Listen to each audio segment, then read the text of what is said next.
Did you teach how to emasculate a lion man in the middle of town? Oh my god, you guys. It's just drifting 101, that's all it is. I make these like little squeaky noises when I like drop something or bump into something or whatever, and I just did it in the kitchen, and I swear to God, it was the stupid duck from Suikoden. That was the sound I made. I just went like all of a sudden, like, wait, what? This means you can't do that action, whatever it is. Yeah. Yeah, which is 99% of the time trying to open the map. I don't know what the like D&D fantasy setting equivalent of NFTs are, but Nerium definitely owns some. You probably like instigated them. No, Nerium minted them, but just completely to grift on them. She's yeah, responsible for the she's responsible for the pump and dump. There's no other logical reason to own NFTs unless you're scamming people with them, and Nerium would absolutely be in on that. So what is that like? Do you like cast Find Familiar, but then in such a way that nobody else can right click it? Oh yeah, she's selling like bespoke familiars, like from like a scroll. Oh no. She has a library of just algorithmically generated familiars that all look really ugly. Oh no. They're all monkeys with like hats and glasses. And... That's a legitimately good idea though for a That's how she funds her like 30th trip back in time. It's gonna be the next fad on Strixhaven campus, is everybody's gonna get in on scroll monkeys. Oh no! It's scroll monkeys with a Z at the start and the end. That's such a good joke, though. It's a great joke. I love it. It's almost as good as Zapper Keepers. You killed me. I'm dying and I'm dead now, Brickroad. I mean, I can't introduce Tamagotchis because people already have familiars, and that's just what a Tamagotchi is. That was the big fan when I was in high school. I don't mean to date myself or whatever, but I was in high school in the 1940s, so Tamagotchis were big. As long as you don't make like Big Goma Beyblade a fad, I will. No, I would never do that to you. I will have trauma. What is the Strixhaven equivalent of like Pokemon Go? There's definitely like a magical ARG, right? Where you buy like these bullshit glasses that are uncomfortable and you look around and you see like cute little monsters everywhere. Is it familiar follow? Like you follow the familiar and that gets your exercise? I don't know. You get your steps in. Yeah. Which Strixhaven house has the most accurate step counter cantrip? Oh, definitely Quandrix. Quandrix, yeah. No, that's accurate. They have that shit mathed out. You have to like input your mass in like barleycorns and like.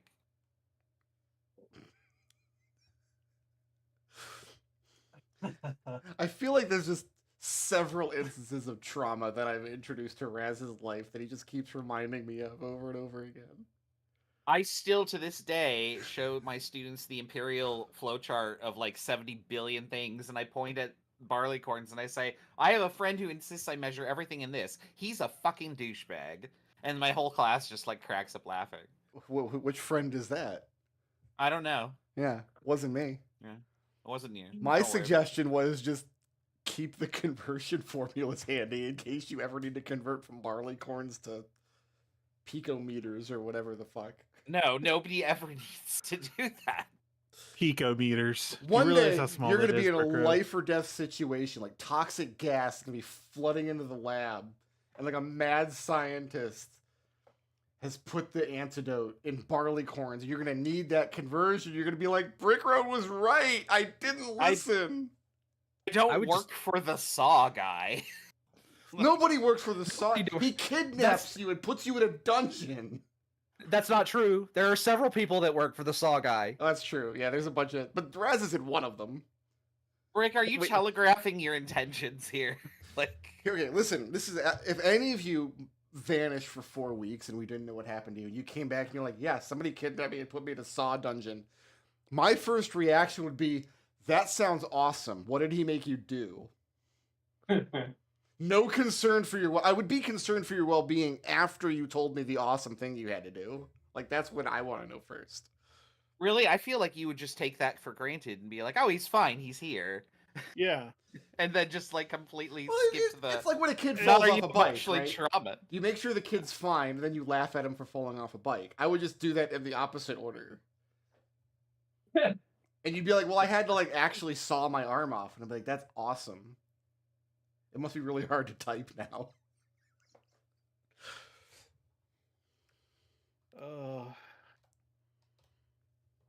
Why am I friends with you? I don't know. Everybody else was already assigned to a friend. I just have nothing to say. I think every one of these people have a legitimate excuse for being my friend except you, McDohl. You just showed up. You just glommed onto me. To be fair, I also just kind of showed up. Well, you and That Raz describes me. You and Raz were viewers that watched my content. Chris and I were just assigned to the same like first grade class. Yeah. And then Destil I was and I on just talking have time for years, my nerd dude. alignment. Yeah. McDohl was just like, I want that guy to be my bestie. He's awesome. He was Again, pointing. This is just the Edition Wars did a real number, and the End World, and then you did a new home. Them Edition War trenches, man. We're in them again. Yep. They're happening again. Yep. But now, like, I'm a veteran of so many Edition Wars. History is a Same. circle. And what's really fun about this Edition War is that all of the crappy things happening with D&D, like literally right now, have actually all happened before. We've had D&D editions that ended to like a lackluster launch of a new one. We've literally had D&D promise as a virtual tabletop and then cancel it out of nowhere after like hyping it up a bunch. Like, I know I've never mentioned this before, but we all know that the reason the VTC didn't come out last time was some tragic murder-suicide of the guy that they tapped from Microsoft to build it, right? I actually didn't And his know wife. that. Yeah. Okay, Yeah, so it the was- circumstances are a little different. Yeah. So they're not canceling. They're canceling what they're doing, but they already have a VTT, Mm. right? Built into D&D Beyond, and what they're doing is they're just going to roll as much of what they can into that. They hyped their Sigil platform. They a did. lot. I had. Well, I didn't see any of that.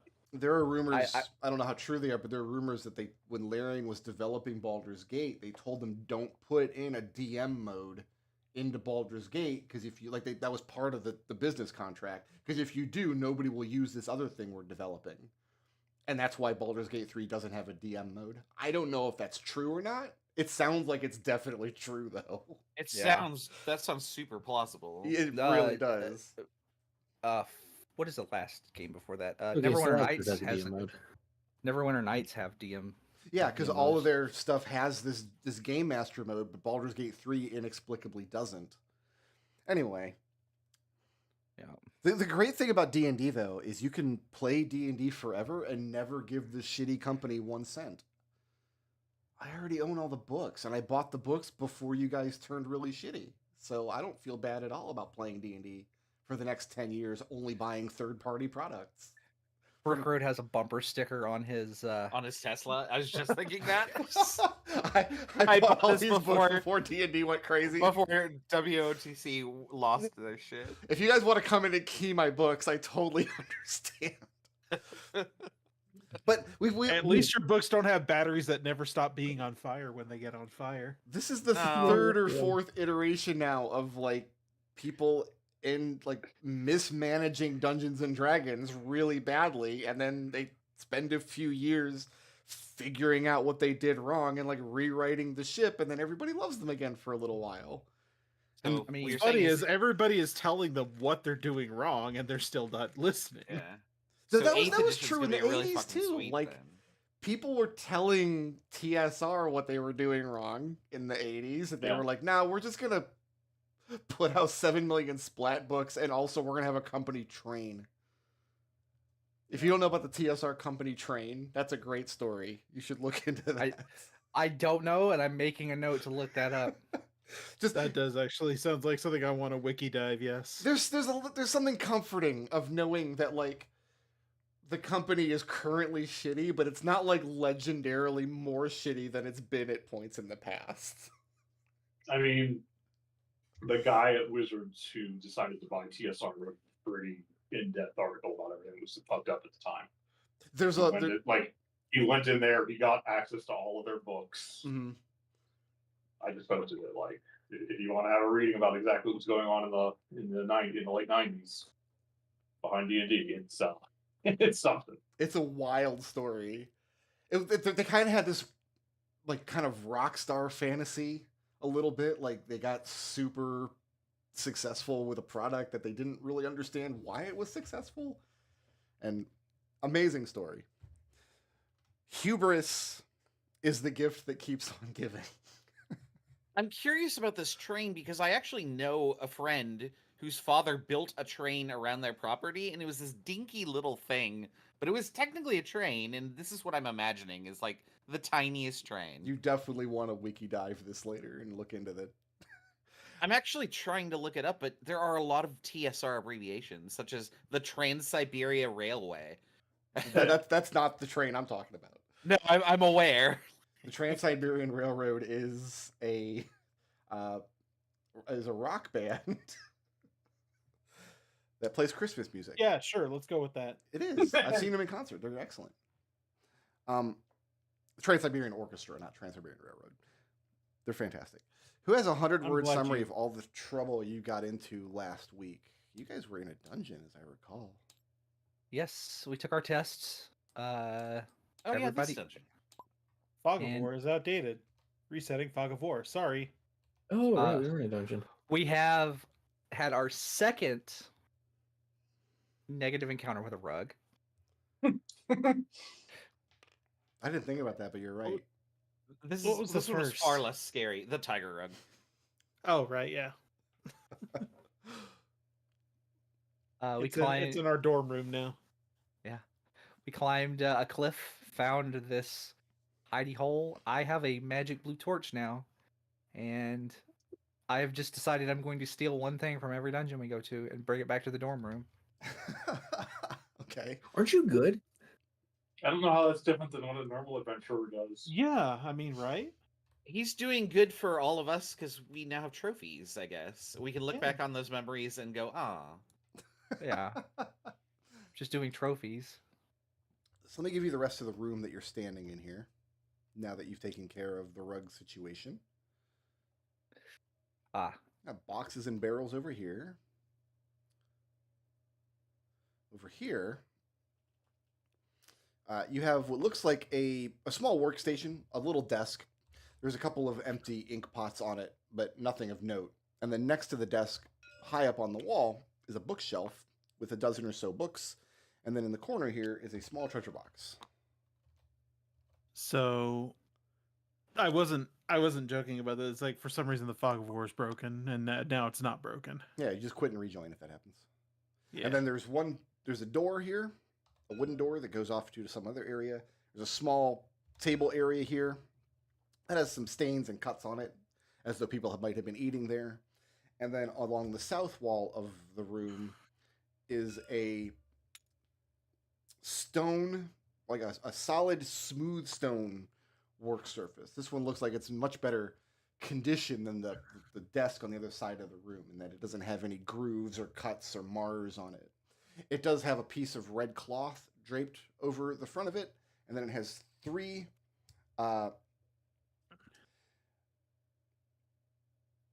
artificially geometric shaped objects sitting upon the table. This back corner where Léopold are just a bunch of barrels and crates and things. artificially geometric. Artificially mean it was geometric. So like a dice? Yeah, like I- dice shapes. Oh, okay, so Yeah. it was carved to be geometric. Got you. You're not sure how it was made, but it's not a naturally occurring shape. Got you. Sorry. That was just an awkward phrase that caused my brain to blue screen for a moment. I typed in my notes, very regularly shaped polyhedra. Tell me about this desk. I already told you about the desk. Well, I There's a mean, are couple there of- like research notes or Nope. anything in there that Nothing valuable. Nope, and a couple of nothing. empty ink pots. And like so But- this would be a place where you could sit and do some good work, but whoever was working here has taken all of their notes and material and whatever away. Okay, and so And these, what these stage books aren't repair actually is all? here. This is a shelf high up on the wall with a dozen or so books across it. And what I'll- state of repair is all this stuff in? Pretty good. Okay. Can I It's, look in one of the books just randomly? Oh, I'm sorry. yeah, if you step over closer to the books, you can. Oh, yeah, okay, All sure. right, roll initiative. Oh, no. I'm If gonna there's roll a- a d20 for initiative nerd. If there was a I'm gonna trap get that I was an going to get 18. Genevieve, it would be books. 7. 6. Oh, I didn't lock my camera on the initiative. Who's gone? 13. Who's gone? Who has actually done initiative so far? I haven't done it. So I think I did Okay. it once, Sorry. maybe? Is that right? Yeah. I did it last week too. I mean, I'll Yeah. take it. You don't have to Okay. roll if you did it last week, that's the rule. But Yeah. also, if we just I want to know I actually did. alternate. Oh, I should actually roll for initiative instead of initiative nerd. Yeah. Oh, I don't have my notes open. There they are. Okay. You guys might want some experience at the end of all this, I think. What is 200 experience, this? please. I'm back up here now. Yep, are you on 17? Yeah. Okay, I'll go after you. Do you Oh, want, do you want me are to go you before also you? on 17? This is a pile up on 17. I don't mind going last. You guys can figure out to pile up your own damn selves.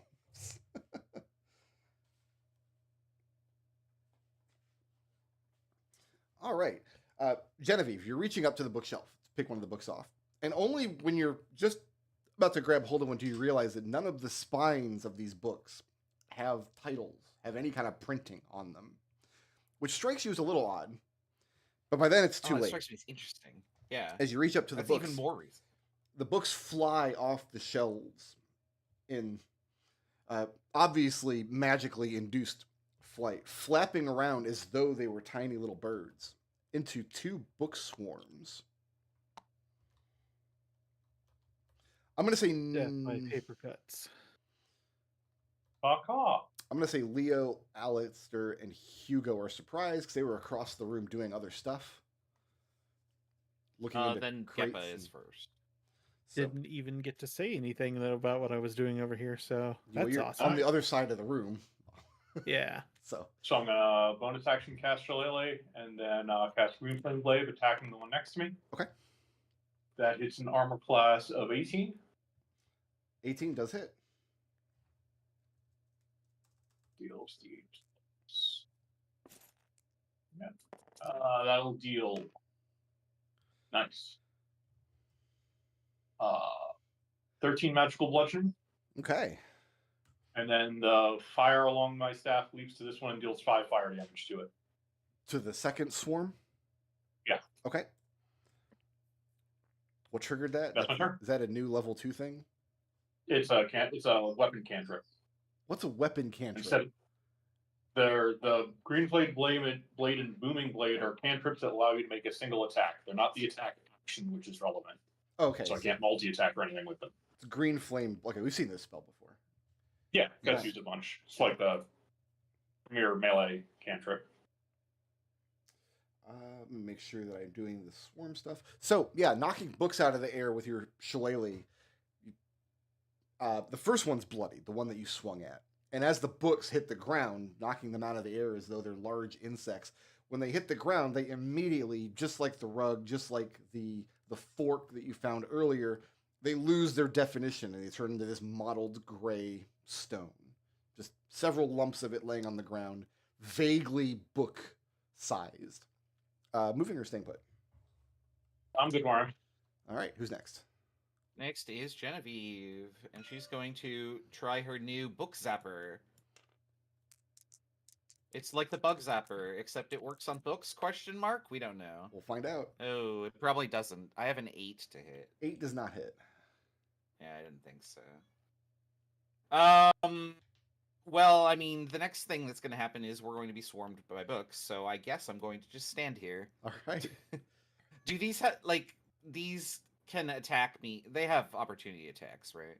Or are they swarms? They have to be in Like, I don't. There are swarms. They have to be in your square in order to attack you. You can. So this is safe if I do this. Yes, because you're only in their threat range if they're swarming on your space. Okay, then I will do that. Okay. Because I just don't want them to run off this way. All right, who's next? Okay, next is Léopold, who is surprised. Next is the blue token. All right, let's see if I can kill 2 characters here. Oh, I need to make a note of my recharge. Okay. Can I please get... Okay, let's do this. They're lithid books. They eat your brains. This is a wall. They can't go through the wall.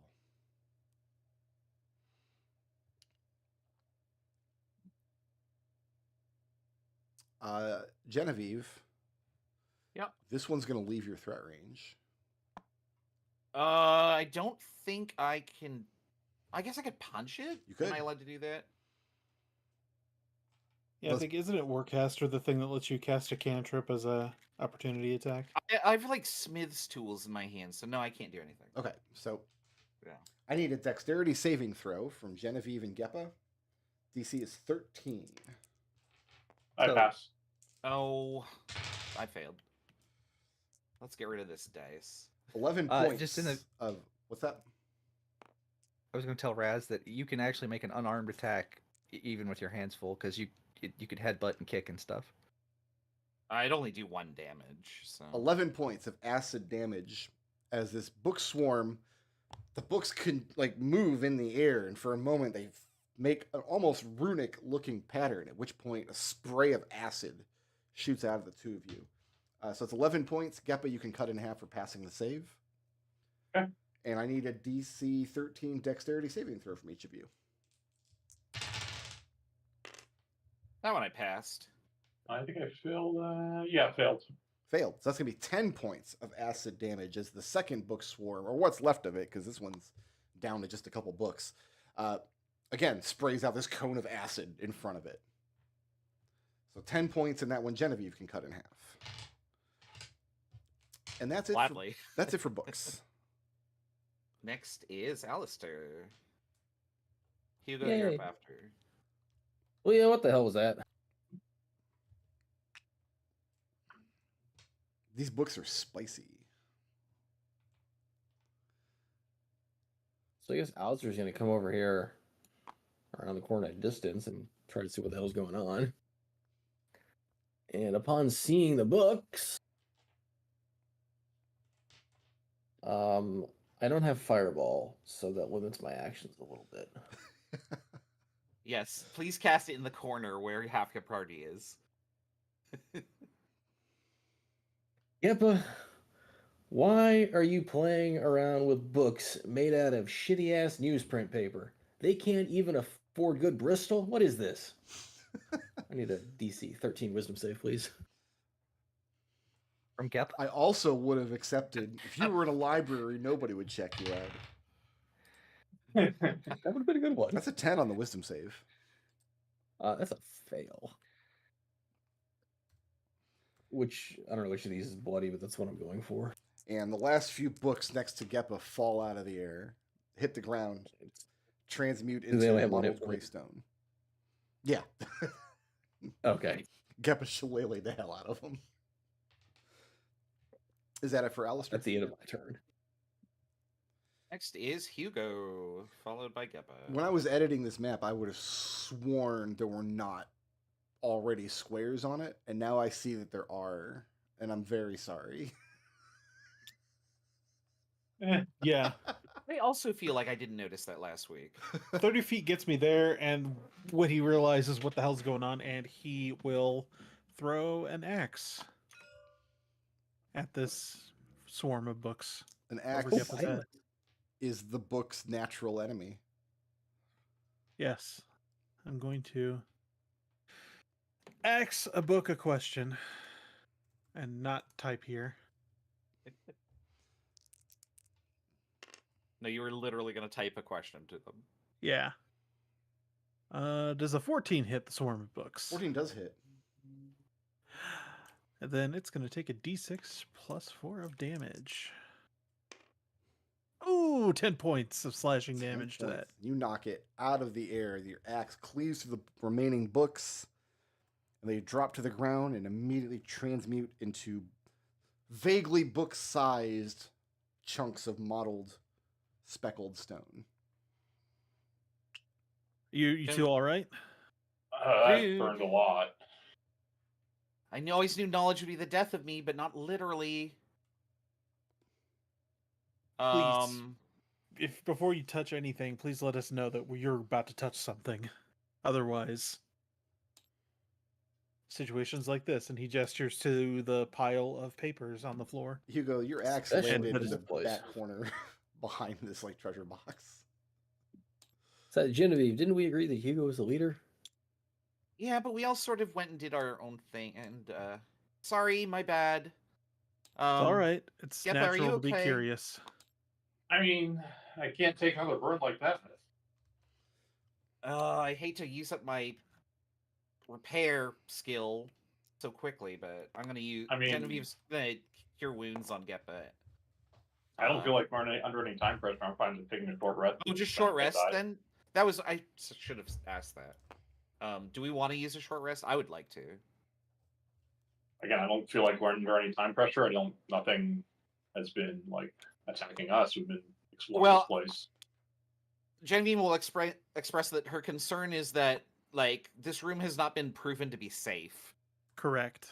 That's why Hugo's not keen to take a rest Yeah, until if we we're can gonna secure a place. Take a short rest in here. I think Leo and somebody should check all these boxes and barrels on the other side before something jumps out at us.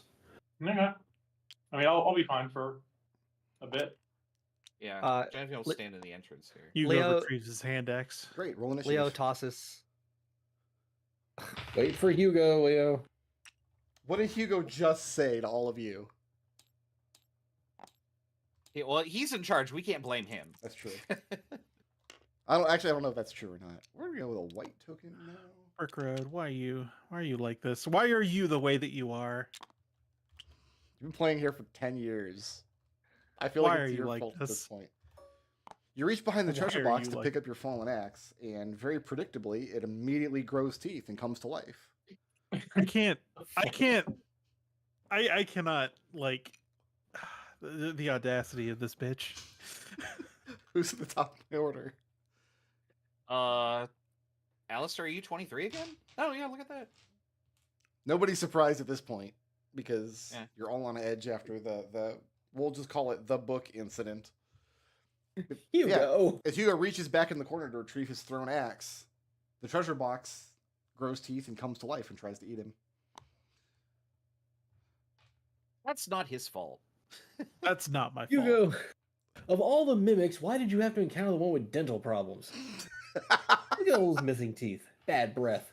What a sorry excuse for a creature. This is the only mimic with a halitosis. That's an 18 on this wisdom save.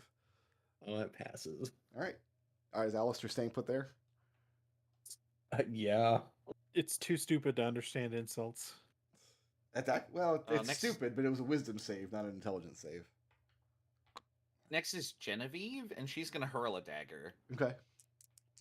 Last person to throw a weapon back into that corner woke up a mimic. Well, I'm gonna ask Hugo to get it for me. I have a 13 to hit. 13 does hit. Oh, look at that. 4. Is this piercing? Probably. 4 piercing damage. Hugo, I'll be needing that back. And she goes back to her safe perch on the entrance. Oh, I gotta put one more. Sorry, I gotta put a black token on 20 here. No, let's put it on 30. That makes more sense. What? In fact, I'll put it. If I'm gonna put it at 30, I might as well put it at 0. That makes even more sense. It just feels better at 0 though, for some reason. Feels better for you guys. even though it's worse. So, Jake, You're you're counting. Next is Geppa, followed by Léopold. Okay. How long has it been So this last fight has been less than a minute. Way less than a Probably. minute because Okay, so I still have Shillelagh up. Sure. So 1, 2, move. Is there space to stand in this square? yeah, you can clamber up on top of the desk. Cool. I'm gonna swing my staff at it. This is a booming blade. It's an armor class of 12, 12 does hit. dealing 12 magical bludgeoning, and if it moves, it takes damage. It's steeped in sonic energy. Okay. You are in the thing's threat range in that position. That's fine. And who's next? Next is Léopold, followed by the Mimic. How do you know it's a mimic? Maybe it's just a really grumpy treasure box. You described it as a Mimic. Somebody did. All right, I can't reach it with my. I didn't mean to thing there. I'm gonna throw not a dagger, a dart, because I don't have a dagger. It does that's like over 20. Okay, yeah, that'll hit. All right, please take 6 piercing damage. Okay. I'm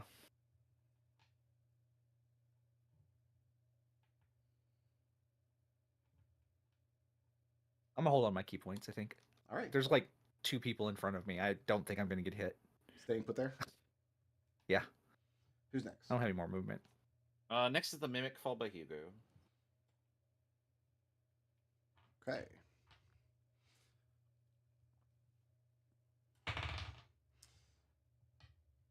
I have a 10 to hit Geppa. Uses. The thing lashes out with its slimy, adhesive tongue, and you manage to hop over it. I don't need it to move because it can hit 2 people from there, and if it moves, it takes sonic damage. So it's going to stay put right there. Who's next? Next is Hugo. Yep. Gonna go ahead and use my axe, and I'm gonna chop it in half with my big fighting axe. The big fighting axe that everybody loves. That is an 18 to hit, my friend. That's it. Wait, is the Oh. Mimic your friend now? Wait, where did it go? It's because my computer is doing that lag thing. 14 points of slashing damage. And the thing is bloodied. Groovy. Do we have any sticky nonsense that I have to contend with? Sticky nonsense? No, it didn't attack you. Okay. All done? Actually, where is it? Léopold, if you punch this thing, you will be adhered to it. I'm giving you that information because it was literally on your tests. Yeah. Okay. You can see them attacking with weapons safely enough, but if you try to attack it unarmed, that's on you. It seems like every time I've engaged mimics, it's because I was playing a monk. That's why I'm paranoid about sticky things. Thank you for reminding me. Now, presumably, Shocking Grasp would do the same thing. Yes, 'cause right? you have to touch it. Yeah. Which is why I'm throwing shit at it, but I'm So- running out of things to throw. Hugo staying put there? Yeah, I'm good here. All right, who's next? Next is the ominous black token on 0. Who's holding the map that you guys used to get here? That's a good question. I don't know who would have that. If I don't I hear don't a know. name in 3 seconds, I'm going to roll a die and randomly determine it. Yeah, I It think wasn't that's. Alister. Go ahead and roll a die. I feel like that's the fair. I think Genevieve had the original map. Alister made copies of it. That sounds like it's accurate. Genevieve, do you have the map? Yeah, I think I don't have it written in my sheet, but I also feel like she is the most likely to have it. Genevieve, what kind of pack are you carrying? Standard issue backpack? It literally just says backpack. Literally just his backpack. Yeah, it'd be like if it was the map, it'd probably be like rolled up in a thing tied to the side of it or something. I don't know. The pack at the and inside or anything. whatever. Well, the map wasn't in like a map case, if you recall. It's stiff parchment that was rolled up. Yeah. Okay. And she would just rolled it up and Your put it pack wherever, I is guess. shredded and useless as the map comes to life, flies out of it, grows teeth, and tries to attack you. She says. That is an 11 equipment to hit. malfunction. That is the first thing to not hit Genevieve. Hooray! Congratulations. Armor does something. No, 11 does not hit. And I'm The very map happy. is flapping around your head like a bat, and the middle of it has just opened up in this toothy maw, which doesn't make any sense because it's a two-dimensional object. There's nothing on the other side. It can't digest you. It's just eating you to be spiteful. But it is in your space, and your backpack is destroyed. So all your stuff is just strewn around on the ground because it had to eat its way through your backpack to get to you. Oh no, my rations. The rations are fine. All your stuff is still there. Yeah. It's just the backpack. No, but I mean, itself. like, I'm just imagining like a bag of like Cheerios just went everywhere. Like, oh no. All right. Well, Alister, you're up to. It's your turn to fix the problem. So that was the map's turn, and it's gonna keep flapping around Genevieve's head. What Oh. what are you two doing?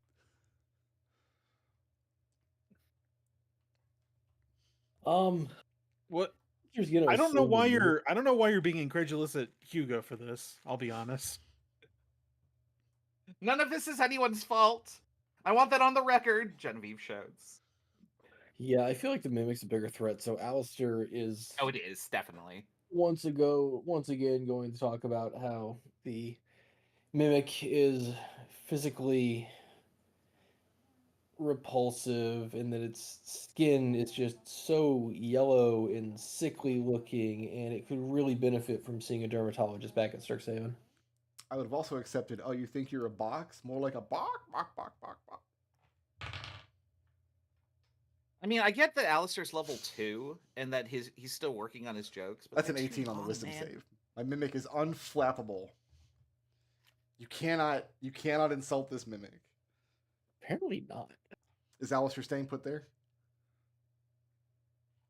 Yeah. All right, who's next? Hopefully the table behind him is not going to come to life next. Maybe. Next is Genevieve.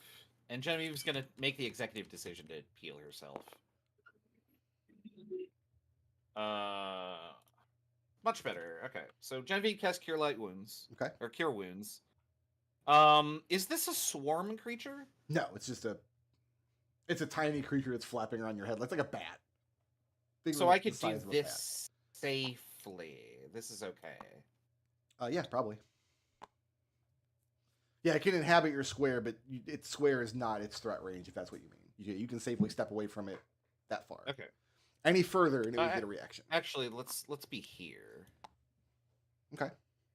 And she's gonna try and grab for the map, even though it's not a map. She's like, "Get back here, you!"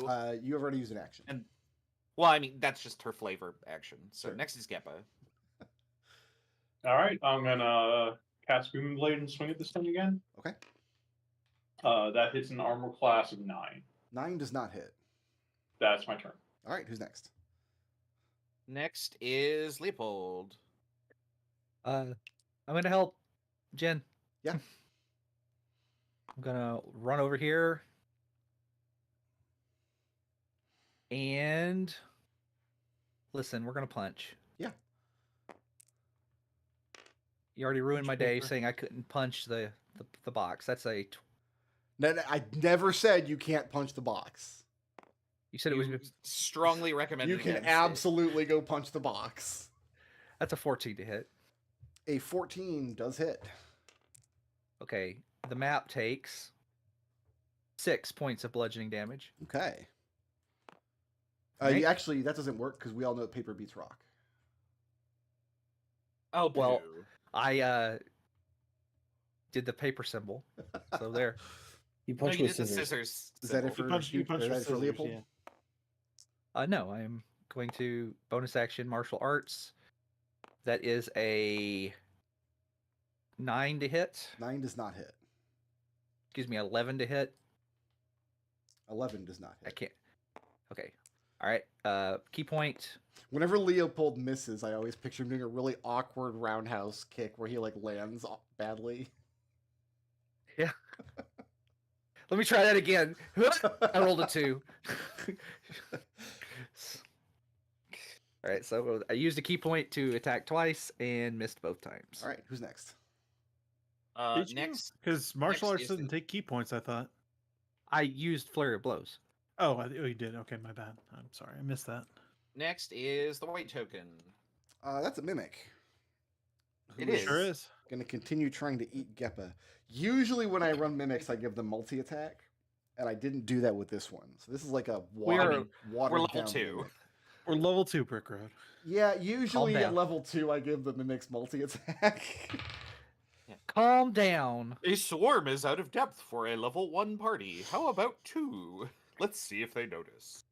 That's Listen, my Brickroad vote. the DMG has rules for like they actually has like a little table. Like if you use this CR against this party, it's like a normal encounter, a deadly encounter, a double deadly. I frequently use like quadruple deadly encounters that you guys does that curb even stomp mean? and don't even notice. That means I'm using encounters that if I went by the DMG rules should be like really, really tough for your character levels, and you guys always curb stomp them. But I mean, be- like, if you call the encounters normal and then deadly, and then like what does double dog deadly mean? Like, I don't like. That's It's not the word that you should be Oh. using. So a quadruple deadly encounter in this case, you're supposed to be fighting a CR2 creature, would be like fighting 3 or 4 CR2 creatures together, or like one CR6 creature. One why call Agnon it long that? scarf. Because That when they should when be they deadly. when they published the DMG in 2015, they didn't know that their encounter design rules were going to be terrible. They're turbo borked. They probably did. They did the best. Anyway. They did the best they could, and they didn't do any better in 6th edition. Yeah, I hit on a 22. Geppa. Let's see. Yeah, that's my AC with shield. So Fantastic. It's gonna be 7 points of bludgeoning damage from the pseudopod, and you are grappled by the creature. And it's I going. have 2 hit points left. It's gonna try to eat you next turn for sure. Okay. And it gets advantage because you're grappled. Well, fortunately, Hugo is next to fix it. Yeah. Who's next? Hugo, who will An hopefully. axe is a surprisingly useful tool in many situations. Let's see if it's useful against Mimic. That's a dirty 20 to hit. That'll hit. Useful. 13 points of slashing damage. And it is bloodied. Hugo says, shouts out, little help over here. Next is the black token. All right. It's gonna try to eat Genevieve. It was inside her backpack this whole time. It was laying dormant. It was eating my things. It didn't eat any of your things. It just ate its way out of your backpack. Well, she doesn't know that That's yet. She's in combat. That's a 10 to hit Genevieve. 10 does not hit Genevieve. So the thing flaps around. I'm gonna go ahead and just move it down here so it's more centrally located. Even though it's very focused on Genevieve. It's upset you didn't have better snacks. You're like I don't even know what snacks Genevieve had. Brain food. What would brain granola food bars, dried Yeah. apple chips. Like, be? Yeah, like stuff that only she likes. yo, get I some imagine. goldfish crackers up in. Who's next? Yeah. Well, that's Hugo's department. He sells that. Next is Alister. Alister, the mimic is unflappable, but the mimic map is literally flapping. I can't take you guys anywhere. Alister slams his foot on the ground and casts Bane. I need a DC 13 charisma save from both the map and the mimic. All right. You said a charisma save? Charisma save. I have an 11 and a 14. I'll let you choose which one passed. The map passes, the mimic fails. Mimic fails. So the mimic is baned. Yeah. And are you moving or staying put? He's gonna skip slightly. Step slightly. I away. noticed he thought better about stepping towards that chair, and I think in that situation I wouldn't trust that chair either. I literally trust nothing in this room. Who's next? Well, I've already Except punched. Leopold. I've already yes, Leopold is also a mimic, but I've already punched this barrel yet last session, so No, I trust Leopold. Beryl was not a mimic. Next is Genevieve, and she's going to reach for the map, but her hands are going to crackle a little bit. Okay, I have 24 to hit. that'll do it. All right. If maps can take lightning damage, it takes 1 lightning damage. 1 point of lightning damage. Not very impressive. Fortunately, though, the map is not adhesive, so you don't get stuck to it. Oh, I mean, I might want that in this case because I literally have shock gauntlets. Yeah, she'll stay there. Okay, who's next? Next is Geppa. Geppa. All right, so Geppa levels his staff, struggling against the pull of the creature, and psionic energy ripples across the metal parts of his anatomy as he centers a sleep spell here, which should get both of them. Okay. I don't roll a save. It says you do some number of Yep. HP worth of sleep, right? And it's the smallest HP counting up, right? Yeah. If I'm remembering this correctly. yes. Is it 5d8? Correct. Yeah. So Yeah. 26 total HP. You get the mimic, but not the map. The mimic that's holding Works you for me. goes slack, but the map is still flapping around the center of the room. So I am no longer grappled, I take it? Correct. All right, I'm going to take up a defensive position behind Hugo. I don't think I have a useful bonus action, so that's my turn. It's just really gross and sticky as you pull your hand away. Next is Leopold, followed by the mimic. It's All right. down for a minute. Nice. All right. I'm going to headbutt the map. Sure. I'm going to headbutt, uppercut, roundhouse kick Yep. using a key I point. just said for the first time. That is a 23 on the headbutt That'll hit. for 7 points. And the map is bloodied. All right. The second one is also a 23. Also hits. That is a 6 points damage. Very good. And the roundhouse kick is a 20 to hit. Dirty 20 20 will hit. for 6 more points. You just give him a map, dude. Just had enough of that map. Gotta practice my roundhouses. Are you staying put there? Yeah. So when the map dies, the same thing that happened to the rug. It falls to the ground, but it crumples together into its like most equilibrious state. That's a word, right? No. No. Yeah. That's definitely a word. Has to be. I literally teach equilibrium. It's not a word. Well, equilibrious is now a word, and you know exactly what it means. If you pretend like you don't know No, what what it you're means... describing is equilibrium. Equilibrious is a word. It's the adjective form of equilibrium. Equilibrium's the noun form. Equilibrious is an adjective form.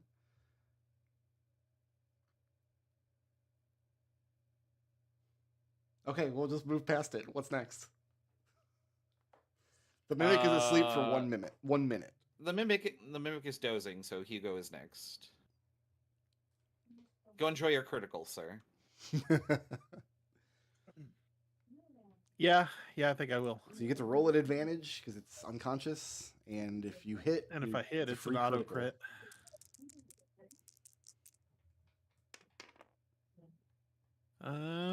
Is it an 18? Yeah, that'll hit. Okay. And I actually had to read the class feature about my real quick. Let me just double check something because I think you get to reroll the ones. yeah, I've got to verify the feat. Give me one moment, please. Feet go in your socks. Yeah. Oh, is that what I've been doing wrong this time? What have you been doing with Oh, it? it's a class. It is a class feature, not a feat. Oh, man, why would I Fighting style. do a stupid thing like put my player's handbook on a shelf. I keep mine at the Does end of the Hugo- tunnel.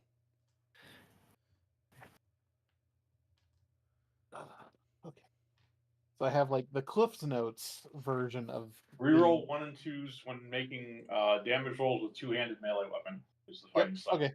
So I can re-roll that one. So You yeah. can still reroll that, yeah. I don't have to re-roll that 12, but I can re-roll that one. I think you have to keep the result. I do. Yeah. Yeah, so that's 14 You can't re-roll it again. No. 18 points Yeah, that's of enough. slashing damage to the mimic. And once again, as you cleave this mimic in half and wrench your axe free, the thing loses all of its definition and complexity, and it's the largest piece, like solid chunk of mottled stone you've seen so far. This by far is the largest creature you've come across that's been made out of it. Huh. Interesting. And so far as anybody Hugo comes- knows, nothing else in the room is alive. Hugo comes back around the corner holding the hand axe and a dagger, walks up to Genevieve, There's a dart back there too. I'll grab my dart. holds it out to her. Well, thank you. She puts that in its sheath and then is scrambling around on the floor, picking up like all her tools and stuff that were in her bag. Give me a second. And she starts casting mending on her backpack. Okay. You wanna- Yeah, sure. I'll wait Yeah. for that. You want? I can't carry all this in my hands. I need Yeah, this no, I bag. get that. She says I the get that. entire time. I know, I understand. Yeah. I'll- Oh, I'm going for my blip here. You And want- she'll mend her backpack. Okay. Do you want? You want to trade your dagger for my darts? I have 10 of them. She says, deal. Yeah, and I hand her the little sheaf of darts. What is the damage on a dart? Is it D4? It's identical to a dagger, same range and everything. Okay, so same as dagger. It's just that yeah, Oh, go ahead. and they're also not ammunition, so you can retrieve them. Sweet. don't Yeah, lose- I will you do that. You don't lose 50% of them, but yeah, I have 10 of them. There you go. Nice. Thank you. I didn't know you played darts, he says. I don't. I Oh, Throw well, them then at I things. challenge you to a game, sir. There's not a dartboard but in how the are you- dungeon. Are you all right? Yeah, I'm okay. My stuff is all over the place, but... I wasn't talking how's- to you, Genevieve. I was talking to Geppa. I think I don't know. I've never been hurt like that before. It doesn't feel good. I think some of my Well, skin dissolved. Do we want to take a moment, catch our breath? Do we want to do it here, though? think And is the cliff top any safer? I don't think the things can turn into things anywhere, from what I can tell. I mean, we can just kind of go up in this corner and rest for an hour. We can barricade ourselves with the boxes. Yeah, if That the could- boxes don't transform. Yeah. We'll check the ol- boxes first. No, going only through the thing we boxes know- and barrels, none of them come to life. Alister, I guess we'll start to rearrange the barrels to make a fort because they're kids. Of course they build forts. One of the Wow. barrels in the back corner is filled with drinking water, and one of the crates has bed linens and things in it, but the rest are Oh, empty. great. Yeah, I'm so gonna the make a bed little bed with the linens then, and sit down in this corner. Okay. I'm gonna try Well, and take a yeah, short but rest. no, So I we're don't know gonna- anybody else. we're gonna be over in this corner, so we're gonna stack the stuff up to make a wall. So you want to build a Yeah. fort back in the corner? Yes, and clearly the bed linens go over the boxes up front to make a wall Yeah, because got that's it. what bed linens are for. Sure. Yeah, and I'll just pull out The my bed bedroll and linens sit are- on that. The bed linens are the mimic. So you guys Alistair take, puts a take the sign up. benefits of a short rest if you're going to spend an hour resting. You get a I D- will. I You get a will D6 use- extra. Yeah, I'll do that too. On the rest.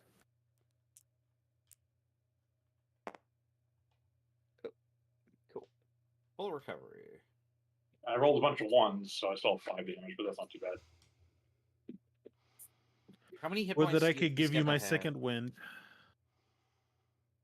Hmm? How many hit points does Geppa have? 19. Okay, You you're also- fine. Yeah. Don't forget the extra d6. I did. from- It was okay. also a 1. Okay. I gotta do that. Okay. And nothing interrupts you over the course of the hour. Your fort remains cozy and secure. Why did you put Anyone- a sign up that says "No girls allowed"? I didn't put that sign up. The sign is a Rude. mimic. Yeah. Oh Anyone no! wants- Anyone want some granola? It says no girls are allowed to have one. We're allowed to have no girls. We're allowed to have one. Mm. Yes. Fine, I'll stand outside. No, Hugo. we were One. allowed to have one. It says no girls allowed. Hugo, Oh, forget okay. about girls. Come here.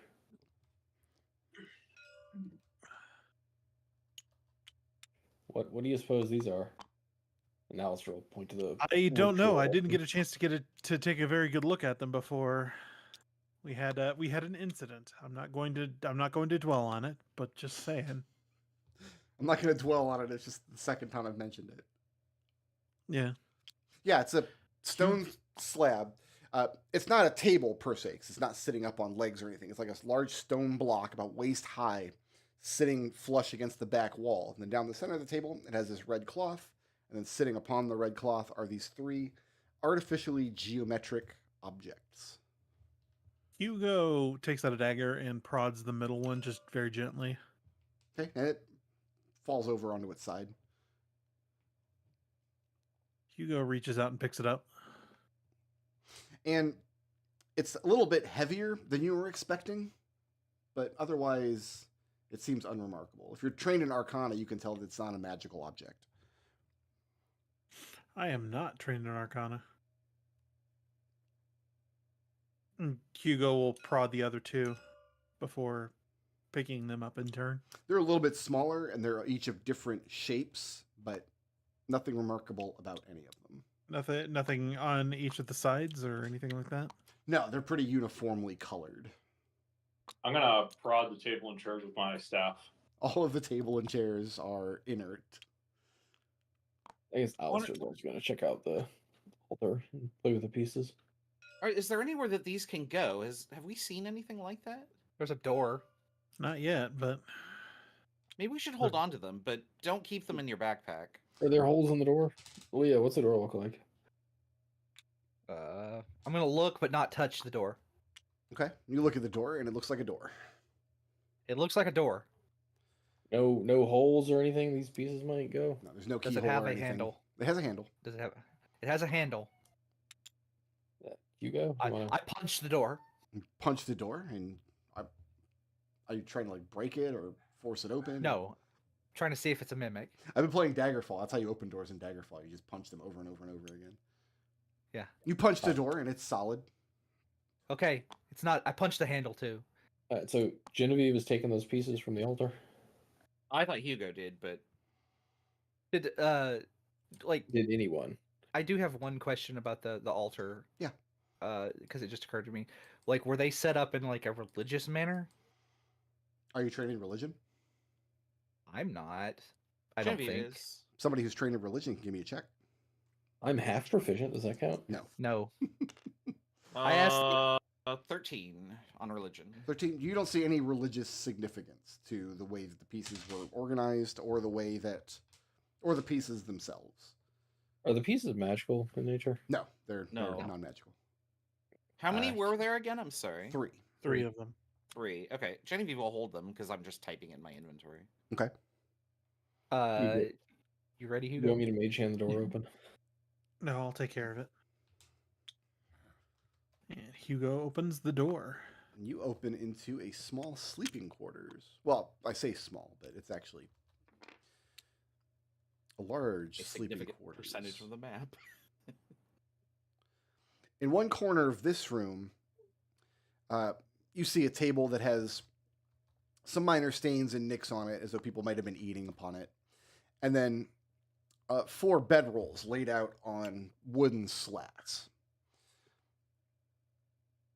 One of which is a double bed, and on the opposite side of the room is a door with a keyhole.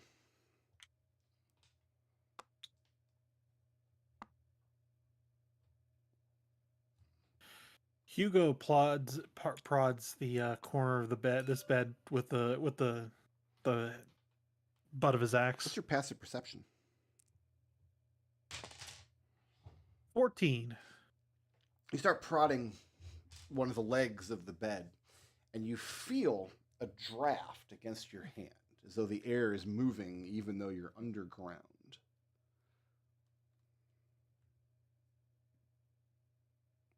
Hugo pops to a prone position, starts looking underneath the bed now. Hunkering down under the bed. What's your light source? What is this? Torch. Hunkering down Yes. with your light source in the far corner underneath the bed, you see a crawl space in the floor. Oh, Aha! Well, the last crawl space. Was miserable, yes. But Hugo will walk over here and test the door. Locked. There's a keyhole. Well, we have but one way forward unless you want to try and pick the lock. I could try it and look at it. Genevieve's gonna examine it for like mimic traps. Genevieve didn't take the class where you learned about mimics this semester. I But I'll let you well, make I'll let you make an investigation check. That's what I was thinking. Are you or also more trained in intended. Arcana or Nature? Yes. Yes. I'll let you make it at advantage then. If it's intelligence, Genevieve's trained in it. 20.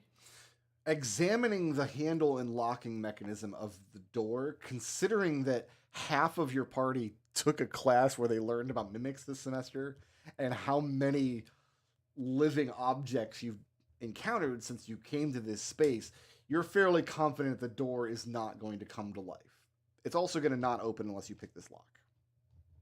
Well, then she'll move on to picking the lock, but she'll turn to Hugo and say, I think it's safe. Do you want me to try and bust it open? Sure. And she'll try and pick the lock. All right. 15. 15, On yeah. tools check. You spend a minute and you hear the tumbler click. Yeah, standard work. lock. This is the lock picking artificer. That's Yeah, pretty this- normal. It Good felt work. normal to me. And she'll step back. Okay. And Hugo will step forward and And open the door. you open into a small space with three, they look like they're ceramic urns against the far wall. They're pretty short and stubby, and they're affixed to the floor. They're not affixed to the floor, but they're sitting in circular recesses in the floor. So it would be difficult to knock them over. They look like they're Does it made smell of like shit? ceramic. It does not. You've not found the privy. I genuinely wrote that in my notes. There before would be deleting it. chamber pots or something underneath the beds for that kind of business. And for those of you trained in Arcana, all three of these little urns are radiating magic. Genevieve will point that out to Hugo. I guess she'll have to be like right here to say that. I mean, that's Hugo, you want to stand back and I'll push him with my little invisible hand? You can't push them Okay. over because they're sitting in recesses in the floor. No, but he can finger the pots and see if they come to life. Yeah, okay. You can mage hand over there. Yeah. Although you're fairly sure they're not going to Phrasing. come to life because they're radiating magic and none of the other living objects were. These could be advanced. Yeah, when you Okay, so poke at the so three, question on nothing mage hand. happens. Do I need to look inside the pot if I want to have the mage hand like go down and try to grab something? I don't think so. Okay, yeah, the mage hand's gonna like go in the pot and try to pick up anything and pull it up. I don't think mage hand gives you any sensation though. So you're Yeah, no, he just wants to see if the mage hand comes up with something. No, the mage hand goes into each of the three pots in turn and doesn't come up with anything. I What- see the map's original lines, and now it's like I- You cannot see it, right? I'm Yeah. so sorry. It's Well, okay, you- the map You have scores made are the room. larger. You've made the room Just 50% larger. Don't zoom in That's too far. My original question: what school of magic are they emanating? Give me an Arcana check. Can I also do this? Yeah. If When that were the to. case, our debugulation would look something like this. Oh God. That's a 14 on my check. Oh, How you're did- so big. How did Genevieve do? 20. 20. Each of them is radiating transmutation magic, Ooh, that's the bad one. but in different ways. Oh, put the pieces in the pots. Well, I've got these 3 pieces here, but I don't know. There's something about this magic. I think if I put something in it, it'll change. You Let's think try it. it'll turn into one of those little mimic creatures? Put something in there. Ooh, I didn't think that. I was thinking that maybe it would turn one of these dice into another. Hugo, get your axe out in case. Yeah. Do we want to check the crawl space first? Might be a good idea. Instead of poking around with magic items, we don't know what they do. Fair point. Maybe we'll find notes on something somewhere. All right. Well, you guys, if you hear me scream, just come get me, and I'll crawl up under the. Okay. You start crawling. It's a squeeze space. You're squeezing. Yeah. I know. I get that, but I have lots of movement. I could get the hell out of here. And it squeezes forward for about, what is this, 10 or 15 feet, and then it opens back up so you can stand at your full height. And you're Like just in a here tunnel. or- About here is where it opens up. Okay. I'll yell back. It's a tunnel. There's plenty of room to stand after a distance. Hugo crawls along behind him. The tunnel. What's your light source? This. I also have dark vision. Okay. I So have this ever. the tunnel disappears straight ahead, going off in an odd direction. Somebody give me. I'll let the group elect to make this roll once. Either it would be a survival check. I got a plus foe, I got a Same. plus- 0. and I think I have some d4s. Let me double check. If you have anything that would. Second Yes. edition called this direction sense. Or if you were a dwarf, you would just know because you can tell the direction and grade of a tunnel just by standing in it. I have I have plus 4 and 2 d4s on a survival. Okay. So Because you aced your exam. anybody can. Yes. Can anybody beat that? Nope. Not with the D4s. Yeah, Nope. you're way ahead of us. The double guidance roll. All right. Well, that's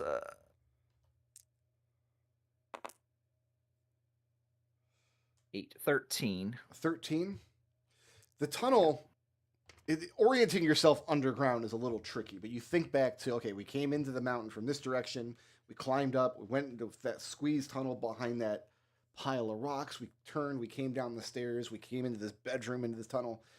Putting it all together, this tunnel remains straight all the way to the point where it vanishes at the edge of your dark vision. You can't see. So it's further than that. And it's heading back in the direction of campus. This is probably This is probably the means by which someone sneaks out here. How old does this structure look? Give me what kind of roll are you using to determine that? Do you have any kind of masonry tools? No. Okay. How What kind of much tools do dust you know? was there? Smiths, tinkers, and leatherworking. I'll let you give me an intelligence check at decided. disadvantage, but it doesn't sound like you wouldn't know anything about stonework or mining or Yeah, this is literally her first actual ruins. Mhm. But I have I have a 23 with disadvantage. 23. Yeah. It would be impossible to know how old the space is. Oh, 21, sorry. But if Leo is right and this tunnel goes off in the direction of campus, that dates it to being younger than 60 years because campus wasn't there before then. The space itself with the beds and the empty crates and things looks to be in active use relatively recently. This is not like a decrepit, things aren't falling apart, water damage. Somebody has slept in these beds within, I don't know, the past few weeks at the latest. Genevieve's gonna kind of look at all the stuff and turn to the party and say, "Did we stumble upon somebody else's graduate experiments and they wanted us to take care of it or test it?" I think whoever gave us the map probably works here. Remember, it wasn't a map, actually. Works It was in- a monster. Well, okay. Well, she's still gonna refer to it as the map. Sure. I'm gonna. I'll be back in just a moment. Leopold, I'm gonna. give me yeah. a Constitution saving throw. In what square? That one's fine. Okay. Is he getting Nickelodeon? It's getting gassed. Oh, it's the GAC. Constitution saving throw. That is a 11.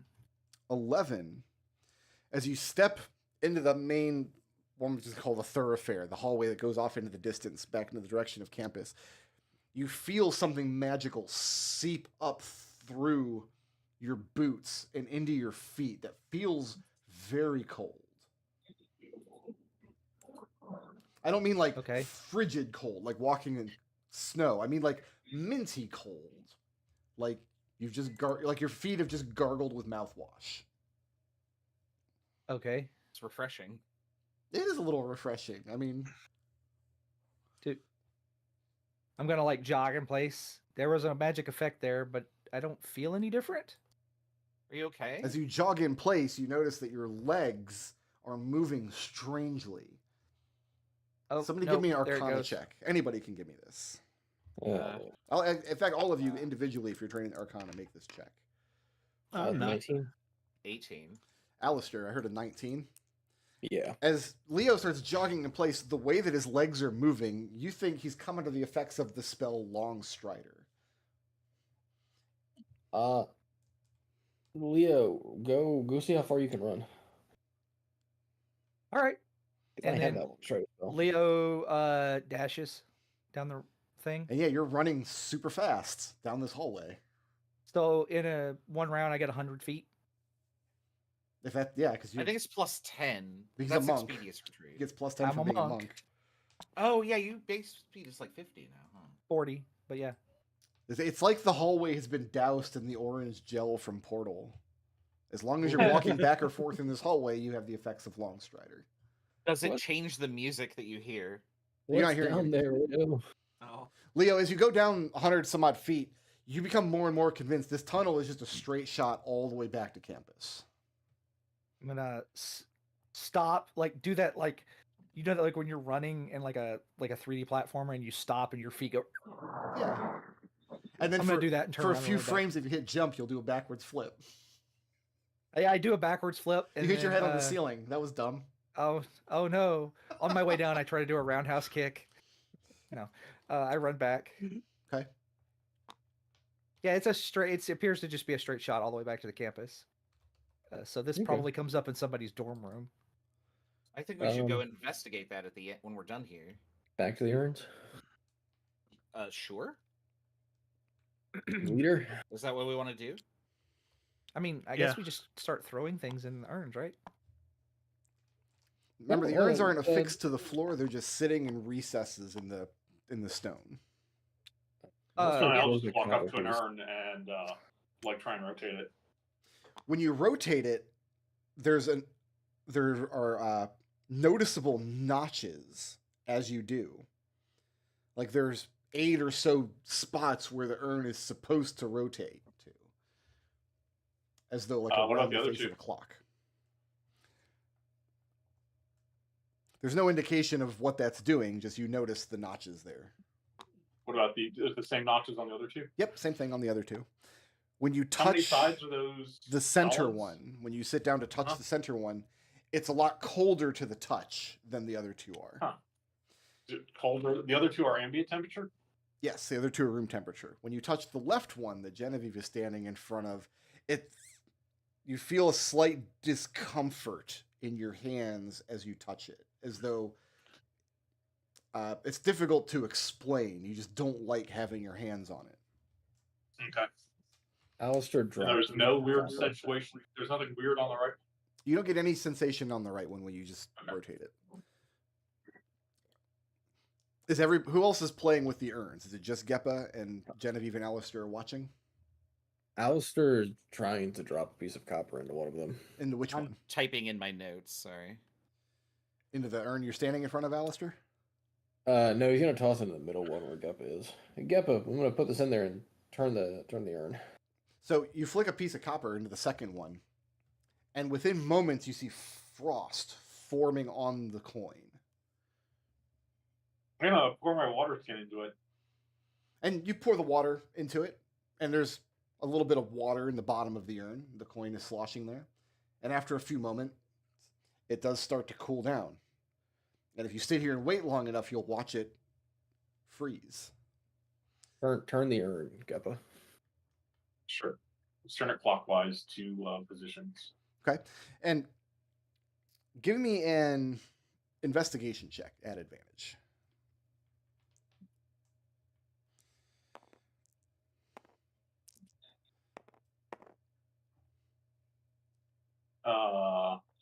That's a 10.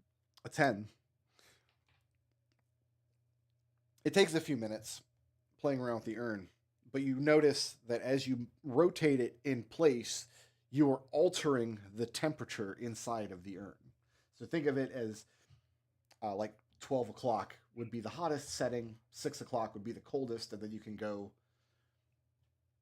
somewhere in between. So you could freeze or boil this water at your discretion. Okay. So that one's a hot plate. What does this weird feeling one do? Nobody's played with it yet. You just got to put your hands on the side of it. Genevieve will take a coin out and drop it in and see what happens initially. What happens initially is the coin just lands inside of it and nothing immediately occurs. And then she'll rotate it one click to the left. Well, where is it indicating currently? No way to tell because you don't have any... There's not markers or anything to look at. You just kind of have to experiment and figure out what it's doing. Oh, okay. She'll rotate it one click clockwise and take out her journal and start writing. One click, no noticeable change. And she'll keep doing that. After a few moments, after, I don't know, 3 or 4 or so, you start hearing inside the urn a metallic jittering sound. And when you look in, the coin is vibrating in the bottom of the urn. I don't want to reach in and grab that, she says aloud. Alister, can you... Wait, keep turning it. Keep turning in that direction. She'll continue it until she's turned it all the way around or something happens. And as you continue to turn it, the vibrations get more and more pronounced. And you realize this is the discomfort you were feeling in your hands. You were feeling vibrations of the urn that at first were very minuscule, but now that you've rotated it around the other direction, very noticeable. Okay, and it's just a sonicator? Like it's just going to make things inside it shake? Yeah, until pretty much. She turns it up a full direction. And when you turn it back to just where turns it off. was, there's no like offsetting, there's no like 0. But you can turn it back to where it was, and the vibrations are so minimal at that point that the coin looks inert, and you could just barely feel it through your gloves. Okay. Yeah, she'll reach back in and grab the coin then. Okay, you grab your coin out. So okay, so we got cold, we've got vibrating, I don't think we tested the last one. No, we haven't. Geppa, you want to play with the last one? Sure. Let's try rotating it back and forth. You're rotating it to all the different settings, like a full 360. Yeah. And there's nothing in this one, right? Alister will throw a coin in once Geppa starts to play with it. Okay. As you do, the coin moves slightly at the bottom of the urn in a way that is not pronounced because of the rotation. Does that make sense? Like Geppa's not moving the coin by rotating the urn. Nonetheless, the coin does move slightly at certain points of contact of rotation. Just back and forth, sliding along the very bottom. Is it like an optical illusion, or... Are there any bugs crawling around? You could probably find some bugs if you look hard enough. As for if it's an optical illusion, give me an intelligence check. Yeah, Alister's going to find a bug and throw it in that jar. Okay. 9. 9. You look in, and it could be an optical illusion, or it could be a magical effect, or it could be one of 1,000 other things. She's going to drop a second coin in and see if that helps her rationalize what she's seeing. Difficult to say. The coin hits the bottom of the urn, and then at certain clicks, as Geppa's moving it around, the coins slide along the bottom in some arbitrary direction. What about when Alister throws a bug in? Alister, you find a Mage gross hand. ass bug. Yeah, with Mage Hand. He'll Mage Hand the bug in. Can Mage Hand grab a? I don't think Mage Hand can pick up a bug. No. Can't Oh, grab okay, then creatures. fine. We'll use his hand. Mage Hand. Genevieve isn't afraid about That would be an attack roll, and Mage Hand can't attack. I just want Alister to be forced to pick up a gross bug. Throwing the bug in. The bug is battered against the sides of the urn in a way the coins were not. Back and forth. Is it a washing machine? A washing. There's no water in it. Is it magnets? You're describing a spin cycle. It's not. A spin cycle would rotate around the edges of the urn. When drops the bug in, the bug tries to like get its bearings and fly back out, but is unable to. It's battered against the side, and after a few moments of that, it stops moving. I'm gonna put my hand in there. Does it feel like is it either magnetism or gravity being weird? When you put your hand in there, you immediately feel from all sides of the inside of the urn jets of air, as though it's being blown on your hand. And how strong depends on where you rotate the urn to. You can go all the way down to 0, and you can go up to... your hand is a big enough object that you can hold it still and feel the air. But there was little effect on something heavy like a coin, and then the bug had no chance of flying in the air jets. Oh, that poor bug. I want an Arcana check from... We'll call it a group check, so elect somebody. You can stack up any bonuses or anything. I need to step away for 2 minutes. I'll be right back.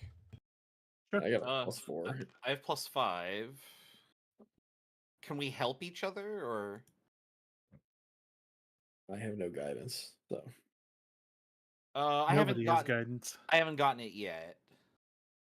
Well, I think you're doing it, but just wait, and I would roll once, and then like when he gets back, ask him if. I'll give you a bardic inspiration.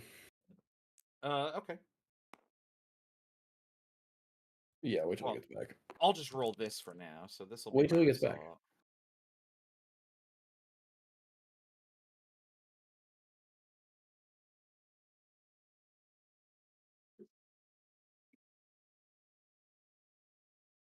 Can't help but notice you put a 1 down there. Yeah, there's definitely a 1 right there, right? Yeah, it's why we're telling you to wait till he gets back. Well, I've already rolled. Chris, are you implying cheating? No, he already rolled. Yeah, but whether I rolled now or later. Are you saying that one is predestined?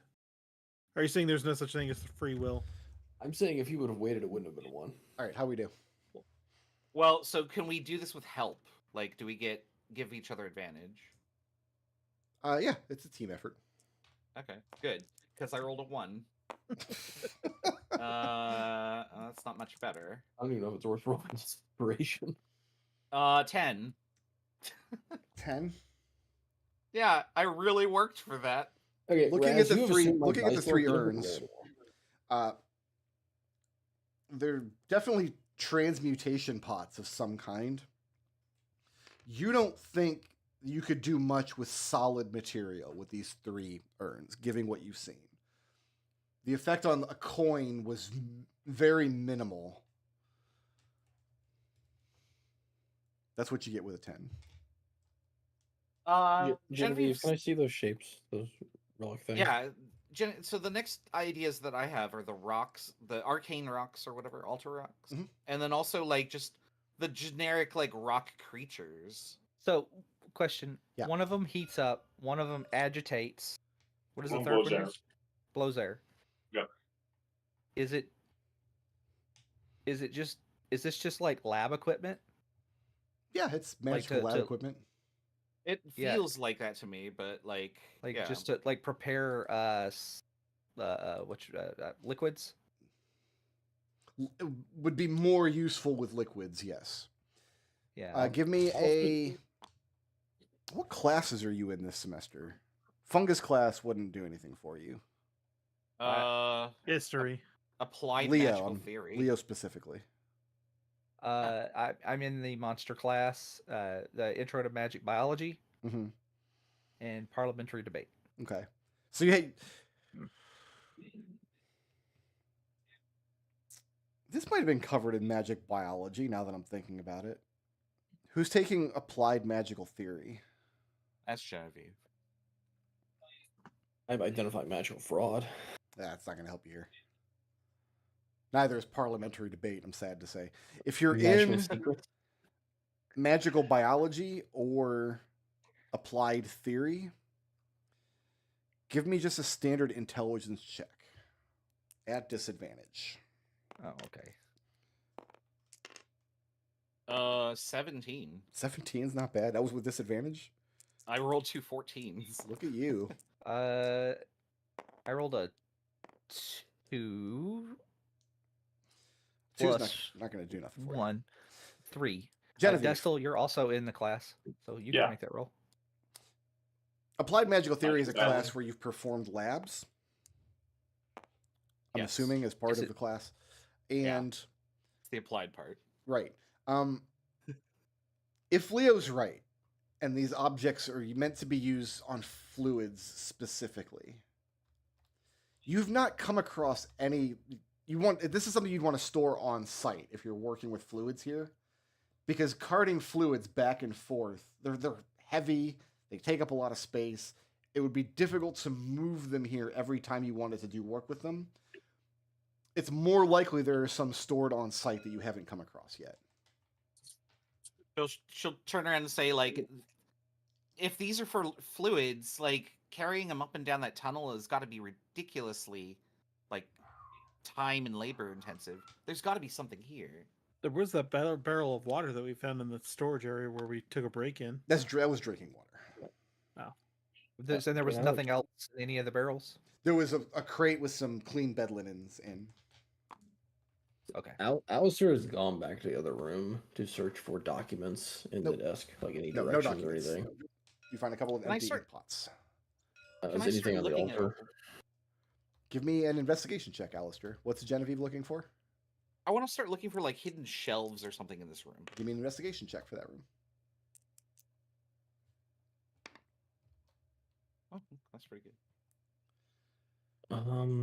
That's an 11. Do I have a D4 for that? Not yet. That's an 11. How did Genevieve do? 24.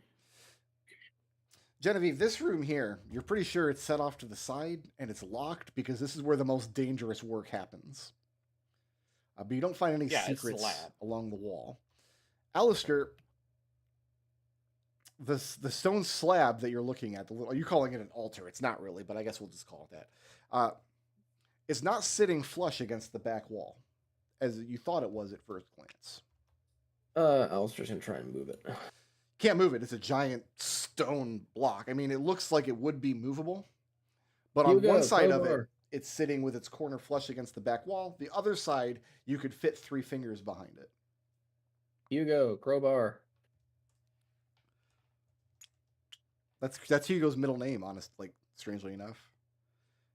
Yeah, you could be a little more polite about it, Alister. Hugo Crowbar McGillicuddy. The very Hugo, functional there's some middle space name. over here that I think your crowbar would be really useful for. I think there might be something behind the altar, but we need to move it away from the wall first. Very well. Give me a strength check. That advantage Hugo. with the crowbar. Yep, wedges the crowbar in, gets a little bit of leverage against the wall, and hurt. Do you make that noise? He does. Strength, or athletics, or just straight up strength? Just straight strength. Okay, 18. 18. You managed to get the leverage back there and crowbar the block from the wall. Genevieve, from where you're standing, as soon as the block starts to move, you see a stone on the wall above it turn in place. He's opening the compartment, but he's doing it with brute force. You think it'd be a lot easier just to turn that stone in the wall. Wait, so she'll point out to Hugo, when you did that, the thing up there kind of moved. I think that might be the the lever to open this panel. Too late, Hugo. You've already opened a space you can squeeze through. You no longer need a mechanism to open it because you dum-dummed it. She wants to try that. You try it, Just but it's confirm. broken now. Whatever Hugo did broke the mechanism. Listen, if it's if it's stupid and it works, it's not stupid. Correct. Yeah, you're correct. Yeah, you can squeeze behind it into the space. Yeah, I'll do so. Well, we've broken the lab, but What good adventurers do, right? You find a cool vat. In the center of this room, a large circular vat. And more similar to the jugs in the other room. It's like a large ceramic cauldron set down into the floor into a recess. And when you look into it, there is maybe a couple of fingers of an eerily dark gray viscous liquid in the bottom. All along the sides, you see streaks and stains of the liquid. And at first you're thinking this was full at one point and they've emptied it out. But as you watch, the streaks and smears on the side aren't where liquid is seeping back down into the pool. Rather, the liquid is climbing up the walls. Raz, what do we call this? I know Liquid the answer to helium. this. Hold on. You should. liquid helium. Adhesive forces. I was looking for super fluid, but yeah, it's adhesive forces. It's where- not. That's not what a superfluid is. Oh, And now I don't wanna know what a point something superfluid out. is. I want to point something out. Is Brickroad Mhm. did his little eraser thing with the lens of truth. Yeah. Chris picks up his little token, walks over here. Brickroad, while he's explaining the room, pauses, and then I watch Chris put his guy right back there. I watched that too. I never put him down though. Wait, that I doesn't was matter. trying to That's- decide if I wanted to go over there. Yes. This isn't chess. This is Dungeons and Dragons. Look at me. I'm everywhere, but I haven't put my token down, so it didn't. Yeah, I don't know count. where I'm going to sit So- right now. I'm thinking about it. The fluid is actively and very slowly climbing up towards the lip of the cauldron. And there are a couple of tools around the sides. Like you see a large dipping ladle. You see a large empty ceramic beaker for moving some amount of the fluid back and forth. And you see what can only be described as a scraper. Like it's somebody's job to come in here and push the fluid back down into the cauldron at some point. Genevieve's gonna look at this whole setup and go, "Why isn't there just a lid on it?" Excuse me, sir. May I borrow a cup of mimic? Ew. What do you think, Hugo? Go dump this into those urns? Why? I think that's exactly what we should do, but I think it'll just make a mimic. Why? Because we're searching for treasure, right? Answers are their own treasure, right? This isn't the training expedition that our illustrious fucking Dean had set us upon. So this is something completely different. Yeah, we're here basically to find out secrets and knowledge. So you got to break a few eggs, right? And I'm writing it all down. And so Genevieve's going to go over here to this table and she's going to describe what she saw in this room, and like commit it all to paper. Okay. Hugo picks up the ladle and the flask, Okay. and he dips it down into the goop. And it's extremely thick and very viscous, and it's hard to scoop, but if you work the ladle down into it, you can get it below the surface, at which point there's a moment where the liquid climbs up the edge of the ladle and starts filling it up. Hugo taps off the excess of the ladle, sets it back down, walks back out of the room, and sets it down on the table in front of Genevieve. So What do you make of this? You put some into the flask, or you're taking the ladle out there? The flask. Okay, so you pour some into the flask, and it takes them a couple moments. You need to use this scraper mechanism to get it all out. Yeah. Genevieve, he plops a flask filled with gross, viscous fluid, like super molasses, And her response is cool. And she takes out the altar stones that were on there before. Yep. And she holds it next to it and sees like if it's the same material. Like maybe it's solidified, but this is liquid. No, the stones you have in your hand are kind of almost a chalky solid. Was there a chalkboard behind No. No? Oh, okay. She realizes this might be a writing implement. What about the stone, like, part of the creature that she split open with her chisel before? I mean, you still have that in your person, I think. Yeah, no, she's going to compare that to the beaker contents. It doesn't look the same, but it could be the same thing in two different states of matter. Yeah, like, is this what it would be if it was cooled? Possibly, you just don't know. Okay. Hugo think starts that- singing "Your Love Is Lifting Me Higher." Wait, why are you singing? She looks at you very curiously. I get the joke. Thank you, Treble. Genevieve, freeze it. Put it on the urn. It was a Well, good yeah, joke. that's what we're going to do next. So she'll carry the beaker back here. Okay. She goes, so, I feel like left to right is the way we would do this because, You have the flask and the This- ladle. You could put a quantity into Yeah. each one and see what happens. oh, she's gonna start here and sonicate the liquid, then put it over here, and then try to like boil it and freeze it. I'm gonna need you And then guys she's- to look up. There are great YouTube videos of people like pouring oobleck onto a subwoofer. Oobleck is an incredibly thick, like cornstarch mixture that behaves do the same thing with okay. very I just- strangely when it's vibrating. So people It's pour it the onto a non-Newtonian fluid. right. yeah. It's a non-Newtonian fluid, and pouring it onto this subwoofer, it like makes little stalks and things grow out of it. Extremely cool effect, and it's on YouTube. Yeah. You can check that out. But that's not what this is. That is what this is. Oh, okay. When you pour the Well- fluid into there, that's how it reacts to the vibrations in the urn. I guess Hugo is singing "Your Love Is Lifting Me Higher." Okay, well that's cool. I guess I can't get it out easily though, right? Oh, you could pick the urn up and then scrape it out. Can I dump it into the next one? Dumping is tricky because it doesn't flow very quickly. But you have this scraper tool that you go in, kind of like when you go in with your little thing to get the last bit of cake frosting out, right? Yeah.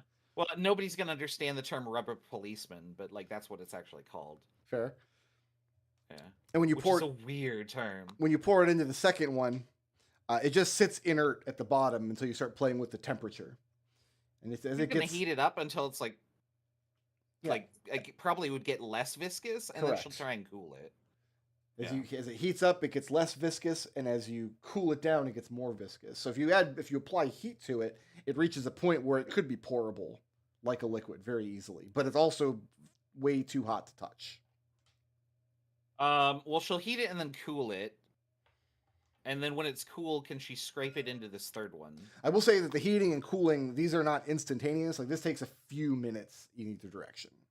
Yeah, like it's like her week 4 lab. So And she's if you she's cool it, it trying gets things. more and more and more difficult, like less pliable. You got to go in and kind of chisel and scoop, and it comes out almost like a lump as you put it into the third one.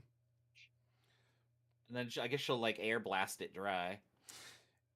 The first few minutes, nothing happens, but over some time, it naturally cools, and as it does, the aeration starts to make it bubble and roil. It looks like it's boiling in there, but it's not boiling, so you're no longer applying heat to it. So the 3 devices you find are of control vibration, temperature, and aeration. Well, I don't know what I made, and I don't know what settings are ideal, but I did something, and she takes out the product and puts it in the beaker. And after a few moments, it goes back to its resting state. Ta-da! She says, a little less impressed than. Do you think there's instructions somewhere on how to do something useful with all these? I feel like if the instructions were anywhere, they would be on the person of whoever works here. I mean, I Well- keep my research notes with me. If we take that path, we'll probably find out where the person is. It's probably a good call. Yeah. I mean, we've already busted open this entrance here. Should we try and return everything to how it was? Hugo, that's up to you. Well, you can't return everything to how it was because you destroyed all the books and the No, rug. we've already kind and the of map and the made a mess of box. things already. Should we leave a calling card or What? No. Like a serial killer? no? I mean, in the sense that like, hey, we were here. We know your secret. Do you want to talk No. about it? Genevieve, what? No. What? We might learn the truth sooner. What's wrong with that? You want to leave our insurance information? First rule of dungeons is don't. I mean, I'm not trying to be polite about it. I just wanted to see this through as quickly as Genevieve, possible. you broke their stuff. You want to know? You want them to know who you are? I mean, does it matter? I mean, Well, I mean, if we follow this tunnel, it's likely they're going to know who we are because we're going to meet them face to face. Yeah. Well, I mean, do you have the money to replace the things you've broken? no. Okay then. Right. I mean, let's carry on. So You do you should guys pay keep for it. the 3 geometric shapes? Do you keep those? I mean, yeah. I don't know if there's any need to. Do you want her to? Well, Leo just said yes. Yeah. So Leo has them. Do you Leo keep has them. the sample in Okay. the flask? You take that with you. No, I'm gonna leave that. You're going to here. put that back in the vat? Mostly because like it just sort of returned to normal, right? After you take it out of the aeration jug and after you put it back in the flask, after a few moments, it stops roiling in place and it goes back to its resting state, similar to what it was in the vat. So I accomplished no permanent changes. Correct. Then Genevieve would put it back in here. Okay. She'd just dump it back, put all the equipment back where it was, like a good lab student, and Sure. then return. All right, then I guess we take this passageway with the Sanic legs. And you're going to take the tunnel back. All right, let's race. And Leo anime runs off. Now that you know what the effect is, I'm not going to give you a saving throw against it. I'm going to assume nobody wants to resist the long strider effect. Sure. Léopold, if you run like that, you're just going to fall over and bust your teeth. Who said I had to run? Like Leo's gone. He's got that monk speed on y'all. Whenever I've played monks, they don't anime run. It's a very Listen. long journey down this tunnel, but the tunnel was definitely put here with purpose. It's straight and it doesn't turn in any direction, doesn't go up or down. It's a straight shot. And here and there are marks along the wall pointing the direction you're going. About halfway through, well, you don't know it's halfway through when you encounter it, but it is about halfway through. There's a small nook off to the side, which has a small table and 2 chairs, just where someone could sit and take a break and have a cup of tea halfway Just a through a rest, long right? journey. There's a rest stop. Oh, that's nice. Let's take a break.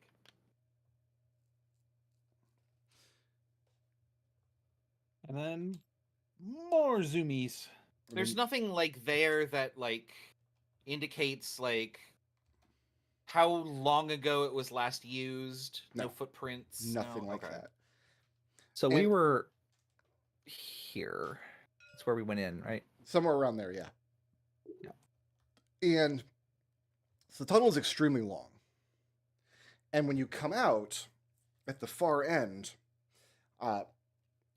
there's metal rungs pinned into the side of the wall, forming a ladder going up.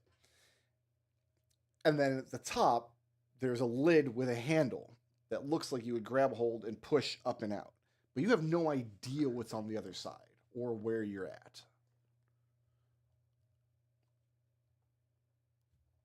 I mean, Leo's gonna go through. Okay. Like I'm probably like 10 minutes ahead of everybody else. Oh, you weren't waiting for them? No, Leo's just Leo is a hyperactive child. He's running as fast as he can. I didn't have this Anime run. conceptualization when I designed this encounter, but I've been playing Daggerfall all week, and running through narrow tunnels at like hyper speed is all that game is. And if Yeah. you're not paying it, you just fall into a pit. There's a zombie down there. You're like, I'm in a pit now. That's cool because you didn't see it coming. She's running so goddamn fast. So you get there miles ahead of everybody else. You're moving 10 feet per round faster than anybody. Actually, 20 because Longsword just gives you an extra 10, doesn't it? It gives you an extra 10, but I'm dashing the entire way. Well, I'm assuming everybody's. Or maybe they're not dashing. You guys I never. was planning on dashing. You I never don't see think Leopold Genevieve- again. He's gone. Genevieve's just sauntering. He runs so fast he goes back in time, and now He's hit expellation speed. now he's got to make lightning strike the bell tower to get home. Yeah. Yeah, you find this lid. When you push it up, first of all, it's nighttime. You can tell there's open air above you, and when you climb up and out, you realize you know where you are. You're near to the Dramamarium. The Dramamarium is a large structure here on Silverquill campus. And this is where your drama club meets, in one of the rooms in the Dramamarium. But we're not in the Dramamarium. We're like... No, like you're outside. You're on Dramamarium grounds, but you're outside. And when you climb up and out, you realize there are these little decorative plinth structures around the edge of one of the outside stage areas that you guys have never used for your production that you're doing, but would get used for certain kinds of productions. And the inside of one of these plinths has been hollowed out to hide this secret passage. Plinth is a good word. I like it a lot. And it's the middle of the Alright. night, and you're on Silverquill campus. Oh. I'm gonna like look to the left and the right, Mhm.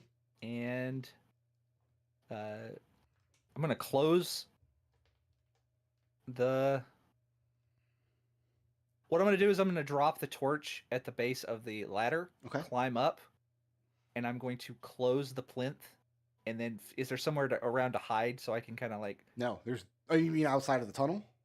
Yeah, outside Yeah, of the tunnel. it's dark. There's lots of spaces where you could just duck for a moment. So I'm just gonna like watch and like that way if like somebody comes up, I'm gonna interfere with them. I think Does that we make sense? established Like- that there's no curfew as such, but there would be questions if a batch of Prismari students were just found on Silverquill campus in the middle of the night with no reason to be there.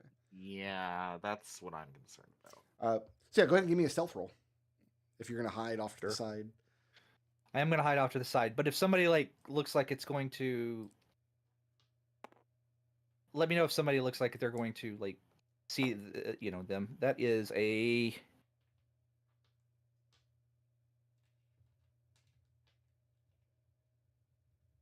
20. Okay. You don't see anybody obvious in the area. You're kind of off the beaten path, out behind one of these outdoor stages, which isn't even lit this time of the night. It's not in use.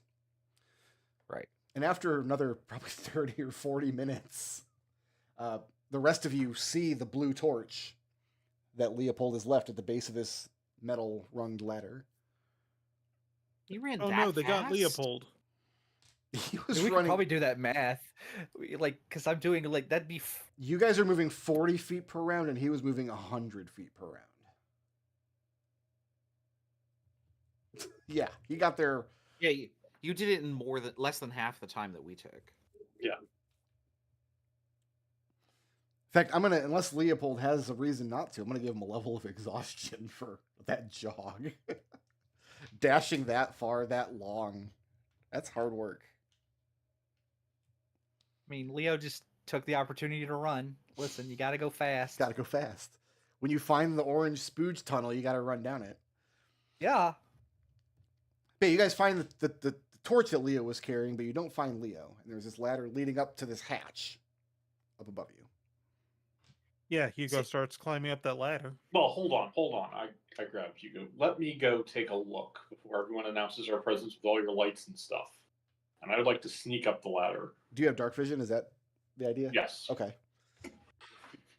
Can we douse the ever-burning torch? You can cover it. It doesn't produce heat. Correct. That's The what he idea is said. you like wrap a cloth around it or something. Yeah, can I just shove it in Genevieve's backpack? I will form a psychic link with Jen, and then I will, as quietly and subtly as possible, try and make my way up the ladder, push the lid up a little bit so I can see. And it looks like it's clear. I'll climb out and then put the lid back down without making any noise if I can. Yeah, it's the middle of the night when you peek out. It looks pretty clear. Yeah. When Okay. Should I make a stealth roll or? No, not necessary. Okay. When Geppa opens the lid, Genevieve's going to cast message, but try and target Leo. If he's within 120 feet, he'll say, "Hey, Leo, are you up there? It's Jen." Yeah, Leo's within 120 Do feet. you have to be able to see me? Does it say that? No, I can think you see? just have to be within 120 feet. Where is my spell list? Should be on your character sheet. Well, I mean, I want the entire spell list. You can put that on your character sheet. You point your finger towards a creature The within target range. is a creature, so you need to have you need to be able to target the creature. Well, that's mending. What am I doing? She would have line of effect right now, but not line of sight. So It says you have to point to them. So. I'd have to know approximately where you are. Okay, then Yeah, you wouldn't yeah. be able to message then.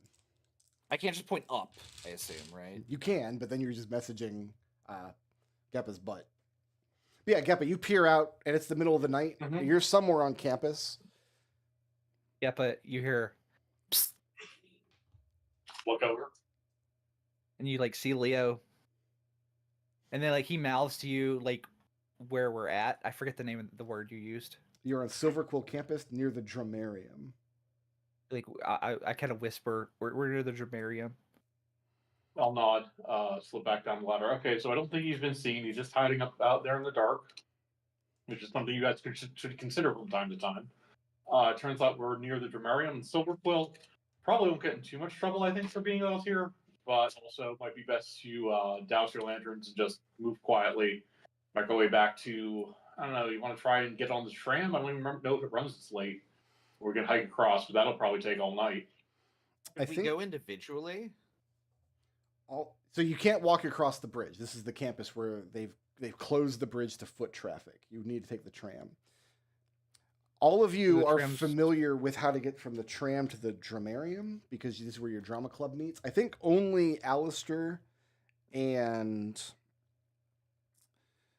Léopold are taking classes on Silverquill campus. I imagine this is where you take parliamentary debate and identifying magical fraud.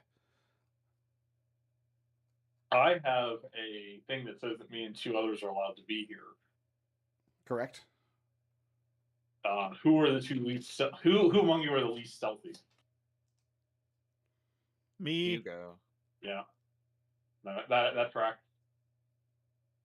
I mean, Genevieve's in armor, but she actually has advantage on stealth. Yeah, I suspect it's actually when you hit level 3. Well, then I have advantage and also advantage. Not because can't move quietly, because he won't.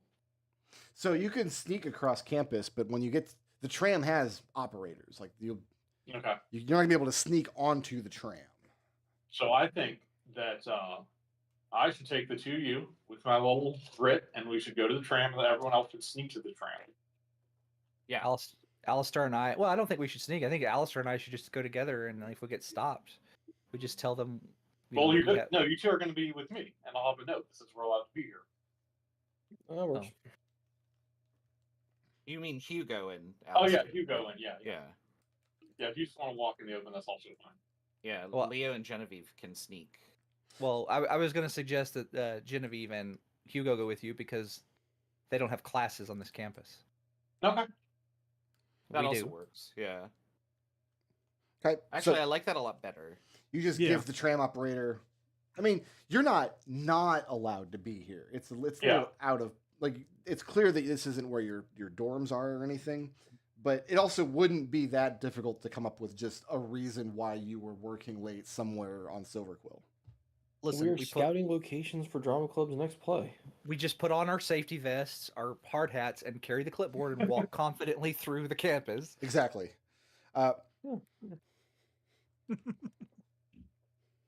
Anybody ask this for drama club? Hop the Silverquill tram, ride back, and you all are very tired at this point. You climbed all morning. You fought 37 mimics. You sat and watched Genevieve play with sour milk for a couple hours. Then you walk Is that through what a we're tunnel calling all it? the day. I don't know what we're calling it. Hugo, like about halfway through the tram ride, like Leo is just like leaned on your like armor and he's drooling all over you asleep. Because he's got that level of exhaustion. So nobody has the original map because the original map came to life and tried to eat Genevieve and then you killed it. But Alister made several copies of the map just on parchment. They were decent copies, I remember. Yeah, he forged pretty well. So you know two they're ways all- to get back to that location now. There's actually three ways. You guys invented a new one last session and came to the bottom of the cliff face. There would be a way to approach from the top of the cliff face, but you'd have to access it from the walk path that you're not allowed to use. But you can always just take the tram to Silverquill and then go to the plinth if you want to go back to the lab for any reason. Yeah. Is anybody not retiring to Prismari dorms for the night? No. I'm beat. No, I'm beat. Okay. That was a Jen, long can you do journey. anything about acid burns on clothing? I can try to repair it. You can mend acid burns. Yeah, mending works on like superficial Okay. stuff, I assume. So Yeah. I'll work on it. Go ahead and take the benefits of a long rest as you guys get back and have a good night's sleep. And why don't we take a break there? Why don't we go ahead and get you coffee, get you bagel? Drop the blindfold here. We'll reconvene in about 15 minutes. All right.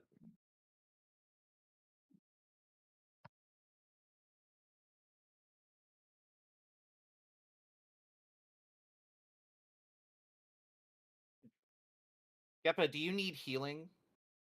He disconnected to mess with his mic. Oh, okay.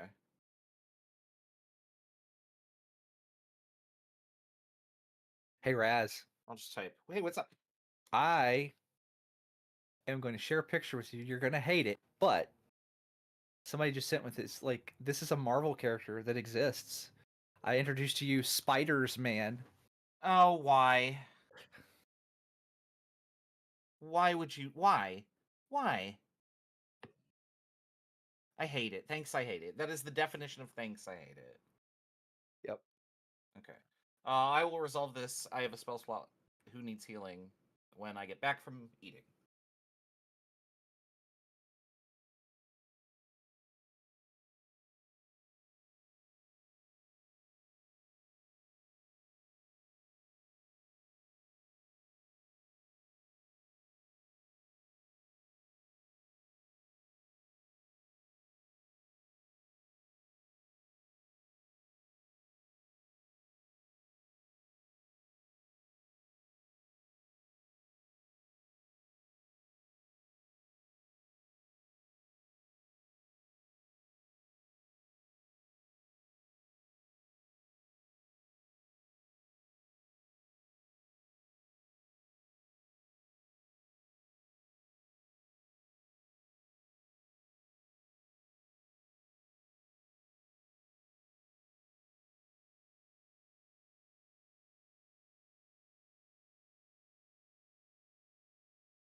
You want to hear my first world problem for today?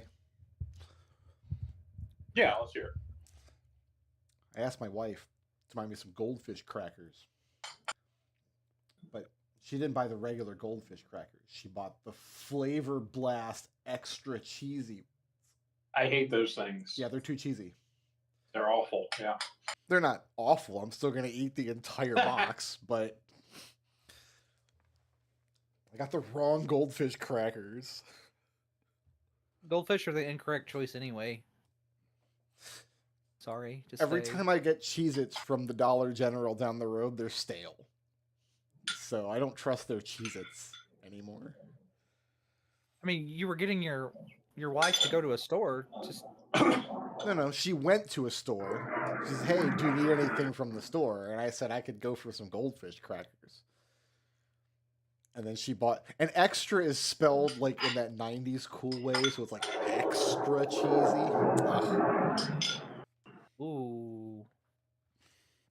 Somebody's landing a plane. That's very exciting. Yeah. Yeah, I don't know. I can't do much more about the noise gate on mobile. Yeah, I can close my window. We can also tell that it sounds like you're eating cereal. Oatmeal, yeah. I haven't been able to chew in about a month. I hope eventually that gets better for you. Me too. I'm gonna go see the dentist again on Monday. See if it's supposed to get better.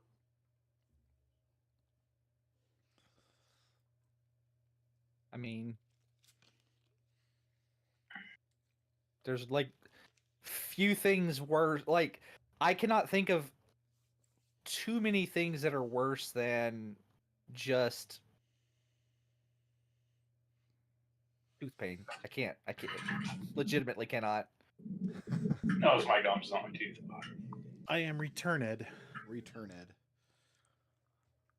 Sorry, I had to move my car so my housemate could get out of the driveway.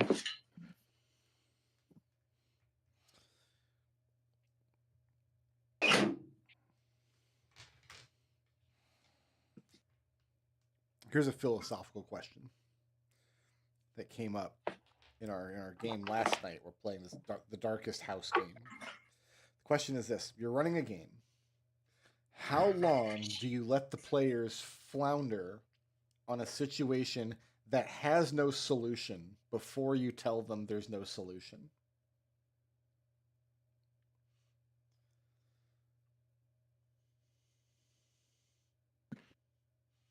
Well, going by the clock, I'd say about 2 hours. You found everything in that little dungeon. What are you talking about? This game was pitched to us as being kind of an escape room game. And but there's a mechanic in the game by which you can, well, I guess an equivalent would be like if you were in Ravenloft and you called upon the dark powers for help. Like, you get help in the moment, but then the dark powers like have some grasp over you, right? This game has that sort of mechanic. You're in a haunted house. You can ask the house for help, but if you do, the house gets some non-specific but definitely bad advantage against you down the line, usually.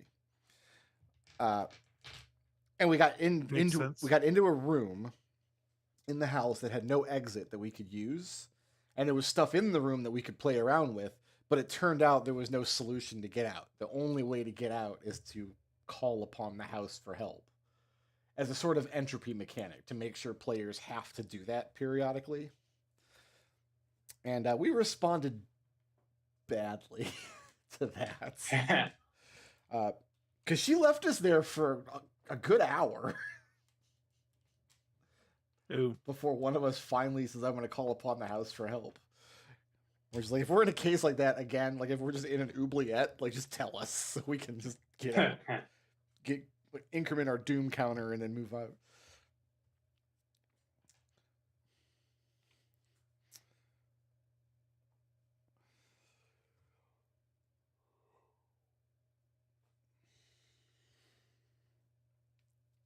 Also, the game that we're playing is there's a lot of artwork in the book that she has set up as PowerPoint slides, so she can show us, and it's actually really useful because it plays a lot like an escape room or an adventure game. So you'll see the image of the room, and like at a glance, you can see all the stuff in the room that you're meant to try to like experiment with. And she still reads a room description. Obviously, there's a block of text that describes each room.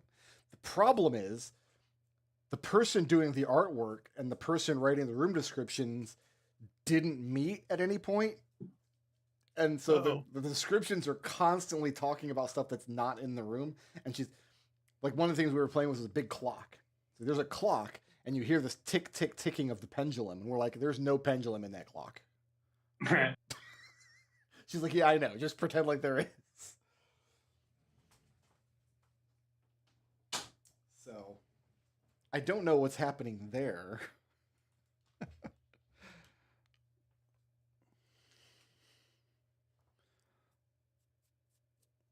And there's a lot of notes, journal pages and business cards and whatnot.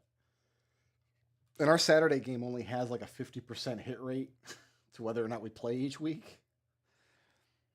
So it's tricky to keep track of the notes. My map is really good. I'm drawing a map. That's excellent.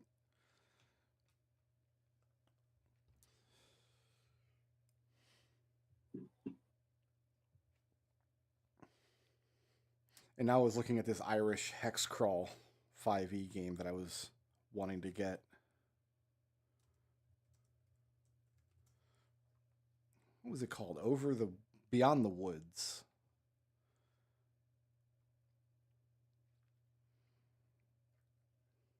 The problem is the more I look into these third-party like 5e materials, the more I'm finding that I want. You can't get it anymore, but the Goodman games, they still have some, but you'll have to, like, the older ones, they kind of lost the license for. The classic adventures, like redone, like everything's like they're really nice books. Yeah. So if you see any of those, and it's a adventure you wanted to own, I was less recommend interested in those, I think. Because I looked at a few of it's those. Yeah, I really like them.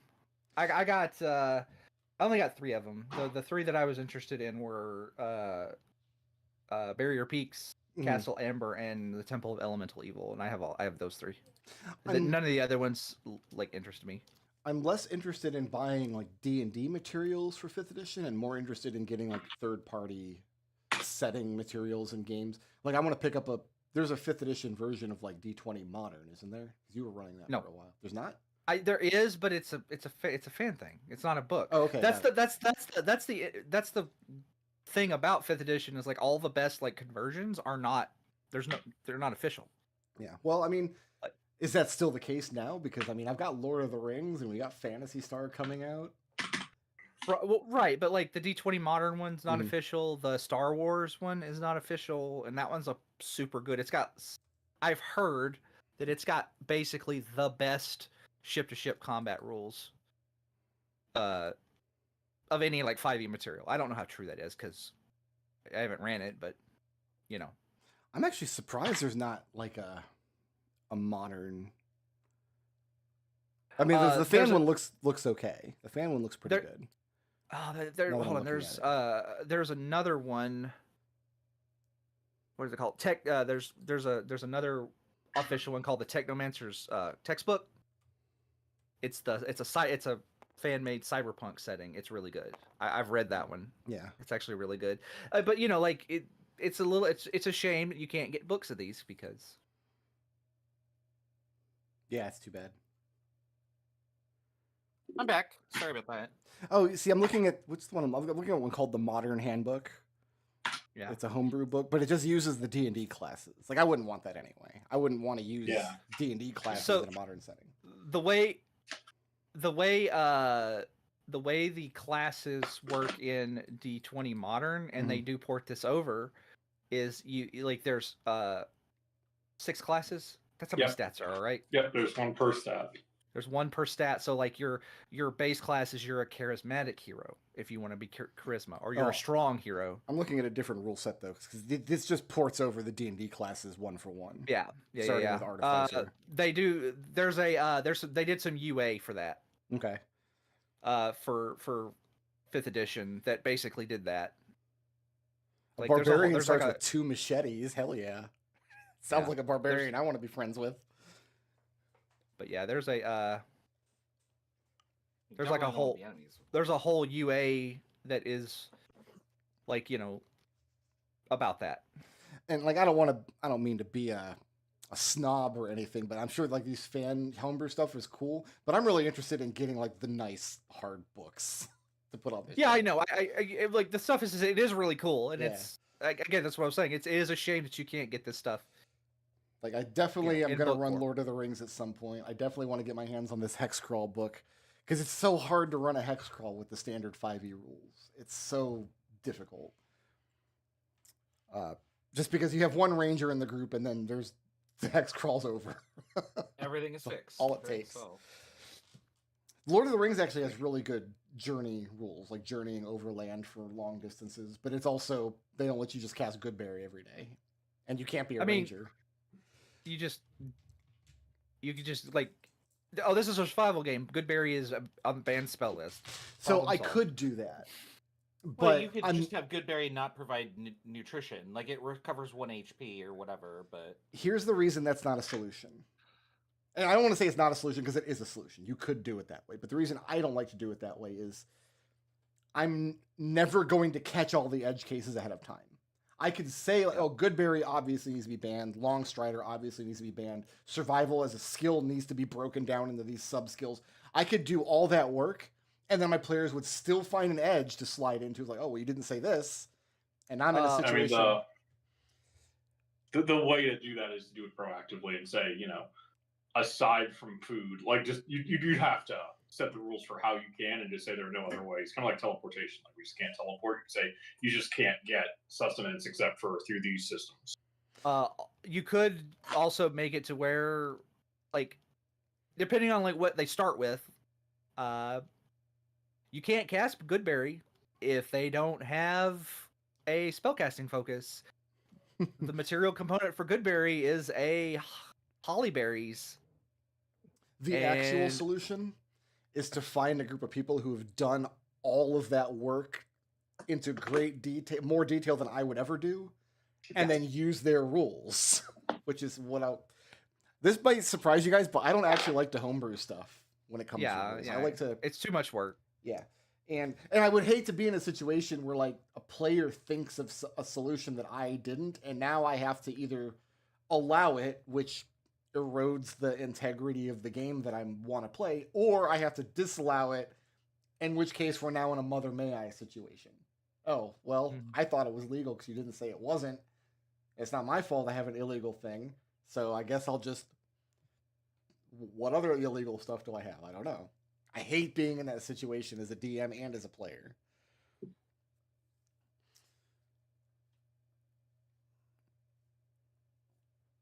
But Irish mythology is cool, and this book, if it comes out, might be cool.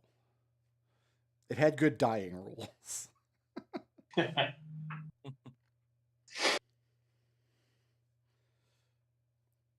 Who are we waiting on? Do we have everybody back? I'm here. I don't think I've heard Chris yet. He's still drinking his coffee.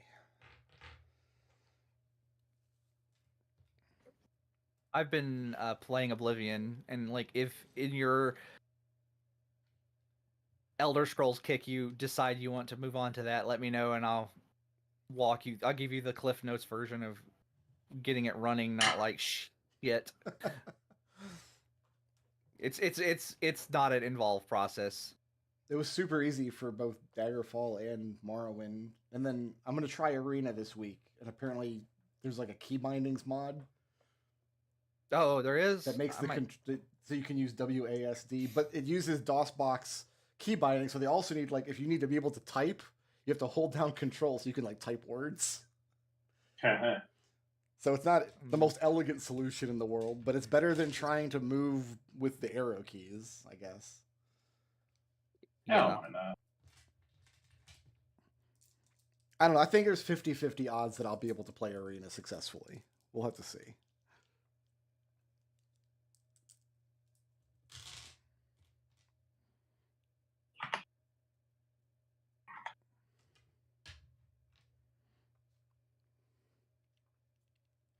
the issue with it's both incredibly frustrating and better. It's balanced and frustrating to start in Oblivion compared to Morrowind, because there's not anything in the world just laying around that's worth tens of thousands of gold because of the scaling.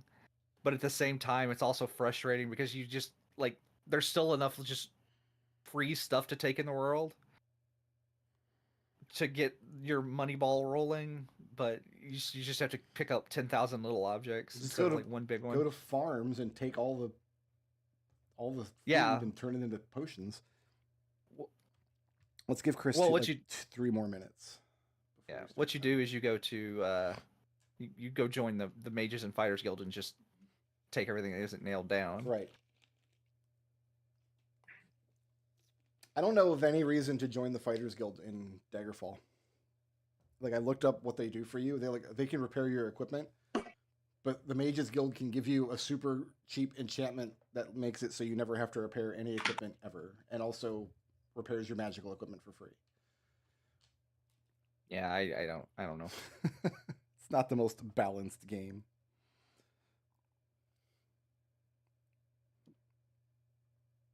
I don't need to be in the call on my laptop. Yeah, I was wondering about that, but I wasn't gonna draw attention to Wasn't it. gonna say anything.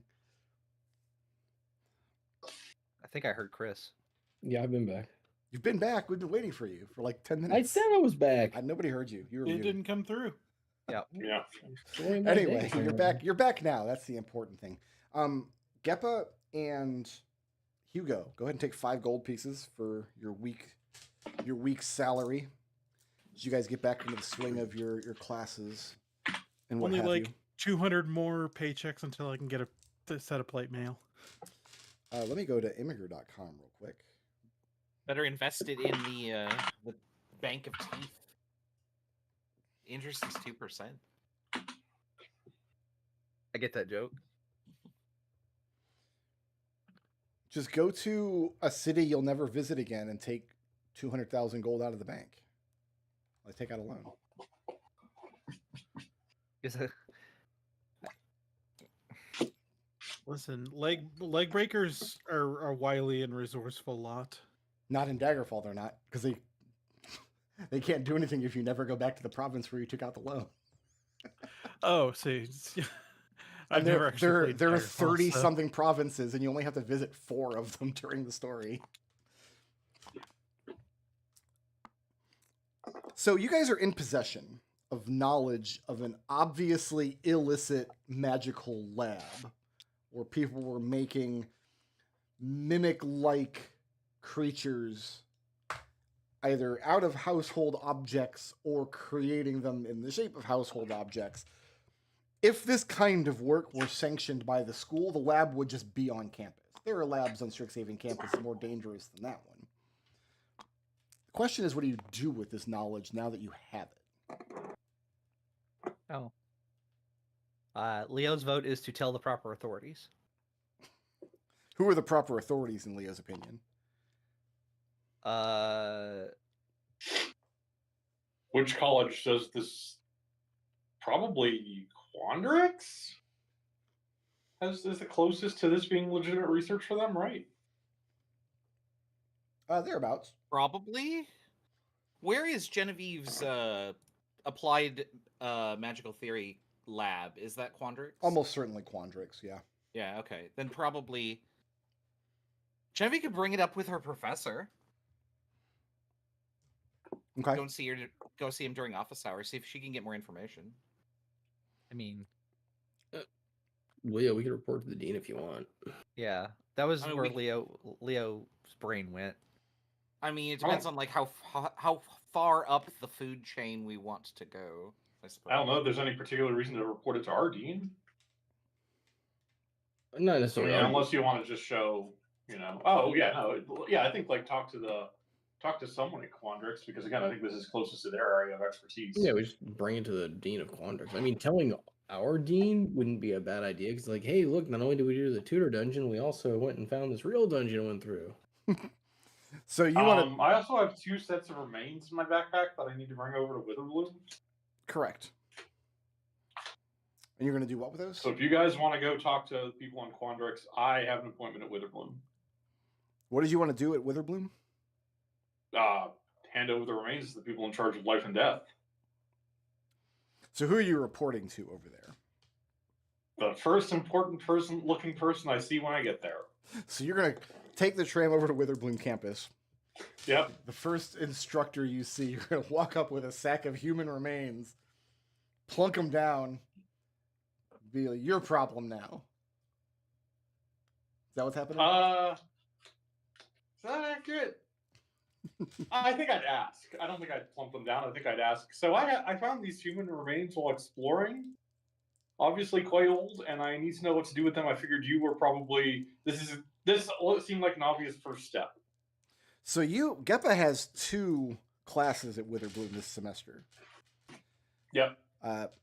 Your instructors, Tiffany Chubb, no relation, and Professor Blackleaf. All of you are taking Blackleaf's class.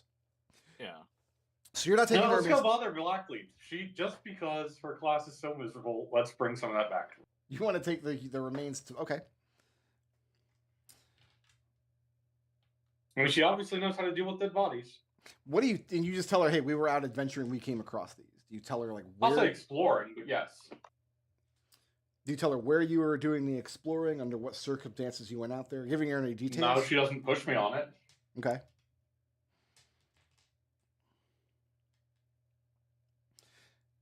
She asks you kind of dispassionately. Mm-hmm.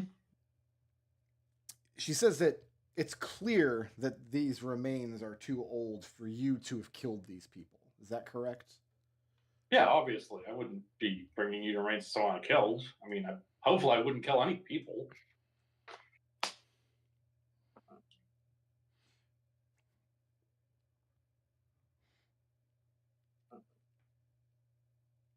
She asks a disturbingly small amount of follow-up questions. She accepts the remains. She doesn't ask you where you found them, under what circumstances. She just kind of accepts that you gave her a bag of remains. And then unless you follow up on it, that is the last you ever see of them. Yep. No, works for me. She is now Geppa's favorite teacher. That's what I was looking for. Teacher that will not ask questions. Makes sense. It's like, man, Blackleaf's also, classes... I assume my rope is sitting on my bed with a little heart. Oh yeah, there's a coil of your rope is there. With a little card with a heart. That was a question I had for this. Is this door into this area locked? I would probably the NPC not.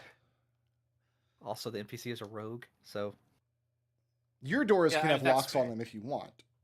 Yeah. And the bathroom door probably has an inside latch, so nobody can walk in on you while you're pooping. But no, I imagine this door probably does not have a lock. Because there would be any number of legitimate reasons why faculty would need to get into the commons area of a dorm. Oh. And yeah, the person that's it stealing happened Geppa's stuff is a rogue, so a lock wouldn't stymie her anyway. So when Alister walks across the tiger, it roars really, really, really loudly, and then Genevieve just cracks up laughing. No, the tiger does not roar anymore. No, she infused it. It now makes that same sound again. Oh, that's horrible. Yeah, there is a 5% chance, and I did not expect to actually get it. I was just, whenever someone walked over, I rolled the dice. After a couple days of this, you come home from class one day, you're a little rattled, you're preoccupied, and before you know it, Dahlia has you slammed up against the wall, holding you up by your clothes. You have to turn the tiger off. It's driving me crazy. It's only a 1 in 20 chance. Don't walk on it. You have to sit on the couch to trigger it. Turn it off. I'm pulling seniority. Do it, or I'm reporting you to the RA. Why do you hate fun, Dahlia? I And don't she's, like, hate fun. I teary-eyed. hate that thing's terrible noise that it makes all the time. And she reaches back and walks over it, and it roars. Oh, I'm glad this idea played out better than I expected. You Okay. are incredibly lucky, Dahlia. I like the idea that Dahlia is so unlucky it roars every time. That seems to be what's happening. More than once, you guys have been woken up in the middle of the night when Dahlia gets home later than all of you, frequently. You're all in your room studying or napping or whatever, and this just roars, and it happens all the time. Something about Dahlia just sets it off. We all just crack up laughing. Do you disable the tiger for her? Do you take? I lower the frequency to 1%.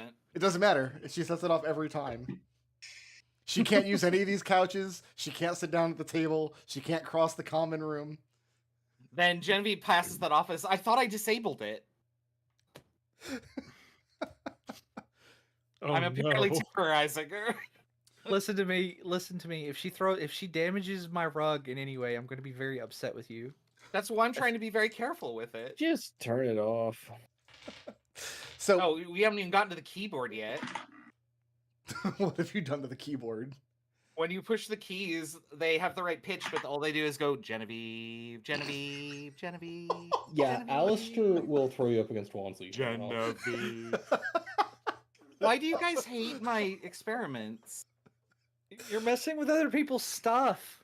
It's the common area. It's for all of us to enjoy. Yeah, and you're monopolizing it with your bullshit. Turn it off. Genevieve goes back to her room and pouts. This is the equivalent of the person in the computer lab that has a really obnoxious screensaver.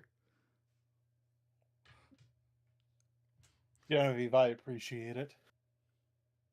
I just thought I'd bring us all a little bit of joy after a few days of...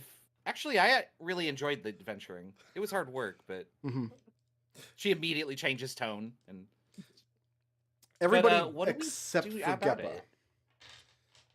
Does anybody who's not Geppa take any further interest in the bodies that have been delivered? Or are we just happy to... Geppa's taking care of that. We don't need to worry about that anymore. I'm leaving it in Geppa's capable hands. Okay. I had honestly already forgotten that they were a thing. Fantastic. I think Alister wants to know who they are. Or who they were. How are you going to go about doing that? Geppa's delivered the body to Instructor Blackleaf, and that was the last Did anybody Geppa heard of tell him. us that's where he took the body? That's a good question. Yeah, I don't think I'd hide that. Okay. So how does Alister follow up with Professor Blackleaf about these bodies? Well, he's going to start by just going to her during her office hours, question mark? She is never there during off hours. And then if after class one day. Okay. And he's going to say, hey, I heard that Geppa gave you some bodies. Wondering if you're able to recover any information on them or any details. Details of what Using sort? his charming personality. She has details of what sort? Who they were, how they died, how they might have gotten there. Were they former students? Were they trespassers? What is your interest in these bodies? Well, we found them, so we'd like to know what exactly it is we found. If they were former students, shouldn't their families be notified? Or if we know how they die, shouldn't we know so we can make sure it doesn't happen again? Her response to that question is, if they had wanted their families to be notified, they should have taken care of that before they died. Okay, what about the other points, especially the want to make sure it doesn't happen to other people? She tells you What learn that from them. every avenue of study that leads down a path, and humans have tried this in many different ways over the centuries, to find a way to prevent death from happening. And every one of those avenues goes down a path that is uglier and more harmful than simply dying.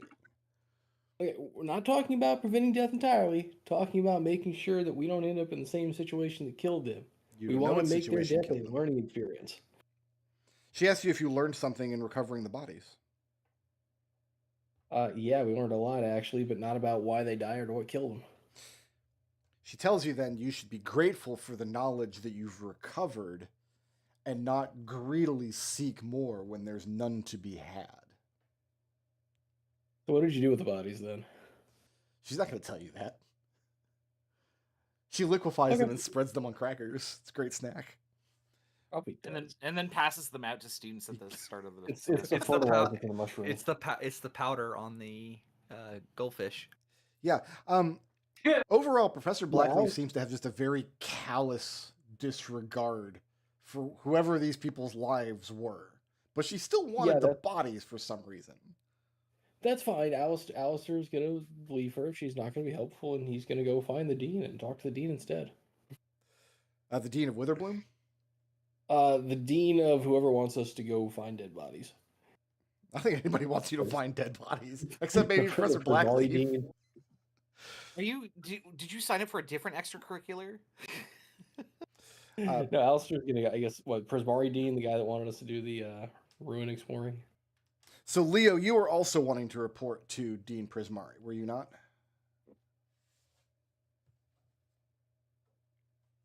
About your findings in the lab and the bodies and whatnot? No? Treble? Oh, I I'm think sorry. we do, I think. Sorry, somebody was making noise in the other room, so I was muted. Oh. I mean, I would like to go tell Dean Prismari about the listen. You want to Leo- come with me? Well, I would have went the first day. Okay. Yeah, I'll back you up. So let me ask this. Is anybody else taking interest in the bodies as Alister? So Leo and Hugo want to back him up and look into this body situation? Whereas Geppa and Jen have kind of washed their hands of it? Yeah. I don't particularly care about the bodies. I want to report the illicit lab. Okay. Well, we're working on the... Yeah, we're going to get more to the interested lab. in I want to that. work on... I want to put a pin in the bodies first. I want to take this Right. avenue to the end. So I've got Alister and Hugo want to discuss, like, hey, we found these bodies. We turned them over to Professor Blackleaf, and now she's being cagey about why she wanted them, or if she's gonna, or anything. Yeah. Okay.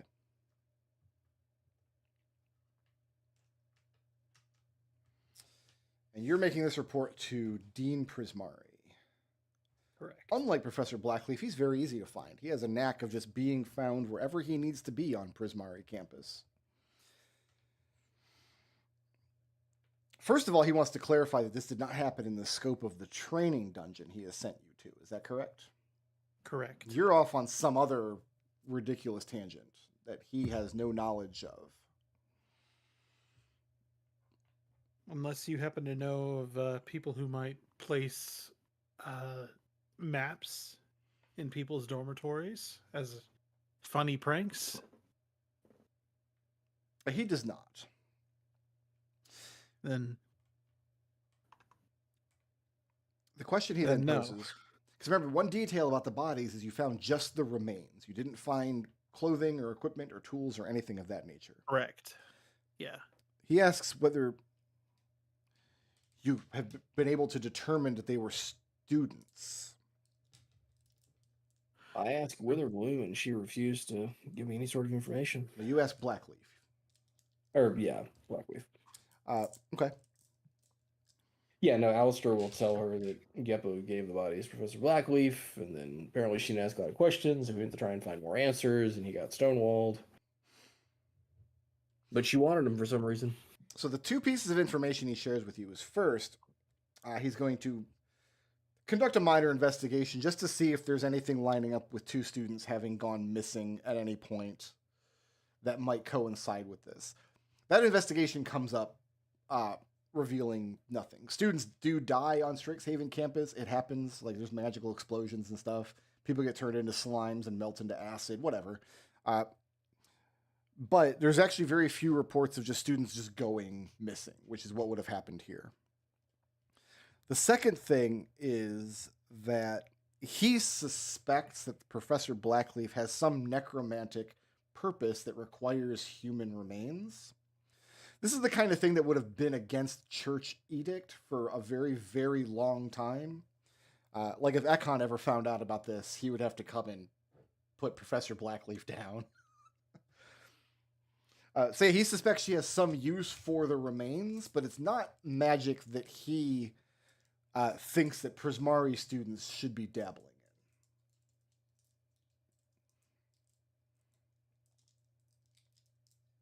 And that seems to be the end of his interest in the topic. Farewell. Very well.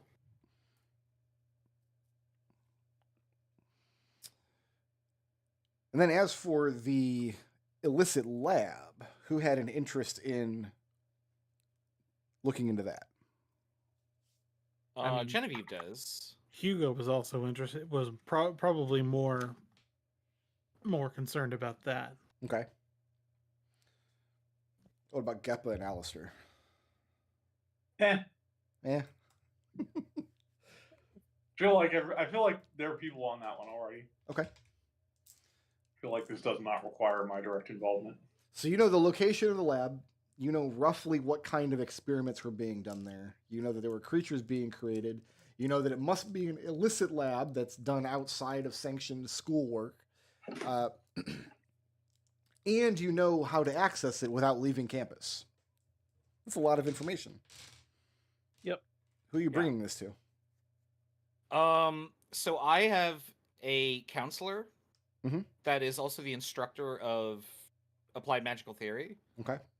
I don't have any relationship points with him, but the way I described him was like he cares very much about the facts and has like no emotional investment in anything. Sure. Like he's a complete wackadoo in that sense. Is that... And I feel like that's Nathaniel Highworld. Highworld. Okay. Yeah. I feel like he's probably a safe person to get advice from because it will be actual advice. As opposed to like if we tip our hand to the dean, for example, then we're on the dean's radar. Here's what Highworld tells you. But first of all, he would ask to see the sample that you brought of that stone. And she has it. Okay. This is an inert specimen, he says, by which he means this was crafted into some kind of creature. This was what, the fork you found? Or the gauntlets? I forget. I think that was the fork, actually. And then yeah, because you split it in half. Yeah, That it was the first first one one I split in half. Yeah. what happens is this substance is able to create essentially living objects, but then once they're killed, it's a bit like chocolate seizing in a pot. You can melt it, but if you overcook it, it seizes up and then it becomes useless. You can't make it again. This is a thing we see on campus from time to time. Students like to sell little magical pranks and things. Like you sell quills or school books or whatever that like come to life and eat holes through backpacks and whatnot. But they try to keep a lid on this kind of experimentation, specifically because what'll happen is you'll end up with a mimic colony. The experiments will get out of hand, students don't know what they're doing, and he describes a process by which a mimic colony will spawn a map, which will then travel out to find unsuspecting adventurers and lure them back to the colony. Genevieve will look at, is it Hugo that's there? Yeah, Hugo's there, and he just He's kind gonna of look at lets out a Hugo. long, weary sigh when this is explained. Okay? She'll take out a copy of the map and say, well, this is a copy, first of all, but would it look something like this? Do you reveal that this laboratory links up to a spot on Silver Quill campus? Because that's I think that he is. I think he's trustworthy enough to like get information about what is actually what to do. okay. Yeah, Yeah, I'm in agreement. She's gonna trust that like he's going to give them like good advice without a motive. He has tenure. He doesn't care. Okay.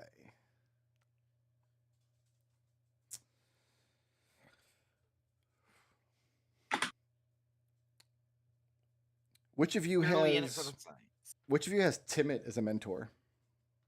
Me. This is Leo. Okay. So Professor tells you that he'll take care of it. You don't have to worry. They're going to ensure that this lab is properly decommissioned and will not pose any future threat. You did the right thing by not taking any of the substance out of the area. Yeah, there's a cauldron of mimic juice. Mimic juice. Mimic, diet mimic. And he has some students that he trusts in order to essentially go down and do the decommissioning. And that's how you guys learn about it. Timmit is basically put on this task. Actually, Timmit would have probably is a real go-getter and is probably volunteering for as many tasks as he can with as many of his professors. It'll look good on his resume. Right. He's gonna run down that tunnel without the long strider.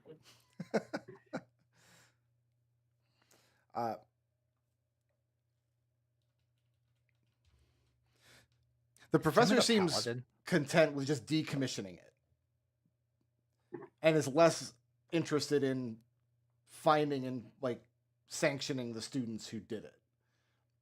If any of you have any interest in that investigation, speak now or forever hold your peace. I don't think we have any leads on that whatsoever. I don't know. This seems like a safe outcome for Genevieve. She'd Okay. be satisfied at this point. What I'm saying is once the lab is decommissioned, once Timmit has completed that work, you won't have, like, the trail will have gone cold. You'll have no way to really know. I mean, can I go with Timmit and look for clues on who did it? If there were any Can I clues on who volunteer? did it, you would have found them by now. But if you don't decommission the lab, you might like be able to set a trap for whoever it is. Oh yeah, no. You might be able to like No, go no, down and I'm- plant bugs or something. A clairvoyance. I'm not going to do alert. that. Okay. I'm not. Yeah, I'm not gonna Alister is satisfied. They found the issue. They reported the issue. The issue's being solved. Yeah. Okay. The proper authorities have come through once again. Yeah, I mean, if we've identified why the map came to us and it was just chance, then Yeah, we still have to Léopold- finish the training dungeon. We're not real adventurers yet. Léopold, Genevieve, and Hugo. Can I please have insight checks from each of you? Genevieve, make this at advantage because you're in High World's class.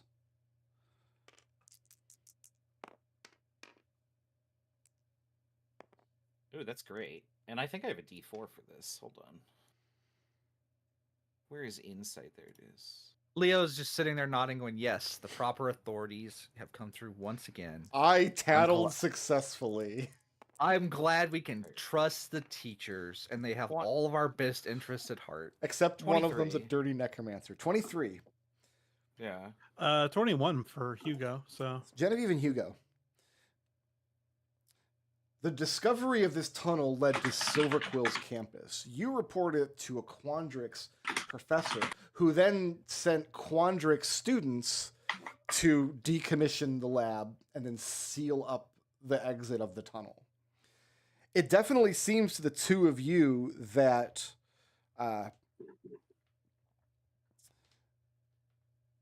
High World, or perhaps just Quandrix in general,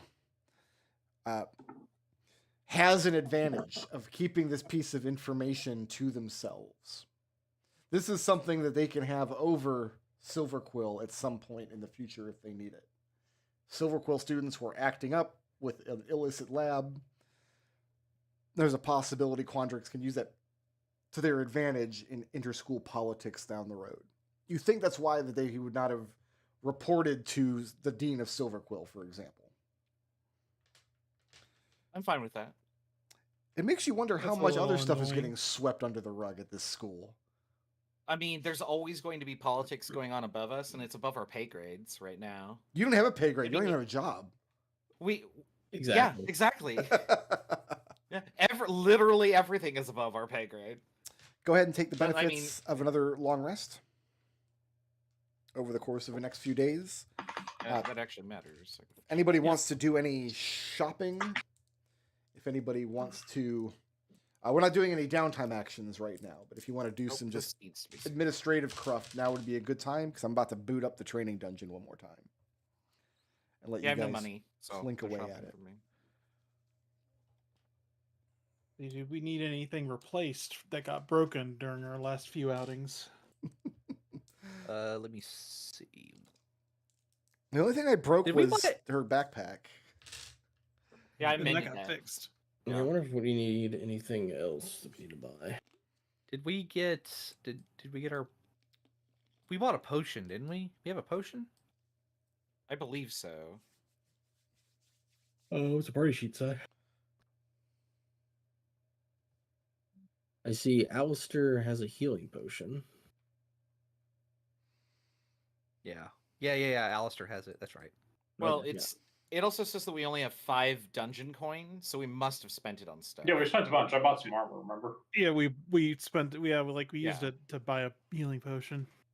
I'm going Also, to... funny enough that Chris said Alister has the healing potion. Chris, you're playing Alister. Yeah. I am going to buy a quarterstaff. So after Just cash. a cash couple of money. days, you guys, your schedules all align back up, and it's a good day to head back to the training dungeon. Yeah. Where are we going to get 1,500 gold for plate mail? That's a good question. So second semester, Genevieve might take a class on like armoring, and that might be like an avenue for me to make it for you. Yeah, potentially. Yeah. I need to... Ooh, I need to open up the correct map. If I open up the wrong map, I won't be able to run the dungeon properly. Let's see. As a function of time, I become less and less knowledgeable of this dungeon. I am going to be bringing a hooded lantern down this time. Oh, I wrote notes that I wanted to do. Hold on. So you can either enter from the main entrance, or remember, you now know this secondary entrance that comes down into the battlefield room. Let's start here because Genevieve wants to try something. You want to If start that's okay with the group. up here? Okay. Yeah. Genevieve's gonna bring a handful of like dirt into the dungeon, Sure. and she's gonna look for either a what are the colors we haven't done, yellow or green? I think. You know how to make a try red key and you know how to make a blue key, but there's no other spots in the floor in the room that you could play with. I do Oh, have so another one of those hint pages. Yeah. She says, I think that those hints might be the elements. Like, I think Yeah. like, air could be just like, and she, like, blows air. And then she says, and earth could be just here, have some dust. But if we can't do it in here, then we got to find another place. So what Hugo has is Hugo- a small piece of parchment that says Yeah. yellow keys, green keys, red keys, and blue keys, and then the rest of each phrase is kind of muddled out. But by tapping one of the colors, you can make the phrase appear. Do Yeah, we I want was to use it gonna on the yellow or investigate green? the yellow area. But Hugo's the one holding the parchment, the hint page, the hint card. Alister is going to go start rooting around the yellow area, seeing if there's anything here. There's nothing particular else to in this room. find, because remember, each of these like little workstations were kind of only facsimiles of magical workstations. None of them are Correct. actually Yeah, but- functional. Yeah, but the circles on the ground had stuff for the other ones, so that's really where he's focusing. Well, there's only two So- circles. There's a blue one and a There's- red one, and there's you've done still- both.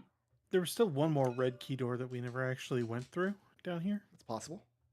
Also, we could talk to the little soldier men because they owe us. No, they don't owe you anything. They gave you a hint card. Oh, they gave- gave us a hint card. That's right. They gave you a that's hint right. card, and they gave you your fake treasure for the room. Got you. You can still go talk to them if you want, if you just like them. That's fine. Has anything seemed to have reset? It's in the same state as you left it. Okay, so if I peek in here, this room looks more or less the same. Got You it. don't currently have a blue or a red key because they don't last very long. We'll make a new red key. But you can make new But the ones. doors didn't relock, for example. Only doors that you closed and locked up again. Okay. What color key was this door down here where the soldiermen were? In the battlefield room, Yeah. was not locked. Okay, so that's where we need to go next. But yeah, Alistair is going to make himself. Remember, this is where Tempest decided to be. I am the hero. I have decided that I am going to be the hero. She And all of you decided are that losers. because Hugo was getting. No, we got- don't need to talk about it. No. Alistair is making a red key, and then he votes to at least unlock the red door before we go through the soldier one. Do you just make a red key, or do you make a red and a blue key? He'll make a red and a blue. Okay. We might need the blue again, so... And you want to open this red door here? Yeah, since the keys don't last forever. So this room here was the one where the ghosts he's were gonna playing wait till everybody gets here cards. first. Hold on one second. I was organizing my So yeah, Hugo's got a lantern that he can got a bullseye lantern now. So The blue army men have erected scaffolding and summarily employed the guillotine against all of the orange army men. Alister, Hugo, make sure those card-playing ghosts don't kill us when we try and open this door. They seem to give very little notice as you enter the room. Because you were in this room previously and you poked around a little bit and they didn't do much. You kind of watched them play their game for a little while. But yes, this was a red door. Alister's going to unlock it. Okay, and it opens up inward. Where's my lens of truth? McDohl stole it, didn't he? it's right here. That's right. Oh, thank you. You did steal it.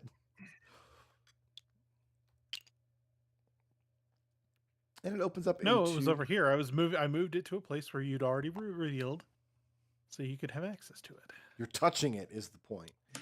And then on the other side here, I need to go back to... You guys are drawing little keys. So I don't have to draw little keys. This is a blue door.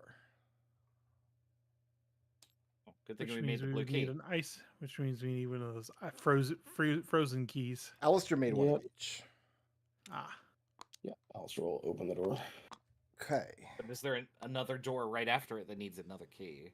There's It's not. yellow. There's a room after. it's a trap. It's a trap door. You didn't look for traps. Bad adventuring. Tempest is Tempest drops back in. Put us on Really, report. guys?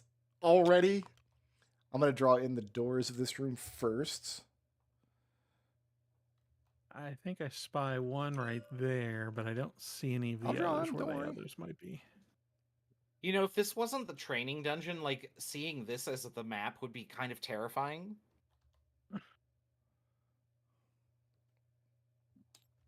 Just like, what the hell?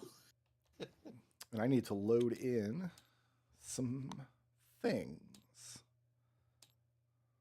Things, you say? Things, I say. I could have loaded these in previously, but I like to do the work Is it a pitching? while the players are at the table. Because I find that doing this kind of thing while the players are watching me do it increases their stress levels.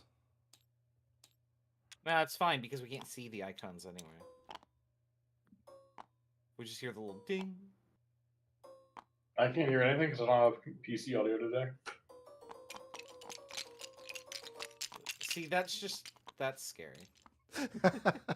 Stress level obtained. All right. This one appeared. Ah, Shut the door. Oh, I deleted one I shouldn't have. So looking into the room, black square tiles along the ground, and here and there are circular sigils kind of haphazardly around the room. Standing on each one, as though in stasis, is a small devilish looking creature. Bat wings and like a long hooked nose, pointy ears, claws on their hands and feet, wearing tattered loincloths so you can't see their ghibli bits, are standing in a stasis, unmoving, each one looking to make a very pained expression. There are two yellow ones that look to be made of sand.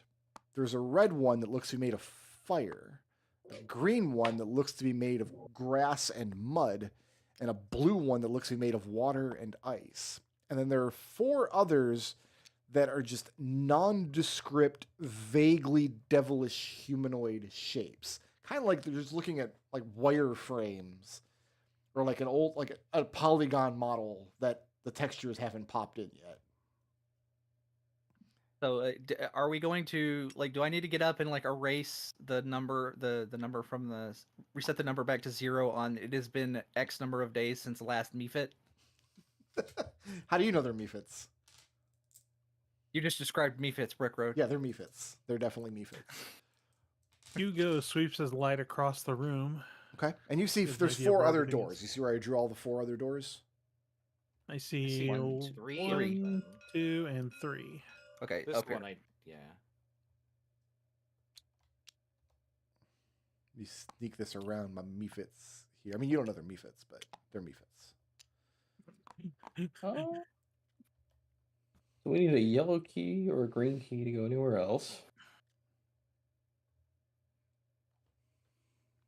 Well, we gotta go in the room first. Do you want to shut this door and check the other door? I mean, this door probably. I mean, it just- should just be this, right? It should. Yeah. But, you never know. I can go check. If Are you want being me a to. Are you being a wimp, Alister? I think you're being a wimp. No, I'm in fully favor of exploring before we can do that. Should I go check? Do you want me to do that? Well, Hugo already stepped in the room, so Hugo stepped into the Oh. room. Yep. Wouldn't be the I'm first not gonna do it time without that his permission. Genevieve has run screaming into this room. Yeah, no, that's why I wanted to enter it safely for once, see how it felt. See how it felt? Yeah, Hugo. Yeah. Yeah, Hugo takes one step into the room, and when he doesn't immediately get his face kicked in, he's like, "Okay, I think we can go back the other way." He does I just not don't want these things. immediately get his face kicked in. I just do not want these things to potentially draw up behind us and ambush us. You know what I mean? yep. Let's Are we backing out? make sure we shut the door. Yeah. So you Well, shut the door to the Mephit room. Yeah. Can we relock doors? Yeah. Can I absolutely. try something real quick? What would you like to try? Just before everybody moves off. Léopold says, "Excuse me, sir." He talks to this ghost. Mhm. Can you tell me what the buy-in for your game is? They were playing for fingers. Right, I'm asking Right. him what the buy. But I'm asking. He looks you up and down, and he looks that you've got all 10 of your fingers. He says, "Yeah, you'll do. Have a seat." What's the game? It was a Name game this that game? Hugo, who with his proficiency in game and card games, did Oh, I not wrote it. I wrote recognize. It down. Hold on. Yeah, both me and Hugo recognized it, but I forget if I named it, though. right. I think you did, and I hold on. I'll get it for you. Nice having someone who keeps notes. Let's see here. The curse of having somebody that keeps detailed Arcane notes. Gambit. Yeah, like Void Raz, Hand. Yeah, they're playing a game of Void Hand. Hmm. If you're proficient in Leo gaming recognized the tools or card. whatever, you know the game. Mm-hmm. Yeah, I have here. Leo recognizes the card game.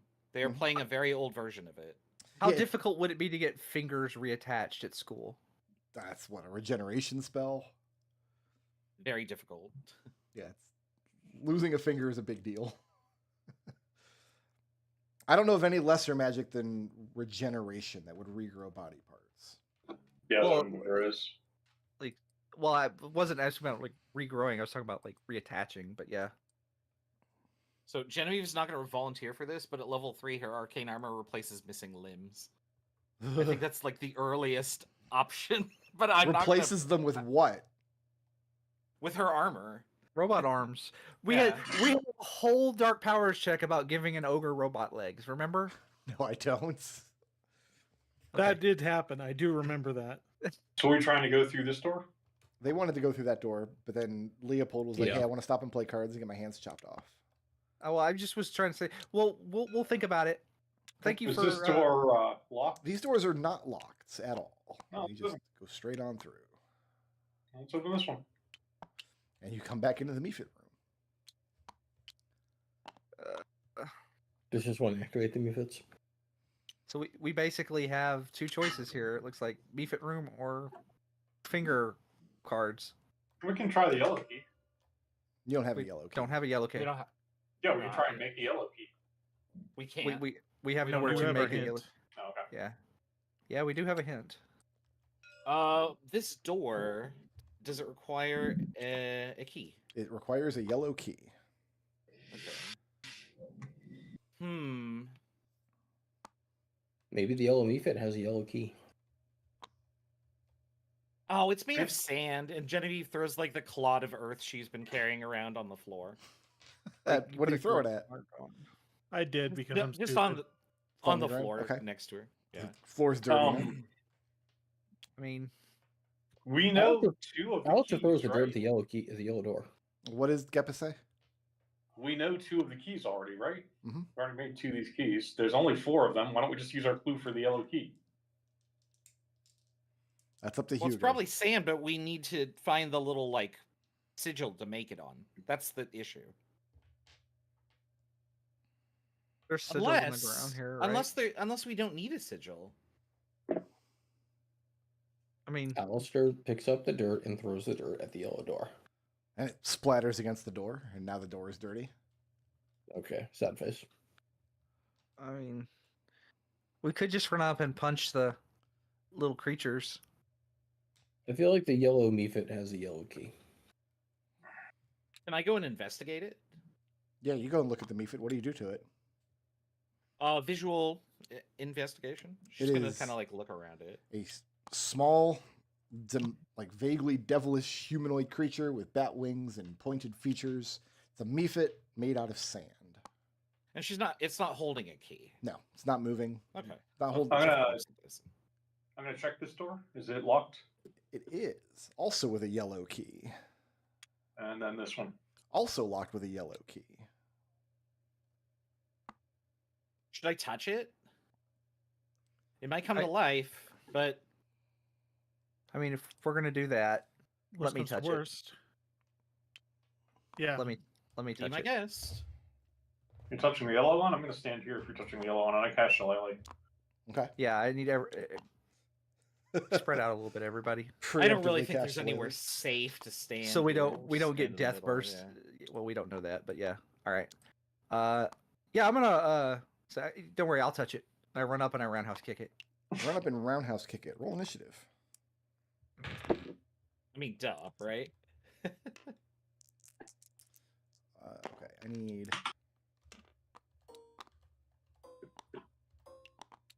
Oh, there I am. I was like, where's my token? And it's like off the initiative count. You have a Because -1. it was that bad.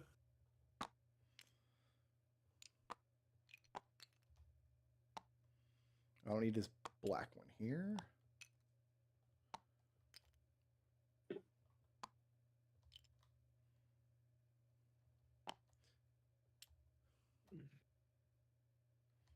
And I don't need these anymore. All right. So Léopold, you're at the top of the order. You're just going to roundhouse kick this yellow Mephit. Yeah. Correct? Yes.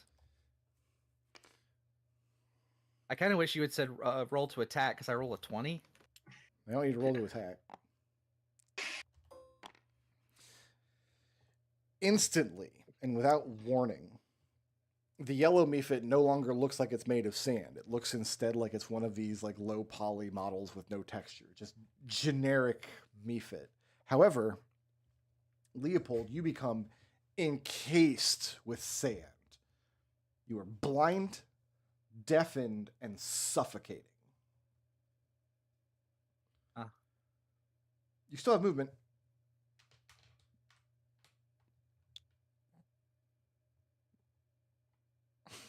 What are you doing? It's just running around in circles, I guess. Like he can't see anything. You can't see anything, I guess- you can't hear anything, and you can't breathe. Well, I guess he's gonna try to walk forward into the. No, you bump into the guy. the- He's still there. Oh, Well, there's Yeah. nothing here, though. Oh, There you go. so is that what white is? The wireframe ones? yes. Okay. Leo, don't kick the red one. So did that take my action for my turn? That took your action was trying to attack it. Okay. Martial arts. I'm gonna try and punch the sand around myself. So, what is your Constitution modifier? +3. So you can hold your breath for 4 minutes. Yeah. After that, you're going to start suffocating. Well, I mean, you're already suffocating. It's bad. So I can't punch the sand around myself. You can. It won't do anything. Okay. Well, I'm trying that, but like, yeah, it's not doing anything. Yeah.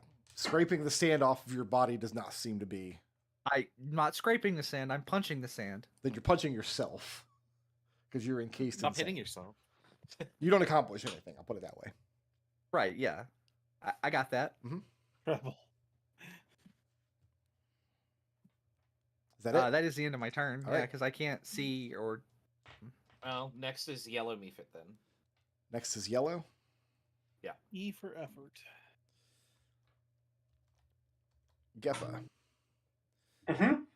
Mephit next to you suddenly comes to life and cackling moves as far away from you as it can get by disengaging. Okay. So it gets to this corner, gives this mischievous cackle, and then flees from you. Mm-hmm. That's it.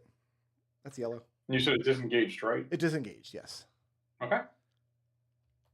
Who's next? Next is Alister.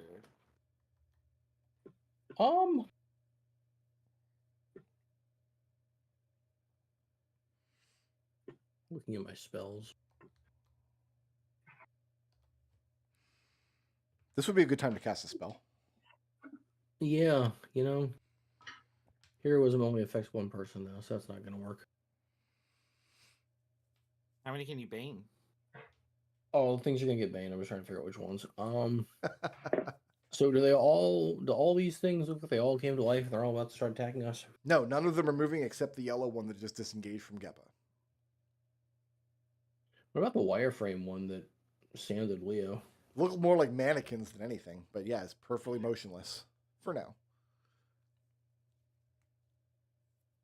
Okay, and then we are going to. I guess we're just gonna mock. Mock the one I'm thing gonna that's alive. I'm gonna viciously mock the yellow. Okay.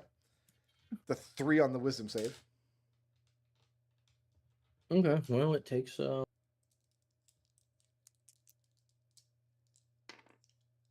3 points of psychic damage Okay. and has disadvantage. And let's give a bar dice to Hugo. Yeah, and the thing recoils in pain as you insult it. There's a lot of bookkeeping in this encounter, so. Hugo, you have a bar dice you can use to Thank attack you. or save. D6, right? Yeah, D6. Cool. So, Alister, you're staying put in the doorway? Yeah. Okay, who's next? Next is the green token. Green is Feel not the doing rhythm, anything. Feel the rhyme. Completely immobile. The white token. Also completely immobile. Then Genevieve. Genevieve wants to help Léopold, but isn't sure how. Mm-hmm. Um, Is Léopold panicking? Not yet. He was running in circles a minute ago. can I try and dig him out? It's how loose is the sand? It's evasive. So as you try to dig him out, if you were to reach forward, well, this is going to take your action. I'll start there. Do you want to use your action to do Yeah. this? I'll use my action to try and assist him. So what you discover is if you try to dig out an area around his nose and mouth so he can breathe, as soon as your hands move away from his face, the sand flows back over it. It's flowing up into his nostrils and into his eyes and into his mouth, and all of the orifices are getting choked up. Well, she says, I'm glad I didn't touch it, but how do I fix this? And that's it, I guess. Okay, so you're done. Who's next? Yeah. Next is the red token. The red one is immobile, not moving. Then Geppa.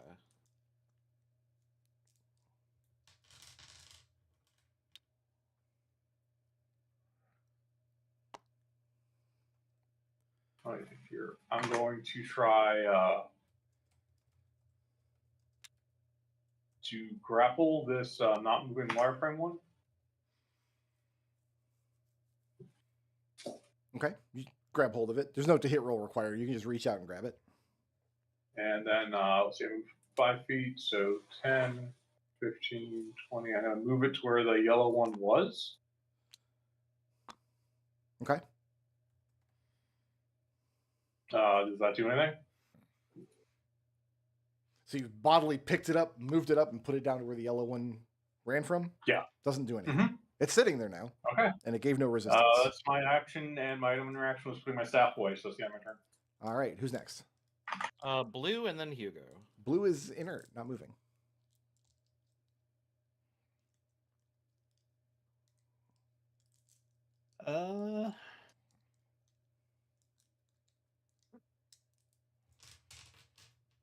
Hugo swings his axe at the figure. At the Right figure? there. Okay. Do so. Yep. There's no to hit roll required. You just hit it with your axe. Do I cause any damage to it? Seems to have caused some damage to the physical form of the thing, but it's like hitting a mannequin.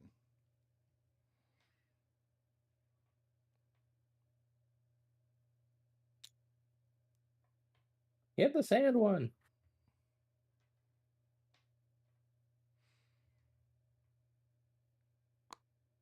That's as far as I can get. Okay. Who's next? Next is Léopold. All right. Leo is going to very blindly like walk forward because I guess he, I don't know if how much you want to like because I can't see. Sure. I'm gonna reach out and touch the water one. Just touch it. Yeah. Well, I'll punch it. Anytime I say I'm gonna touch something, just assume that I'm punching it at least very lightly, Okay. depending on the situation. No, that's a joke. Don't do that. Ugh. Treble. I'm trying to wash away the sand. That was actually my idea too. I don't think it works that way. Although I was going to try and move you to the green one. Leo, Yep. in addition to being encased in sand, you are also now encased in ice. Your speed is halved, and you're going to take a d6 cold damage at the start of every round. Ah, okay. So you're now wearing yellow and blue Mephit skin, essentially. Touch the door. Leo, go to the door. All right. That didn't work. You can't say anything because your mouth is full of sand. I mean, do I even know that I'm covered in ice? Yes, I it's just very, don't think it's it's got. extremely cold. Can I hear? No, you're You deaf. said I'm deafened. Yeah. Is that it for Leo?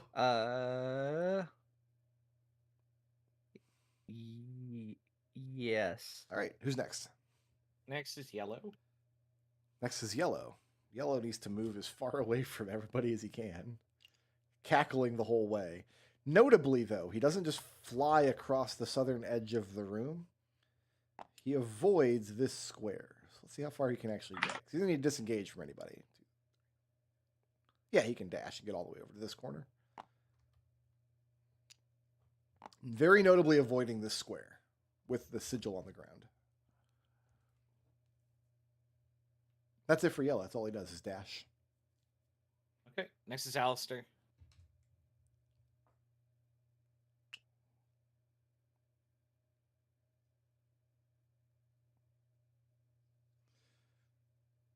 Cornering the yellow guy. Yeah, I'm gonna see if we can force him to move over the sigil. Okay, how are you going to do that? I was just gonna shout out to everybody, form a wall so he has to go to the sigil. We gotta Make get him him to the fly. because he avoided it. He was flying, but he avoided that square entirely. He veered around it. I think we should put Leo on it. And he's going to basically just call the yellow guy a coward. Okay, so you're going to viciously block it again? Yeah. That's a 17 on the wisdom save. Well, that's a pass. Sometimes you roll good. Is that Not me. I try to roll as little as possible. Is that it for Alister? Yeah. All right, who's next? Next is green, then white, then Genevieve. Green and white are both inert. Genevieve is gonna come over here to Leo and try and guide him over to here. Okay. If he'll allow that, although I don't think he can say no. Because we currently can't communicate, so Genevieve is going to say, I'm going to help you, or try, and do this. So that was 10. 15, 20, You're moving at half Let me speed if you're start. dragging him along. 30. I mean, I'd have to take my dash action, right? Or is grabbing him to Grabbing him is pull an him action. along? You have to grapple him Okay, before you well. can pull him along. Okay. Then I can only move 10 then. Okay, so Can someone help? He's really heavy. No, he's not. it's pretty You evident are that encased in sand and ice. while Oh, Leo yeah, can't well, yeah. see or hear you, it's evident that you're pulling him along. Yeah. It's evident This to is him. about as far as I can. That's about as far as I can get you. All right, who's next? But if he, Genevieve's going to point out if the thing avoided it, maybe it's because it would lose its sand. And After then green is red. next is red. And then Red is Geppa. still inert. Geppa. Which square is it? Are we trying to get Leo to? I mean, that's my hypothesis. 5, Either 10, either Leo or if we can get the sand guy to walk over that. 20. square. I mean, I can grapple, but I can only move 5 feet after that. Every bit helps. Gets him 5 foot closer. It is the Leo assembly line. That's it for Geppa. Who's next? Next is Blue and then Hugo. Oh, there is no blue anymore. Hugo is the blue one. No, Leo.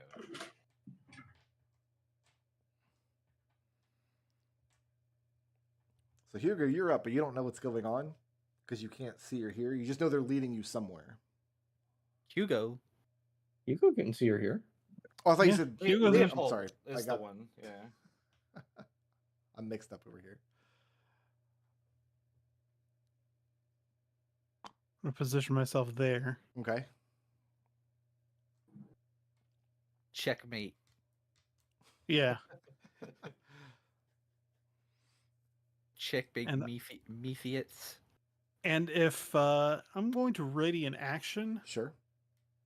no, I'm not, because I saw what happened when Léopold grabbed it. Sure. So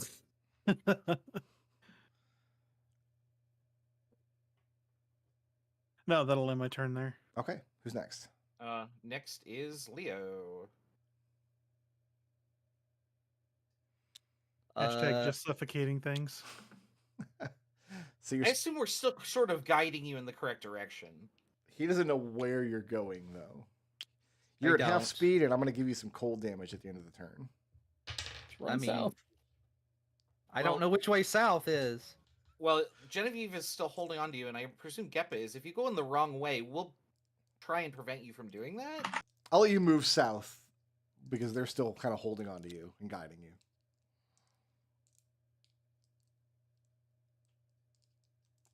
Oh, you can actually.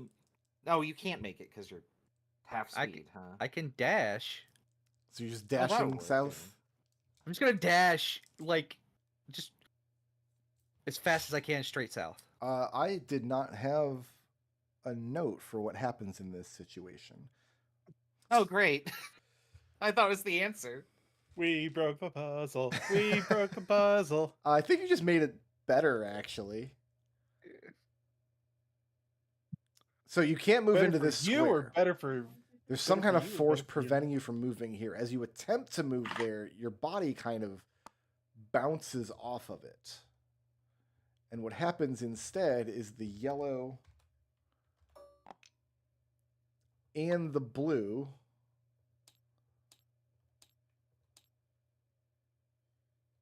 and now they're multiplying.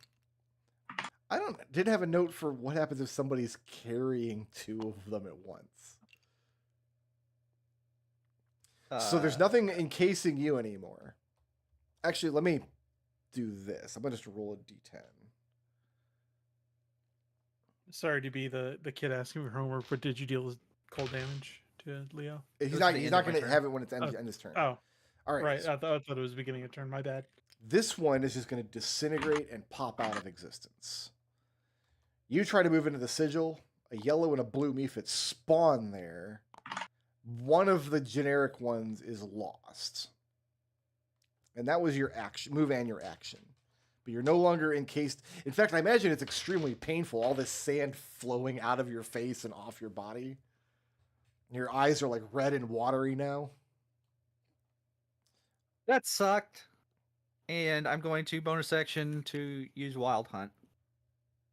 What's that? So that's my racial feat. I gain proficiency bonus, 10 hit points, and you can't you as long as I'm conscious, not incapacitated, you cannot get advantage on me. Okay. When he does that, the 2 yellow Mephits go immediately inert. So they're next, and Oh, then actually, hold on. I did this Oh. wrong. Oh, I don't want to click on that. Did we get fuse bricks Mephit puzzle? No, I was supposed to roll twice there. I had to make up the step here, and then I forgot a step. So this one's also disintegrates. The number of Mephits in the room always stays constant. See what I mean? Mm. Yeah, we're just moving shit around. Essentially. But all of them are inert at this point. All of them are inert, except for the 2 that are not on sigils. Okay. They're still going to take turns. So that was Leo. Who else? Who's up next? So yellow is next, and then Alister. Okay. This one doesn't need to disengage. He's just going to move there, and as soon as he moves to the sigil, he goes inert. That's yellow. This yellow is inert. Who's next? Next is Alister. Alister would like. So, is that a sigil on the ground? It is. A yellow space? The sigils themselves don't have colors. That was just a handy way to know which Mephit started where. The sigils Okay. on the ground don't actually have colors. You could just think of them as like yellow marks. Or Yeah. white Okay. marks So what we if you saw will. is that when Leo moved it onto the sigil, it spawned Mephits, and then one of the white ones disintegrated. So yeah, Leo was quote unquote carrying 2 of them. When he touched the new one, it spawned in new Mephits and then destroyed the mannequins that they would have come from. Okay. Alister would like to. Here's what I want to do. I want to basically put a rope around, I guess, the red Mephit, and then drag it onto the sigil. It's a good way to burn your rope. You can The do this, fire but weapon? it will destroy the rope.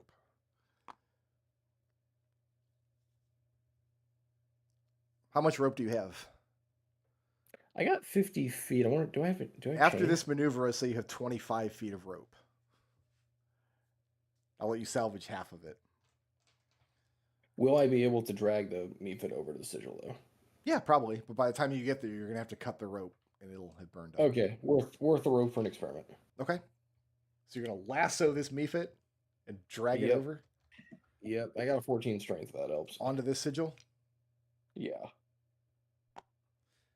While it's moved off the sigil, it is obviously alive and it starts to struggle against the rope a bit. But as soon as you drag it onto the sigil, it goes quiet again, and then you've got to get out a knife and cut the rope off, or else it's all going to burn. Okay. So you now have 25 feet of experiment. rope. So, yeah, try and get the blue one onto the red sigil, maybe? Is what he yells out, and that is his turn. They're not color coded. They're all the same color. Well, yeah, I'm just saying that's the only one we know of. Who's next? I think it's simpler than that. Green followed by white followed by Genevieve. So that brings us to Genevieve. So Genevieve says, I think we just have to move them off of their starting tiles. But you can pass the stuff along. So she's going to move here. Mhm. And her intent is she's going to touch this one and then this one. Okay. So I she'll need do you that. to make a. So when you touch the green one, Something bad happens, I assume. we'll do this first. You take on the properties of the green. So you get covered in this layer of ooze and blades of grass and mud. Ooh, it smells nice, but it feels awful. You are poisoned. And I need you to make a constitution saving throw. By that I mean the poisoned condition. 6. 6. While you are poisoned, you are asleep. So this poison Ew. seeps into your skin and you collapse to the ground unconscious. She reaches for this one and just kind of goes. That's exactly what happened. So hopefully you guys can follow up on that. The good news is it's not Um, doing any damage to you, so you can just lay there dirty and asleep. Yeah. Yeah. That's stupid, though. I hate it. Who's Okay, next? next is Red and then Geppa. Red is inert, and then it's Geppa's turn. All right, so Genevieve has green around her. Mm-hmm. Léopold has blue and No. He has none. oh, he lost them. Okay. Yeah. Put him up. I ran into this empty sigil, Yep. and it spawned the two. Yeah. Okay. And these two are Off alive. of it. Only the blue one. The yellow one has gone Blue inert. one's alive. Yeah. Okay. You can come test my 5, hypothesis. 10, 15. Move to here. Cast firebolt on this one. Okay. Yeah. That hits an armor class of 15. 15 does hit. Dealing. Where are my tens? Here's my tens. 5 fire damage. All right. And yeah, I very much didn't like that at all. Bonus action, flip my staff back off my back and cast Shillelagh. That's my turn. All right. Who's next? Blue, followed by Hugo. Blue is going to try to get away from you guys.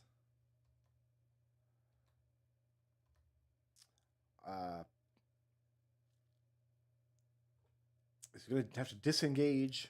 1, 2, 3, 4, 5, 6. That's probably the. Doesn't disengage only get you no OAs from the things next to you when you take the action? Nope. No, it lasts Okay, for your so entire movement. Okay. You don't take any it. Yeah. Nah. And it just cackles and moves as far away as it can in its one turn. Yeah, its fly speed is only 30. So that's blue. Who's next? Next is Hugo. Hugo.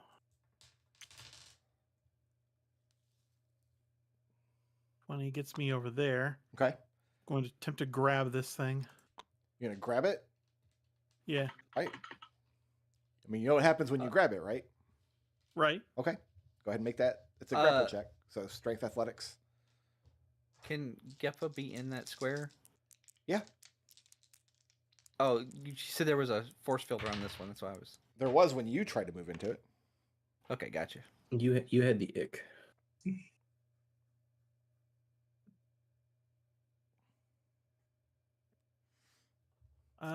14 is the 14. number you got to beat.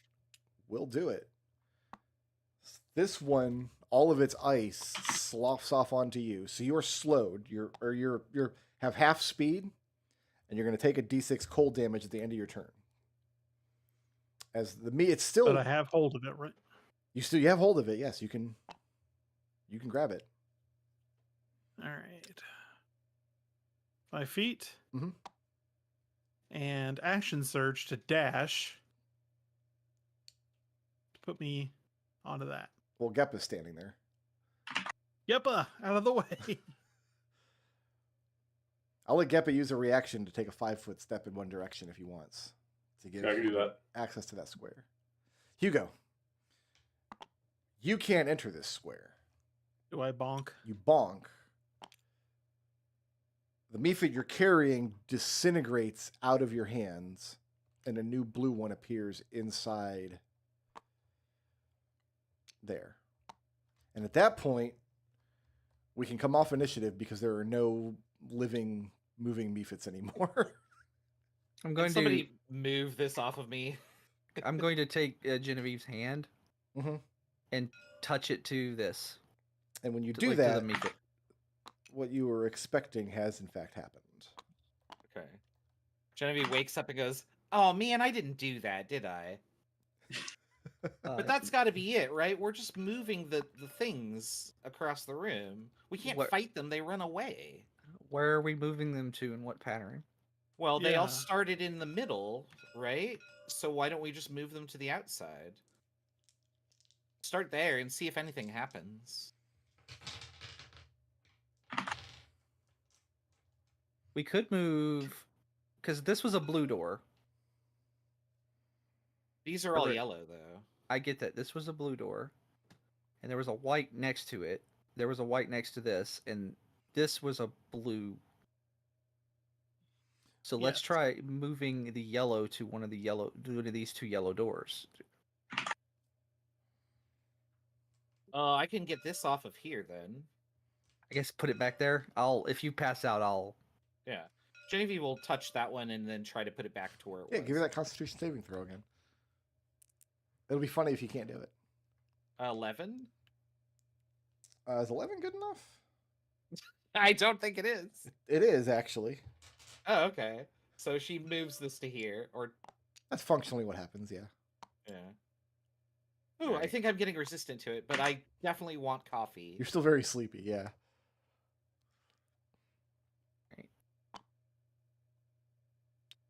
I should probably guide you. Well, no, because when we touch this one, the other one came to life. So what we need to do is we need to touch both of them at the same time. Where are we putting them? So you want to put one Here here? and here. Okay. Does that make sense to everybody? I mean, I could try that. So are Indeed. Genevieve and Leo doing Who is going to help them? Because remember, once they touch these sand mephits, they won't be able to see or hear anything. I will help Genevieve. Alister She's will going to stand back preemptively and hold her feel- breath. Who's helping Leo? Geppa? Yeah, I'll help. Okay. Then functionally, after this maneuver is done, you will have done this. And it's a big relief to have the sand out of your body at the end of the maneuver. Leo, it was no more pleasant the second time. Genevieve Right. looks at Leo and goes, "Oh my god, I can't believe how that must have felt when you were panicking. I knew it was going to happen. It was awful." Hugo tries to open this door. You need a yellow key to open that door. Grumble, grumble, grumble. Let me try my idea here. One thing that we did not try was something Alister said a while ago. Which was what? So, to touch the door while covered in sand. Give it a shot. I mean, let's two people to. Yeah, I'll stay with you. Okay. So Hugo is going to try one of the doors, and Leo's going to try the other one while touched in sand. Yep. Count back from 3. And One. nothing happens when you do Okay. coordinate and do this. The doors do not open. They do have keyholes. Hugo goes back into his pouch and pulls out the hint page. Okay. Are we You mean are we done? Are we done banging our heads against the walls, or do we want to give this a shot? Not yet. Genevieve wants to move this here. It's very cold. Her. Okay, you can do that. She wants to move this here. That's going to cause damage at the start of your turn. So you're going to take 4 fire damage doing this maneuver, as you are on fire for a moment. Ow, ow, hot, hot. Oh, okay. It's the worst. And then she wants to get this one over here somehow. You can do that as long as somebody's helping you, because you need someone to walk you across. Can I get help? I just want to try this. Yeah. There you go. Okay. And then she goes, well, We haven't moved the green one. Oh, okay. What's the last spot? Because there were only 4, there were 5 colored ones. Remember, none of the sigils on the floor actually have colors. They're just sigils. Oh, okay. I was just trying to move them all from where they started, but that's impossible because there's 9. Yeah, there's always 9 mephits in the room. I'm trying to keep it. Is there anything on like the walls that like a diagram that we've missed? The walls of the room are filthy with dust in a way that previous rooms have not been. Oh, is it time to play Power Wash Simulator? Yeah, can we rub some of that off like right in here? How? Just with your hand? I could press the digitate. Using press I can do the digitation? same. Let's start there. That's a good start. Okay. I think us working in tandem in one spot ought to give us a good idea of Geppa, Mm-hmm. along the south wall, as you clean off a big section of it, you reveal what looks to be an old runic language written in Old Etherine. Okay. Do any of I you can read that. It reads, "Turn them all white." And I will read that to my party. Well, there What do are we- 5 of us, so what if we all touch one at once? Well, I think we should do try to stack everything on everyone. Well, everybody takes one.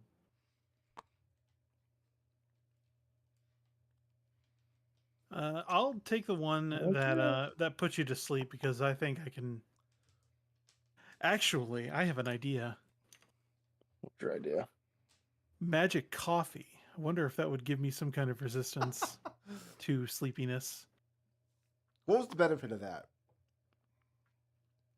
It's the coffee Oh, that Expeditious Retreat? Yeah, okay. that gave expeditious retreat. I don't know if that would since it's also a stimulant. I don't know.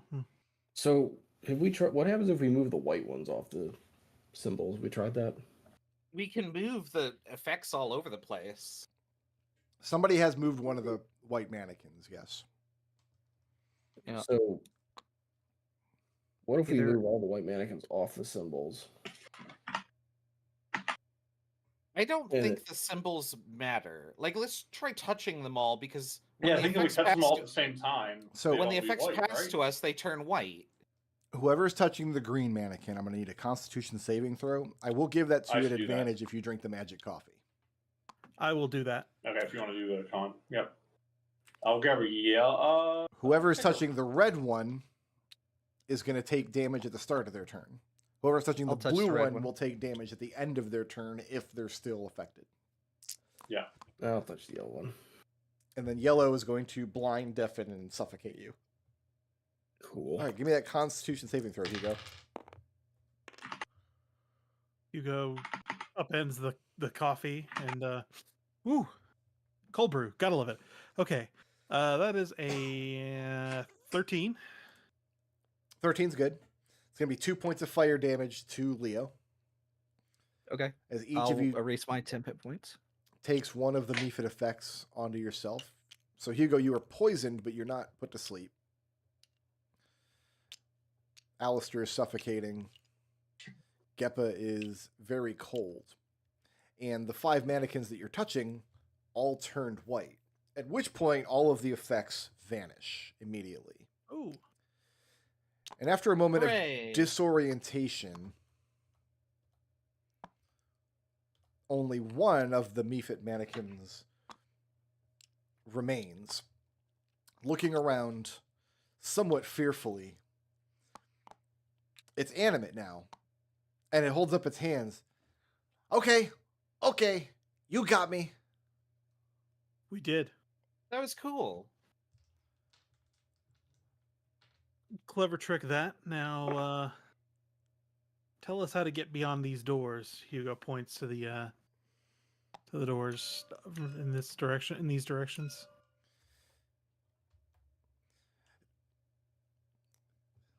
Well, I suppose if you ask very politely, I could give you a gift. Would you please give us a gift so that we can continue to explore this dungeon? If I give you a gift, you will let me go? Of course. What is the gift? At which point, the Mephit produces a yellow key that looks, Don't buy. Okay. in certain light, it could be a golden key, but it's a very like cartoony gold, if that makes sense. A very vividly, like overly saturated gold. And he just sets it on the ground, and then he takes to his wings, says, I go in peace, we- yes? Let's try the key first. I don't mean to be offensive, but we've heard stories about how dungeon encounters typically go, and we've decided that we would like to be more diplomatic. So if the key works and it's legitimate, we will be more than happy to let you go about your business. What do you do with the key? Question. Genevieve raises her hand and addresses the Mephit.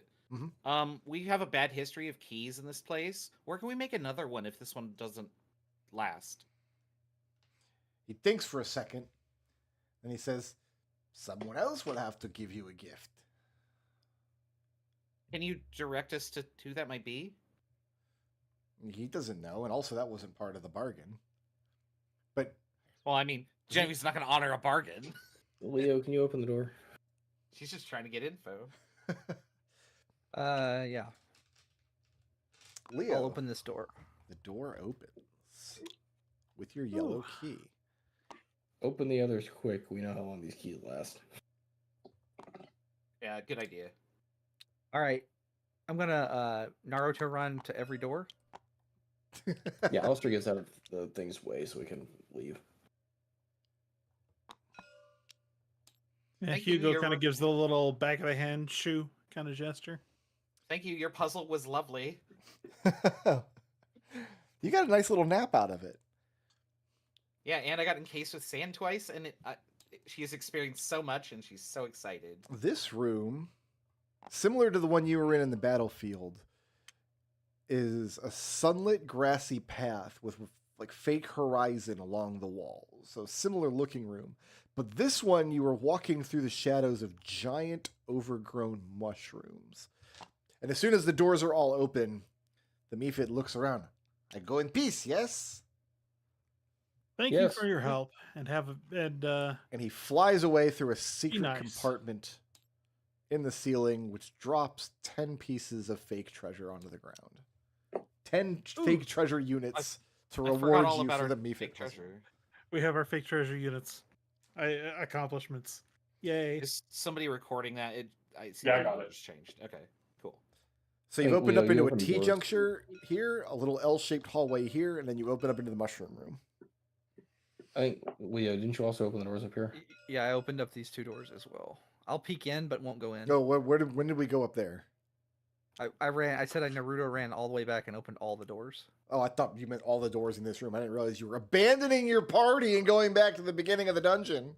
Yeah, come on. Remember what Hugo said, and remember what Tempest yelled at us about? That seems like the I kind told- of thing that would get you yelled at by Tempest. That's I mean- exactly why he did it. But it's okay. In I this mean, way. I told everybody I was doing it. Yeah. We trust you. And you know And what we you can't didn't keep do up while you were with it. gone? We didn't all go in different rooms. Yeah, and it's not like they can catch me. So there is a door there, but it's not locked. Listen, after Tempest dropped out of the ceiling last time, I'm not convinced she's not up there right now already. So, Tempest, if you're up there, I did not condone what he just did.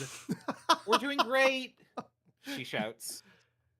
There are two Genevieve. doors over here, neither of which are locked, and none of the doors in this area are locked. The L junction and the T junction here are all unlocked. Do we want to go into the This- revealed room? That's the only one that's interesting. This place has way less acid than a real dungeon. I also noticed that. Like, the green thing didn't even try to dissolve me. It just made me sleepy. We have, Yeah. I don't know, we have a disturbingly small sample size on dungeons with acid in them. So Yeah, let's go ahead and go into the mushroom room. Room. Okay. There are mushrooms of all shapes and sizes. In fact, as you step into the room, at first glance, it looks like a carpet of grass grows up along the edges of the room and the walls, and then you have this kind of pushed path in between them. However, as you step in, you realize the floor does not have the consistency of a dirt path. It's soft and pliable under your boot. And the grass you're looking at doesn't have individual blades. Rather, it looks like a field of mold. And all around you, there are patches of mushrooms growing in all shapes and sizes. And these circles are particularly large mushrooms reaching up along the walls and casting shade into the room. It has the same kind of false illumination as the battlefield room did. none of those are that weird mushroom that made mushrooms grow on everything, is it? The nightshade? Yeah. Everybody can give me an intelligence check at advantage. So we all remember what that looks like. Well, you all are in mushroom school. Yeah, you're all Yeah. taking a mushroom class. Yeah. I got an 19. 11. 19. 13. So the lowest was 11? Yeah. That's because Geppa skips mushroom class half the time, isn't it? I got 11 too. Yeah. That's because Sometimes I wonder Alister, if Geppa's on mushrooms. Alister spends all of his time in class arguing with the teacher instead of paying It's attention true, to he take does. notes. So everybody except Alister and Geppa. You have more like myconological knowledge than you imagined you were getting. Like the class is doing you more good than you ever could have suspected. And you're able to determine which mushrooms are safe for what. Some mushrooms are safe for eating. Some can be used to treat poisons, diseases, and illnesses. The various effects. Some of them are poisonous in and of themselves. In other words, you can safely navigate the plethora of mushrooms in this room if you so choose. Yeah, I think I spy a door over there and a door here, right? 3 doors, all unlocked. No, I'm sorry. This one is a green keyhole. I mean, should we use the clue now for the green key since there's nothing left? I think That's that's probably- reasonable. Yeah. You wanna- Hugo pulls out the piece of paper. Tap green keys, and it reads, the letters coalesce. Green keys are imagined in song. It's song. In song, you say? In song. So think of a key and sing about it. Just Alister go will up to the start to sing. just Don't know if that's going to be right here. I think it's going to have to be in the workshop area. well, I mean, the key was Do we- down here for that, so Do we see a green door in this room? Yes, the Yeah, green north is a green door. Alister will go to the door. Okay. He will lean up against it. And he will start to sing. What do you sing? Do, re, mi, fa, sol, la, ti, do. Very good. Like, warmed my heart. I enjoyed that. Not the door. Nope, doesn't do anything. Ah, yes. Everyone loves a good scale.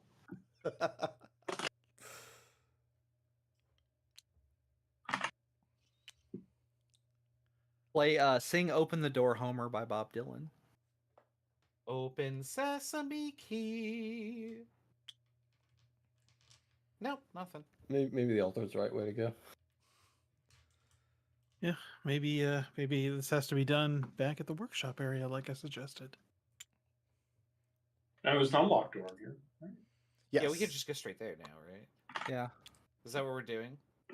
It required a yellow key to go through this door and this door, but once you have access to this hallway, this door here doesn't matter anymore. So the only unlocked or the only locked door remaining in this room is this one, which requires a green key.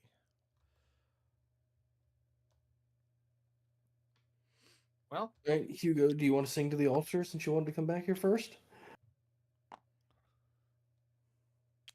Nice baritone. Hugo sings this a door? Sorry. Hugo sings a bawdy sea shanty from his coastal town city days. Okay, you sing a bawdy don't- sea shanty. Yep.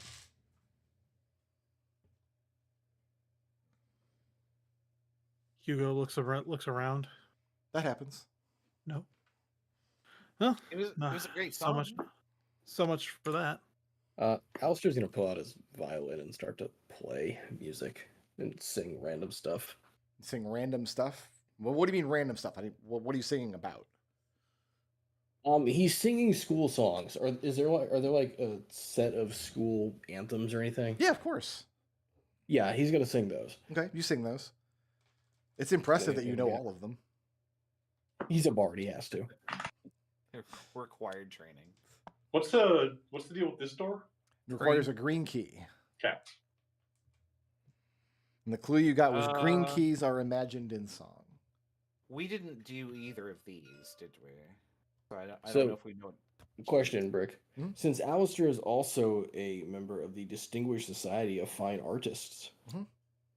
which I think includes musicians, Sure. if I remember right from reading it. Anything useful that he might have overheard? Anything? I mean, I'm sure you Songs know around all campus kinds today. of music from classical compositions. People have come through Strixhaven before.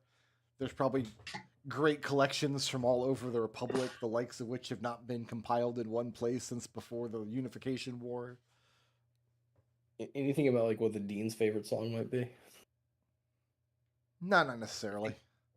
I think we should peek into these other rooms because Yeah. like we're gonna walk in one of them. It's gonna be full of musical instruments, and you guys are gonna feel silly. Yeah, Alistair's gonna be playing his instrument and singing as they walk through the halls. Singing what? Just more school There songs? once was a man from Nantucket. I was singing gross songs. Genevieve's All gonna sorts of like. different songs. The kind of songs that would Genevieve's get gonna- you expelled. Wait, what? Genevieve's gonna sing "La Le Lu Le Lo" Okay, on the way back. that's Oh, Strange. what was that password? Sing the It's- password. That's the password that I just. It's sung. not. No, that's Metal Gear. Oh.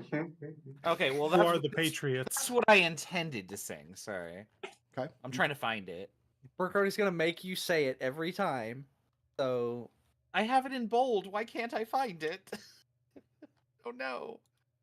You're right. Too much information.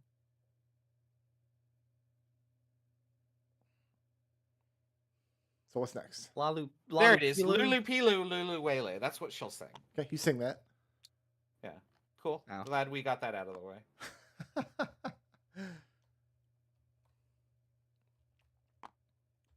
I'm Yeah, not gonna it's open the door unless somebody. Yeah. So, all right, push this door open. Léopold. Yeah. What is the sexiest thing Léopold can imagine? In terms of something that would distract him from like important tasks or schoolwork. What is the absolute Okay. A perfectly executed roundhouse into a somersault. So Léopold is sexually attracted to perfectly executed roundhouse into a somersault? A perfectly executed like martial arts moves. Yes. Give me a charisma saving throw at disadvantage. Why disadvantage? Because I said disadvantage. That's a fail. A fail. That's a 2 on dice, so I'm assuming like that's a 1. Okay, let me erase this room.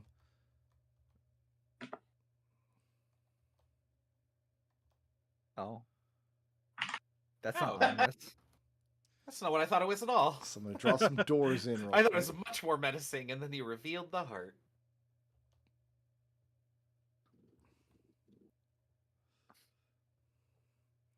This room is very dimly lit. In the corners are 4 little stands with what can only be described as romantic candlelight emanating from them. The center of the room is this large heart-shaped rug on the floor covered in fragrant rose petals.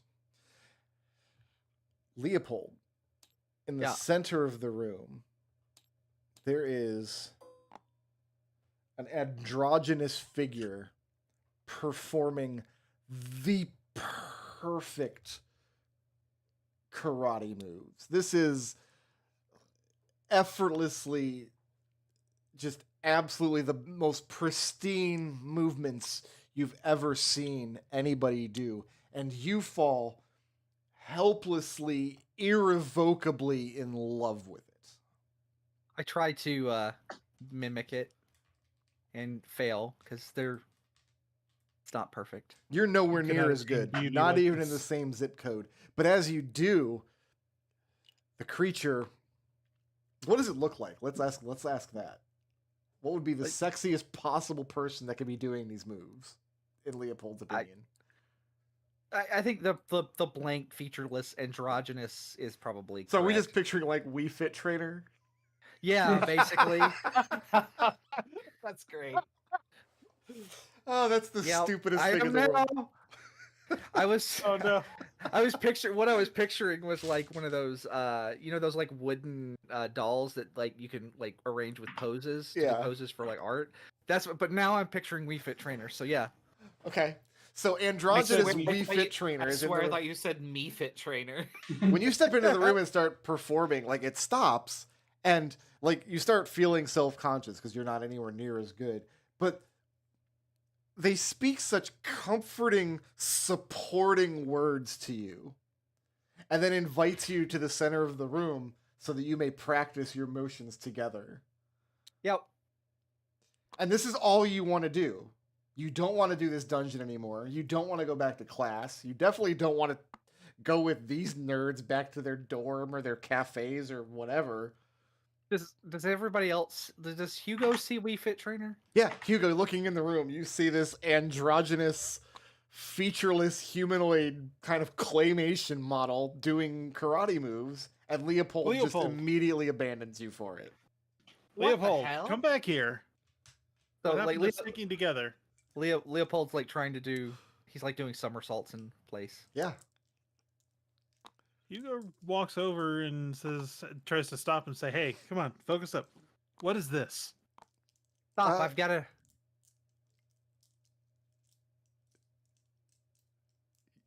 But Hugo asks you a question. He's kind of being really rude, interrupting your date. Leave me alone. I'm sorry to Is do this We have- normal? We have a thing to do here. We've got a time limit, before the faculty see the faculty will arrive for the morning shift. Can I No, shocking grasp Keep this? moving. You can roll initiative if you want to make an attack roll against a target. I I mean, mean, I Alister's want- gonna I open want to doors s- first. Well, okay. If you wanted to open doors first, I will hold out. But Okay. So the that north is doors where here, Genevieve's going with this.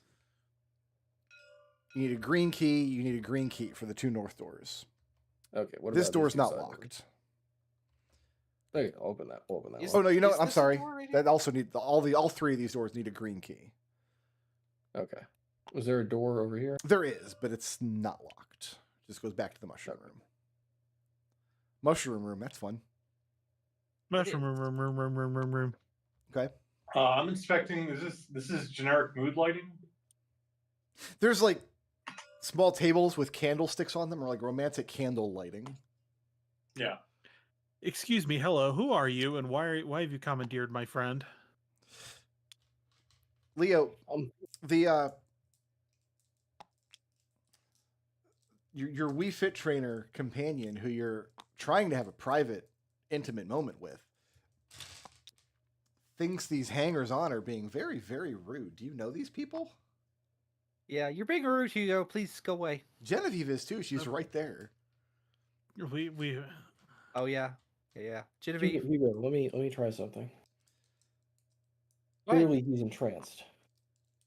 I'm aware. I'm hoping that I could zap him out of it. Alister's gonna start. Oh, to you were play gonna on me. shocking grasp Leo, not the creature. Either. Either. I was actually going for the creature, but I could see how you would interpret that. As So let me put this. Oh. If you try to shocking grasp anyone, we're rolling initiative. Does anybody have I'm a aware. non-violent solution they want to try before we do that? Alister is trying to sing. What are you singing? He's going to serenade the roundhouse guy and Leo. Do you want me to actually sing? That's up to you. I guess the question is, are you singing a song that you know that Leo would find romantic or not? Like, are you trying to Yeah. support Leo's mood, or are you trying to break his mood? Are we adding to I the guess- scene, or are we detracting from it? He's gonna add to the scene. All right, making it more romantic. Yes. At which point, the Wii Fit trainer tells Leo that the bard is offering exactly the kind of musical performance that can enhance your practice and your training. But these other two, they got to go. They're just cramping your style. I have something I'd like to try. Sure. I would like to try casting the cantrip Friends on the wireframe. Now I'm picturing fighting wireframes from Smash Brothers. Thank you, Destil. Okay, let me look up that spell real quick and make sure it'll do something or anything here. Being supportive to the Mephit worked. Maybe if You we can make get this like guy our friend, too. advantage on any checks that you'd make for a minute, I think. They like view you as like a. I would say this creature is hostile towards Genevieve and Hugo, but not Geppa yet. Mm-hmm. So that works. Yeah. Okay, and then I have a minute during which I will try and convince the creature that. How much of the situation do I actually understand? I don't think much. I'll try and convince the creature that Leo has other important things to do and might be better off if you stay here and do your kicks, and Leo goes and does his kicks somewhere else. Better to have kicked and. Kicked and lost. Can I roll like a? Can I roll a charisma like? There's not going to be a roll required because persuasion. What Friends does is give you an advantage on charisma checks directed at a creature, but there would be Right. there's not going to be any relevant charisma check here. What that tells you is So I can't persuade it. this is not a creature that can be persuaded, but for the duration of the spell, it's going to regard you as a friend, and it invites you over to perform this kata with Léopold. Maybe if we all do it, I'll walk over and instead of doing like his kata, I'll do like the kind of staff thing. Okay. With my staff. The Wii Fit trainer doesn't want Genevieve and Hugo here. They need to get out. Can I convince them that they're my friends? They need to stay as well. I'll give you a Can I put in a persuasion. good word for them? Put a persuasion. You're their friend. Yeah, let's do a persuasion check on that. That's a 9. A 9? Yeah. I mean, they're just being very rude is the problem. And Léopold, you can't help but agree. They're being extremely rude. Yeah, I need you guys to step back. We'll talk later when I get done here. I don't think that's a good idea. Remember what Tempest told us?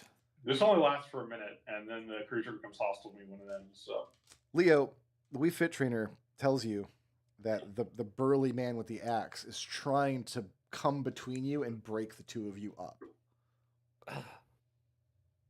I Hugo suspiciously. Can other people hear when this creature talks? Oh to me, yeah, or is it absolutely. just It's a physical creature in the room. You can have conversations okay. with it. I gasp. Hugo. What? Leo, Trying to keep you Ignore on them. task. I am on task. No. I'm getting some good practice in. Look. No, what? That's not what we came down here for, to get practice. We came down here to... It's a training dungeon. We came down here to get practice. That's exactly why we're here. This isn't the part of the practice that we're trying to do, Hugh. Geppa, I'm going to give you one more interaction before your friend spell works itself out. sure. Do you want to take one more? Let's try convincing the figure, which cannot be convinced of things, that perhaps they should come with us and show us on the dungeon how great their kicks are. Doing it just in this room obviously isn't nearly a good enough use of their tremendous skill. They can't be even magically persuaded to do that with the friend spell. Like, I'm not even going to let you have the roll. But the information you glean is useful. You become convinced that this figure cannot leave this room. It's bound to this place. Yep. Leo, look at the floor. It's obviously a trap. At which point, the figure becomes very hostile towards Geppa. Alister would like to ask the figure a question. You'd have to stop playing music to do that, and the figure's not going That's to like fine. it. He just wants to ask the figure if he knows how to get through the doors to the north. If he knows how to make the green key. Not only does the figure not know how to get a green key, but it's fed up with all of you. And Leo. Yeah. Why don't we go ahead and roll initiative now? Yeah, I need initiative. Like, I'm gonna have to ask you guys to leave. Actually, let's go ahead, roll initiative, and put yourself on the initiative order wherever you need to go. Leo, what's your dex? What's your initiative bonus? +5. +5. So do I need to roll initiative? Oh yeah, you're rolling initiative. You're on initiative. Oh, so we'll save Yeah. that 15. All right. What I'm going to do is save the map here, and we pick it up next Sunday. We will start at the beginning of this encounter. Did we get a good encounter at all last campaign where somebody got dominated and had to fight all of No. you? Listen, No, I've never. because of Benedict. You've Yeah, never. we did have Benedict. Benedict just Yeah. said no. Yeah. He completely neutralizes those encounters. Oh, okay. You've also. This is also the first time you've gotten me. Oh, okay. The same thing happened with Razu in that party. So here's what's going to man, I happen know next week is you're going to have an encounter. Leopold, your goal is to knock all of these people unconscious, drag them out of the room so you can continue your date. Also, Gotcha. you're going to control this mannequin, this We Fit trainer, and it's just a clone of you. It has all of your same abilities. Oh, okay, cool. Yeah. Oh, fun. Oh, you could bust out the So, old it's Flumph 1 icons. 4 of you versus 2 Leopolds when we come back. Let me save this map. That's gonna be obnoxious. I know exactly who I would have used instead of the Wii Fit trainer if it was Genevieve. It would be Eugenia Veritas. Nope, hold on. Oh my. How did I forget how to save the game? Except, I don't know if love is Control appropriate, S? but I'm having a brain fart. Options, menu. Games, there it is. Found it. Oh my god. I've only been using this you've only done this program. about 400 million times. Yeah, I've only used this program for 10 years running D&D. I can't find the save game button.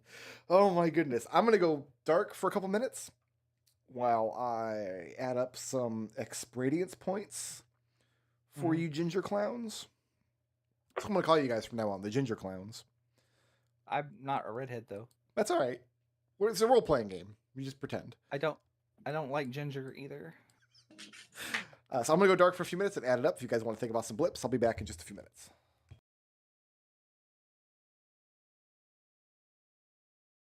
What is that? This was 5, so this is 6.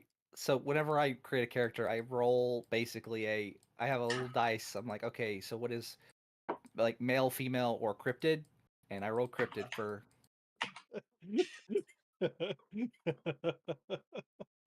so Is that an equally weighted die, like a 1 in 3 cryptid? yeah. It is. Nice.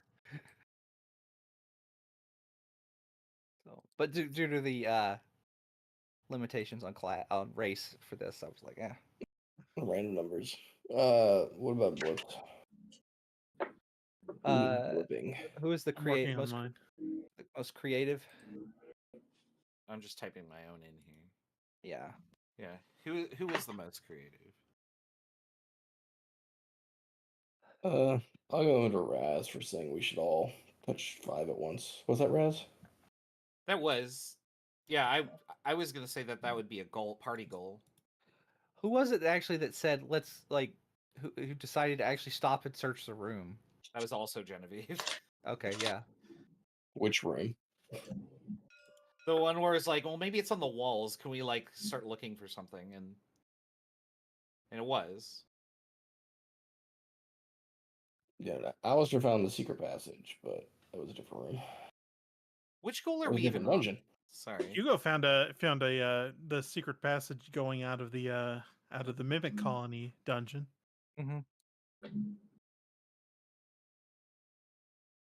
I'm just gonna go straight down my list. Who is the badass? I mean, Léopold did take 2 elements.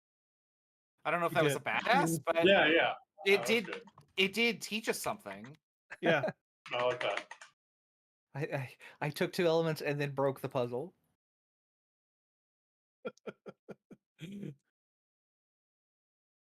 Breaking the puzzle is always Okay. a. Who is the about- most creative? Most creative was I still say Genevieve for like, oh, maybe we should actually search the room to see if there's any clues to the puzzle. All right, you guys want some I'm sitting there- explodience points? Yeah. What's explodience Did points? they explode? They explode. For various mimicry style objects, and I gave you a little experience for the Mephit encounter. It wasn't a combat encounter per se, but you did have to do some combat to feel your way through it. Everybody is taking 240 experience points. 240. Oh, I might level up. Nice. Let's see. Close. I will spend blips to level. We'll get through that. We'll get to that. Yeah, I know. Okay.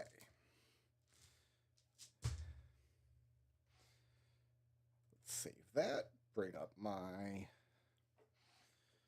my cheat sheet here. Who wants to make a case for some blips? I'll go. Sure. Hugo. I have my alignment neutral good. Just be excellent to your fellow man for going to the school's authorities for narking on the mimic colony. Okay. I have my ideal. The peace hard one must be preserved for trying to keep Léopold in line for going back into this training dungeon, because that was twice that he just ran off ahead of everybody when he was like, "Oh, I'm gonna go unlock all these doors. Oh, I'm going to go smooch a Wii Fit trainer." You were literally right behind me. To be fair, the Wii Fit trainer is very smoochable. True. I want everybody watching to recognize that I was here, Hugo was here, and then the rest of the party was in these spaces. I was not ahead of everybody.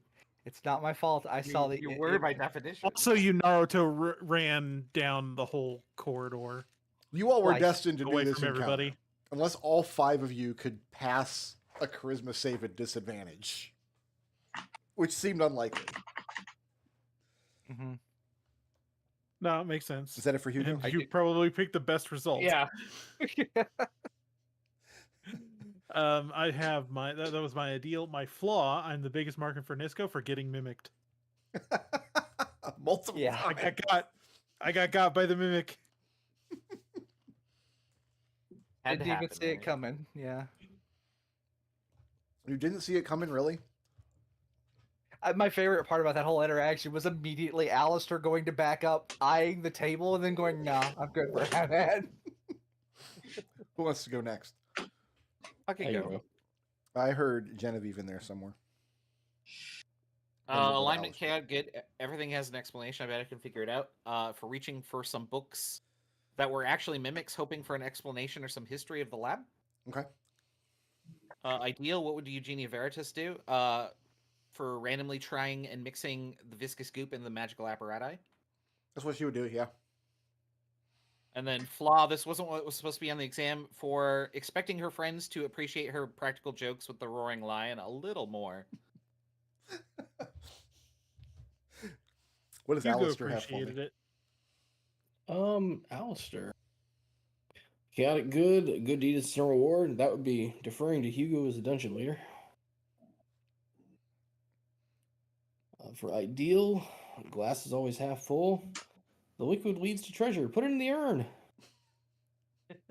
You thought you were going to turn the liquid into treasure? You never know. I mean, eventually become a treasure mimic, right? Flaw, I just wanted to help. That would be throwing the bug into the urn to see what happened. Didn't help the bug. Did not help the bug, but best intentions. What does I thought Geppa we'll have for come me? back in the later encounter. I've got my alignment chaotic neutral. Why should I do what I want when I can? For trying to just magically force the figure into letting Leo go. Okay. And I've got my flaw. When I'm bored, watch out. And I'm easily bored for just walking up to the urn and rotating it while everyone else is carefully deliberating what to do with it. Sure. That's it. Should we give Leo any blips? Because he kind of caused this whole mess that you're in now. No, it's fine. No. He did more good than bad. What do you think, Leo? I've got my alignment. Everyone has a place and purpose for wanting to report the illicit mimic drug lab. Yeah, see, My- you need to cook. I'm sorry, that killed me. Sorry. I'm sorry. I might fail, but I will never give up. For seeing the sublime and then trying to emulate it. And my flaw, only one of us can be the best, and it's clearly me, for racing down the tunnel. And I vastly ahead of everybody else and exhausting himself. What is the title of today's episode? Fool me once, shame on you. Fool me twice, shame on me. It's too long for a title. Needs to be snappy. Snappy. Mimicry? I don't know. Naruto runs are definitely faster. Or Naruto runs are faster. I'm not putting You can just anime put- in my title. For the love of Roundhouse. Well, that's kind of that should be the next episode. Put a pin in that. We're all about to get kicked. Roundhouse stuff. You're about to get love some roundhouses. No, listen. What is it? What is the thing called where you have the sign that says it has been X number of days since the last thing? Is there a term for that? I No. don't think so. OSHA? Oh, just put the reset the Mephit counter. Reset the Mephit. Okay, we'll go with that. Yeah. That works. Reset the Mephit counter. Who had the most creative solution to a problem this session? Lee said Genevieve investigates the Mephit puzzle room to find a solution. Well, specifically, Genevieve was like, hey, maybe we should look around for clues instead of continuing to poke at the puzzle pieces. And who did the most to further the party's goals? Didn't type anything yet. I would say Geppa for the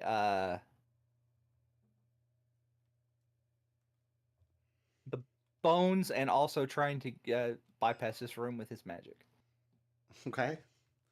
I'm just gonna say Geppa. All right. Who was the badass? We said Léopold for taking on 2 elements in the Mephit Yeah. puzzle. That's sort of Breaking the broke it. puzzle. And who was intangible? Question mark. You go for being the beleaguered party leader. You're always that. It felt like it was especially like the step. Like we did 2 steps forward last mission and then 1 step back this mission. No. It's McDohl for being party leader because he always complains that he never gets to lead or when other people start jumping in front of him. So we've decided to let him lead. So, okay, I want to point out that every time I ran off, I said, I'm going to do this. I'm letting everybody know I do this.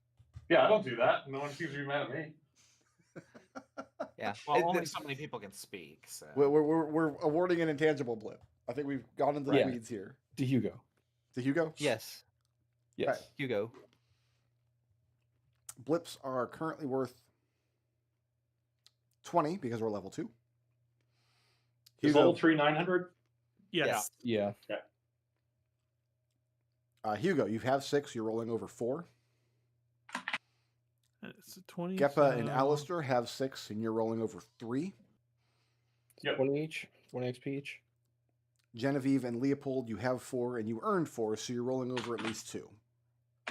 All right. I have 795 experience points, and there were 20 apiece. Brick blips are 20 XP each. Correct. I had myself at 915 after I roll over the 3 without having to do anything else. Yeah, rolling it over. 1895. I didn't even need to spend blips to gain a level. I have to spend 2 to gain a level. I need to spend 1 because I'm 5 off. So you want to, Two. Alister, you want to come in with 5 blips next week?